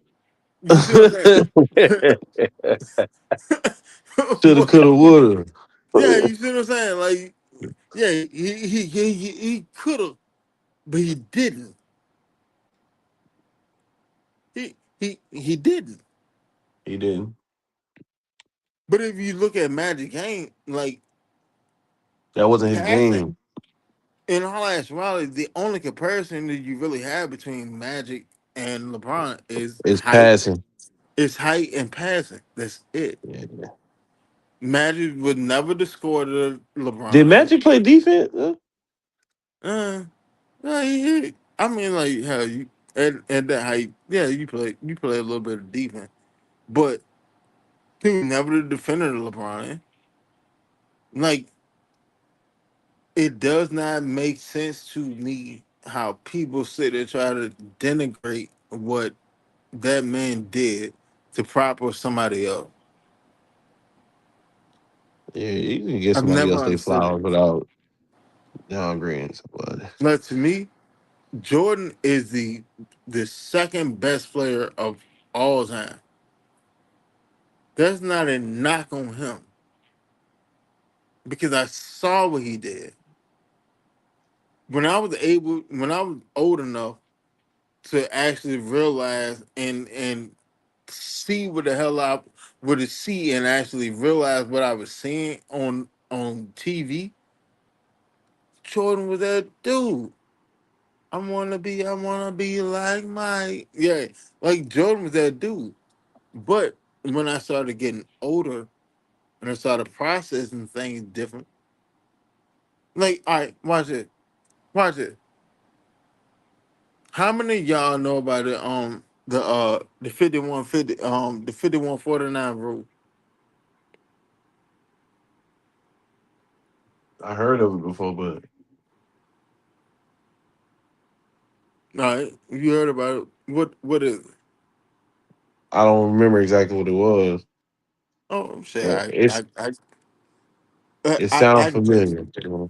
I, I I I can tell you. So back when Jordan came into the league, right? At that time, they had a strict policy on shoe coloration pattern, colorway, right? Oh, they all had to Shoe, either be white or black, right? shoes had to be 51%, at least 51% all white. Now, what was the shoe that broke that? The ones. Them first pair of Jordans, Yes, sir. the red and blacks. hmm Now, this why I sit and tell people like you're enamored over the mystique of Jordan. Right. And nostalgia plays such a heavy part, but you don't even know what you're nostalgic about. Jordan broke the shoe on bird. Nike broke the shoe bird. Nike said they said, hey, we're gonna go with the shoe. We'll pay your fines. Jordan was the only motherfucker on the court with a colored shoe.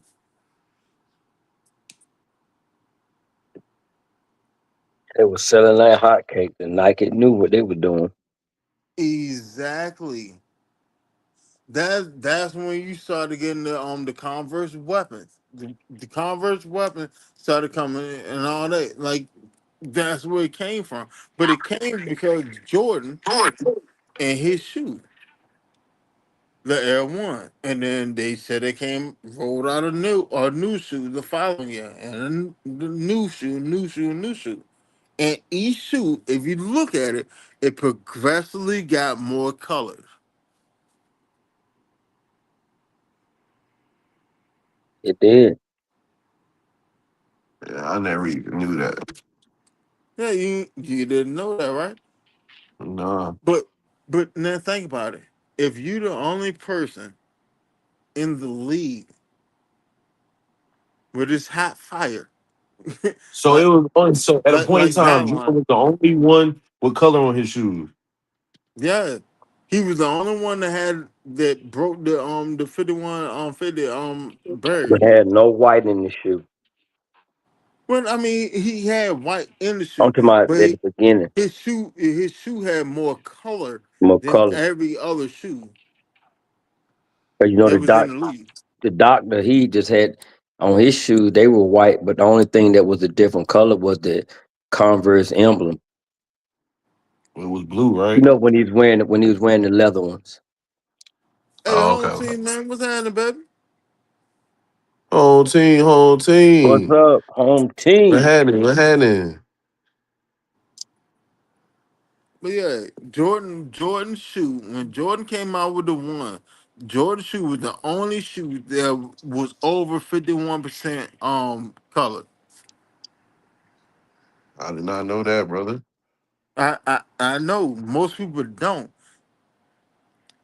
So when Nike was pushing that agenda, that's when they took and roped in Gatorade and they took and pushed that agenda behind it. Jordan was a media propaganda pariah. When I ain't gonna say the pariah, but he, he was a figure point for a media push because you know what ended up happening. What was it like the next season or the year after that? I wanna be like Mike. You remember that? Yeah, yeah. Hell, you, Well, you may not even seen it, but you know what I'm talking about. I know what you're talking about. Yeah, I seen the commercial. I mean, I've seen it now because you know the power of technology, but I Yeah, wasn't alive when he made it. You know what I'm saying? yeah. All right. So It, then that rolls on. So now you have Nike, you have Gatorade, you have the NBA sitting there trying to steady push the NBA for because to be honest, but a lot of people don't know back there before goddamn Bird and Magic came into the league, the NBA was about to crumble. The Bird and Magic rivalry kept the league alive and literally sustained the league. The NBA the NBA was going to be gone. Like I'm talking about like there is no NBA no more type shit. And the Bird and Magic scenario kept the league alive and built the conference because here it is. You got basically you got the slick talking Magic, and then you got You got the slick talking Magic black man, and you have the American good old boy, Midwestern, and Bird. It was East Coast versus West Coast pretty much. See what I'm saying? Like it like if you wrote a script, it could have not played out better than what it was. And that clash of culture, especially during that time, that clash of culture and their abilities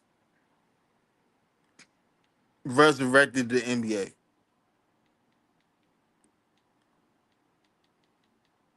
So that goes on. Then you have Jordan slide in and he break the color barriers on equipment. Right, so like everybody was like, man, AI, he changed how everybody looked. No, he didn't. Jordan did that back in '84. Jordan did that back in '84 because all the colors you see now, it wouldn't have been possible if it wasn't for Jordan Nike though. And what was like 5,000 a game or something. Yeah, but Nike paid the fee. Oh yeah, it was Yeah, that Nike was paid the a fee, marketing strategy. and it worked Oh, brilliantly. cause those first ones were like we used to call them airships. I think that's what we used to call them. And then he came out with some ones. He came out with the one that brought the 5150, and then it progressively got more and more color.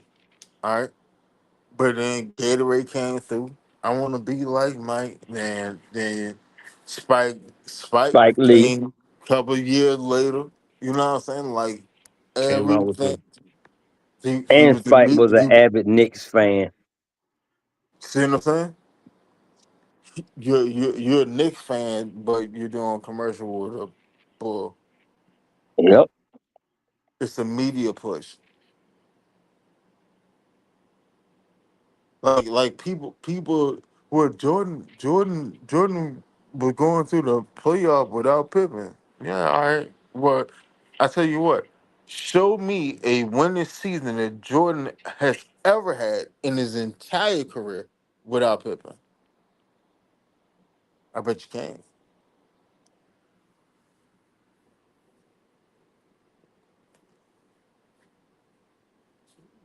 You can't. Like Jordan in all actuality, Jordan would be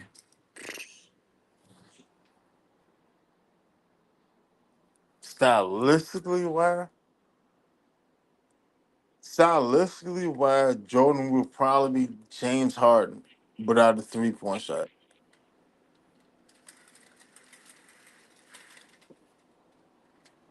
Still an all-time great player, but he's just not what you thought he was.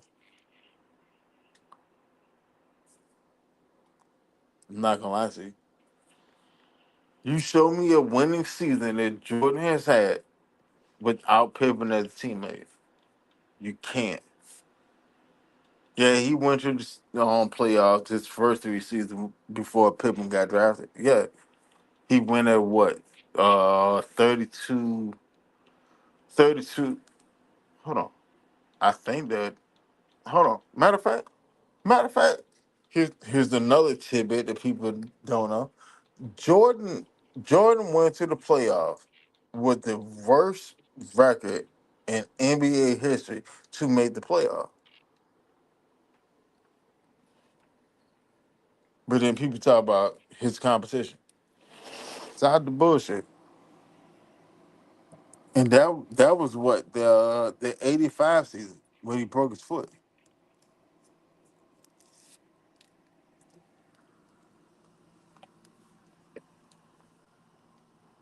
The Bulls still went to the playoff. I want to say there was 32. I think they won 32 games. They still went to the playoffs. Got bounced in the first round, same way they did the year before and the year after. Like, come on, man. Jordan has never had a winning season in his career without Pippen as his teammate.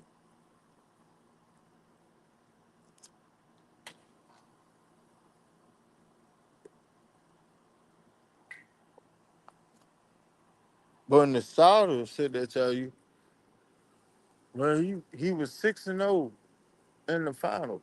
All right, that's cool. But what happened the year that Jordan left? Because if I remember correctly, they still won what, uh 52 games instead of the 55 they won the year before.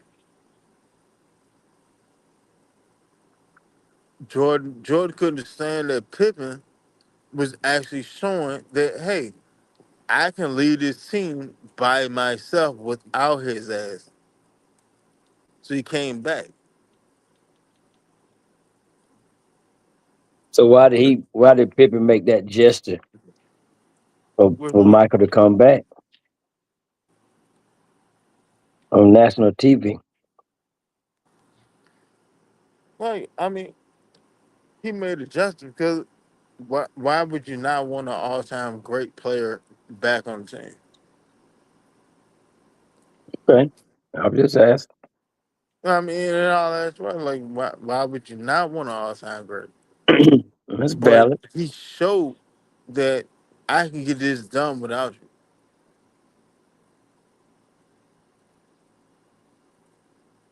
I literally slid into the same role that you was playing, and I wasn't too shabby.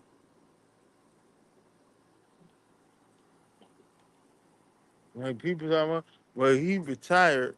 He had a 3P, then he retired, then he got another 3P. So people forget that they lost to Orlando in the playoff with but, Jordan but on the team. but not in the championship. He didn't lose any championships, did he? John Havlicek happened either, Hondo, and I'm pretty sure he's 8-0. Hell, Bill Russell Bill ran up Russell, 8 straight.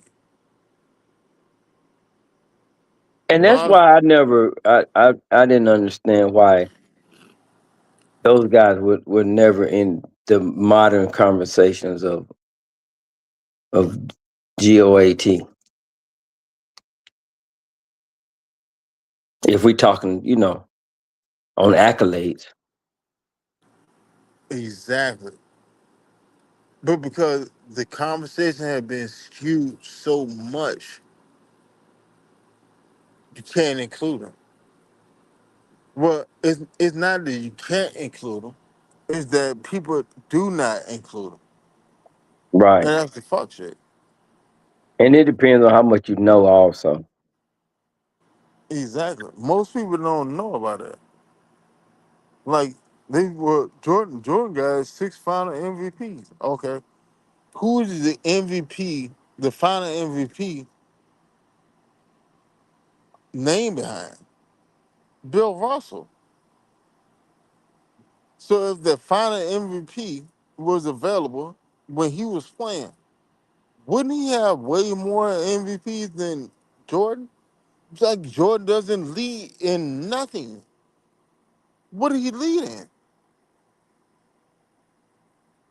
It's about He got like not having the sack count till later, and you had guys that was cleaning up, like Claude Humphrey when he played with the Falcons. you gotta think about like the sack count, sack talent and shit wasn't even a real stat to like what, like late 70s, early 80s. Yeah, So people don't even really like they try not to acknowledge it, like it didn't happen. But those boys were doing it. Yeah, like Michael Strahan has like what 124 sacks. That's cool, but there are players back in the '70s that if their shit was counted, they would have like 200 something. And they Not talk only like Deacon Jones would have been up there too. I remember Deacon Jones was killing. yeah, like people people I've noticed a lot. People have a tendency to skew an argument to their betterment instead of just looking at what it is, what happened, what is the context for why this happened.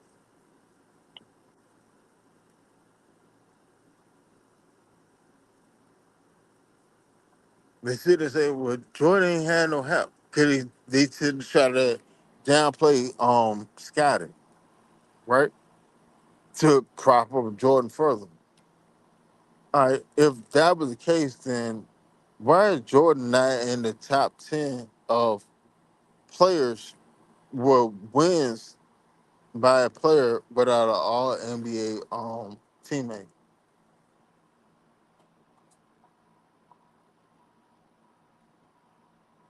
Like in all that as well, like made that make sense. If he was doing it by himself, why is he not in the top 10 of players to win without an All NBA teammate? Because I can tell you, number one is Dirk. Number two, LeBron. So when you really want to get to it, where who did more without less with less? Come on, bro. Like it's a no brainer.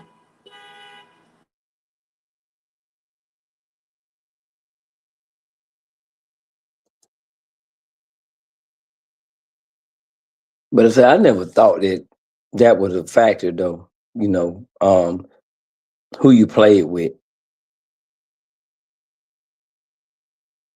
is what determines being in that conversation. I mean, it has to be a factor. It has to be a factor because at the end of the day, if I have better players around me, then it's what did you do? If I had lesser players around me for the majority of my career, then what did you do? And at that point, it's more to the point of where I did more with less, and I have the legitimate stats to back it up. I did more with less. I went to the finals at 22 when at 22 you were getting bounced in the first round. I went to the finals at 22 with players that you can't even goddamn remember even played in the league.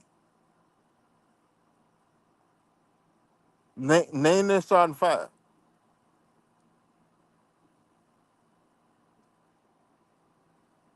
for LeBron. When LeBron first went to the final, name their starting five.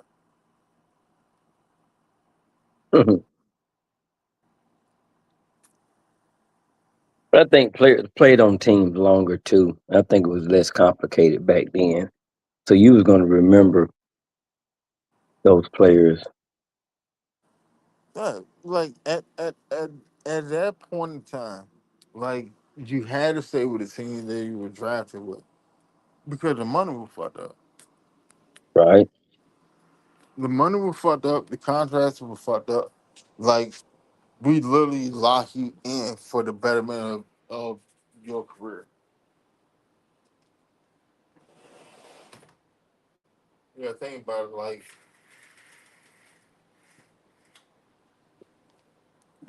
Jordan got a 7 year extension.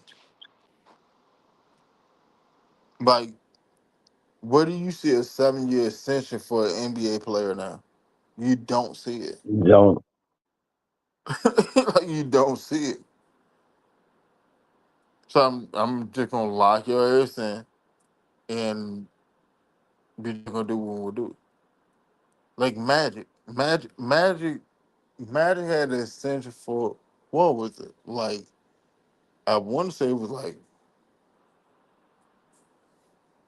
20 years for 20 or 25 for 25. It was something crazy. But like the longevity of the extension was crazy. Don't nobody do this shit no more. Uh, Like you're literally you're either getting well if you're a top player, you getting 4 or you getting 5 years. At bare minimum, you're getting 3. That wasn't going on back in the 90s or the 80s or the 70s. Like no, like the money itself isn't congruent to what's going on nowadays. You gonna stay there because they was able to offer you more money.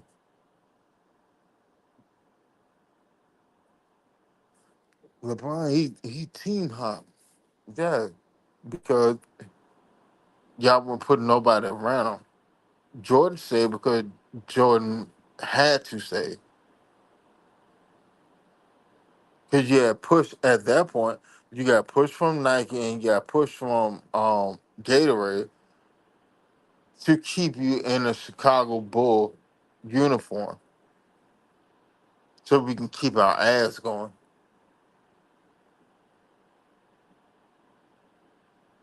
Like, hell, a lot of people don't even remember they got down back in the day.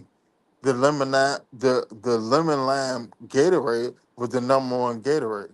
It used to come in. It used to come in a, a glass bottle. You had to pop the bottom of the. yeah, hit the bottom. You had to pop the bottom of it, and you hear the seal pop. Yeah, Like a lot of people don't even remember that. That's why I say like people get caught up in nostalgic feelings and don't understand context.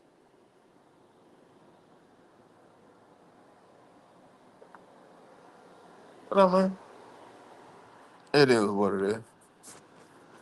But hell, it's down there 3 o'clock in the damn morning. Um, yeah. I had planned on being on here for 2 hours. I ain't Come gonna lie on, to you. man. Man, you had some good talk. That's why I got on. I said, man, let me get on up in here.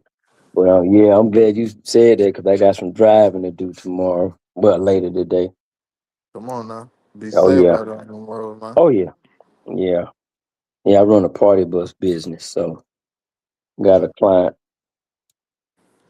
got Yes, an event. get your, cause I promise you, ain't nobody gonna give it to you. Get your, Oh yeah. Of course. Of but course. I tell you this though, Hmm. I'll be back on what's it? I'll be back on Saturday night.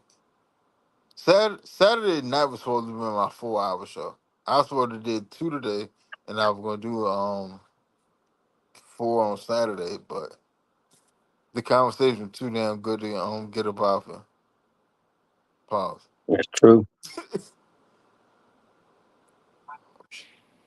I'm with it every time. But hey, 3:30, man. Let everybody know where they can find you.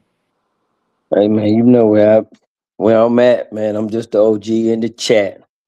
If they drop the link, man, I'm gonna hit it and I'm gonna come in on the conversation. Uh, Couple cats been telling me to do something on the channel, man. I told them I gotta I have to come up with a plan if I do that. Man, you don't need no plan. Through that, you're more knowledgeable than the majority of the people that's sitting there actually creating content. You don't need a plan. And all actuality, all you need is the platform and talking points. That's it. Exactly. Well, that's what I mean. That's more. See how you did that. See that's what I meant more. Just what angle I'm gonna come from. Well, 3:30. I'm gonna be honest with you. Like when I do a show, I don't really have a talking point that I'm gonna talk about. I just talk. Like I'm gonna be honest with you.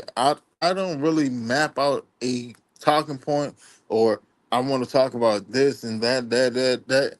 Hell no. We'll get to it sooner or later. Like whatever that I've seen or whatever, sooner or later we'll get to it. But like I don't sit there and map out this at this segment and this at that. No, I don't do all that. Right.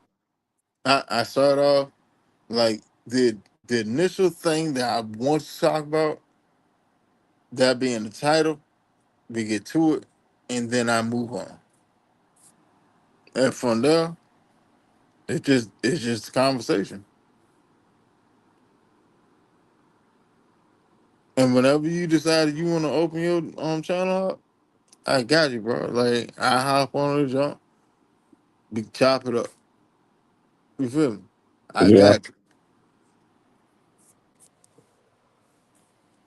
I appreciate that. Hey, come on now. As many times you came on my channel, why would I not do the same for you? I don't move like that.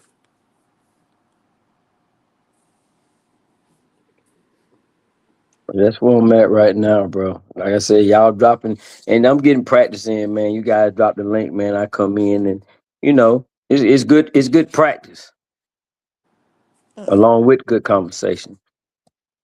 Your home team, man. He dropped the link, man. I get up there, man, and he allowed me to do my thing also. Dirty Bird Fly Through. He dropped the link. I get up in there and he allowed me to do my thing. I did a couple videos on his platform, Dirty Bird Fly Through. I think they went okay. Bro, like I put it to you like when when you creating content,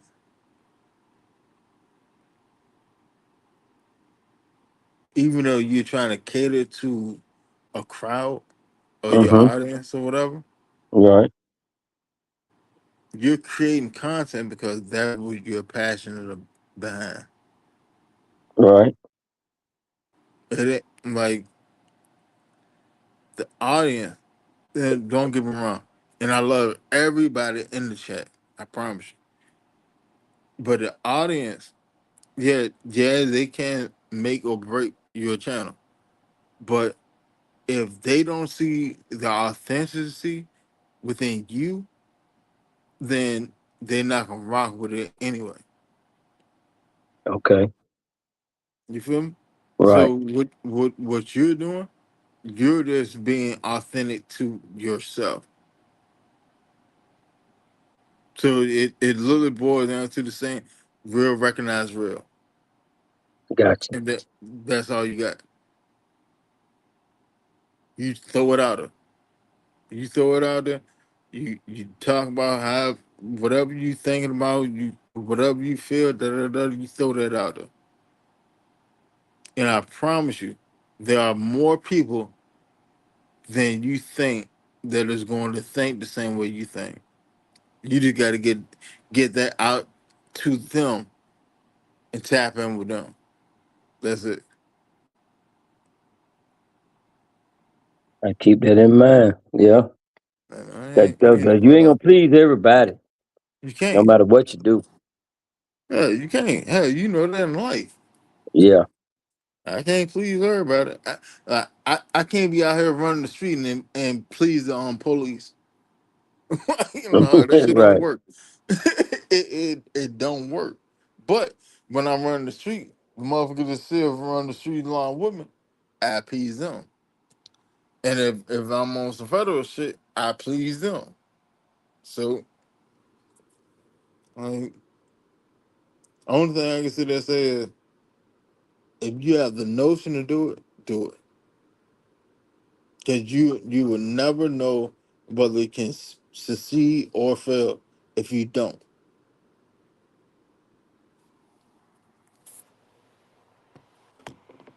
All right.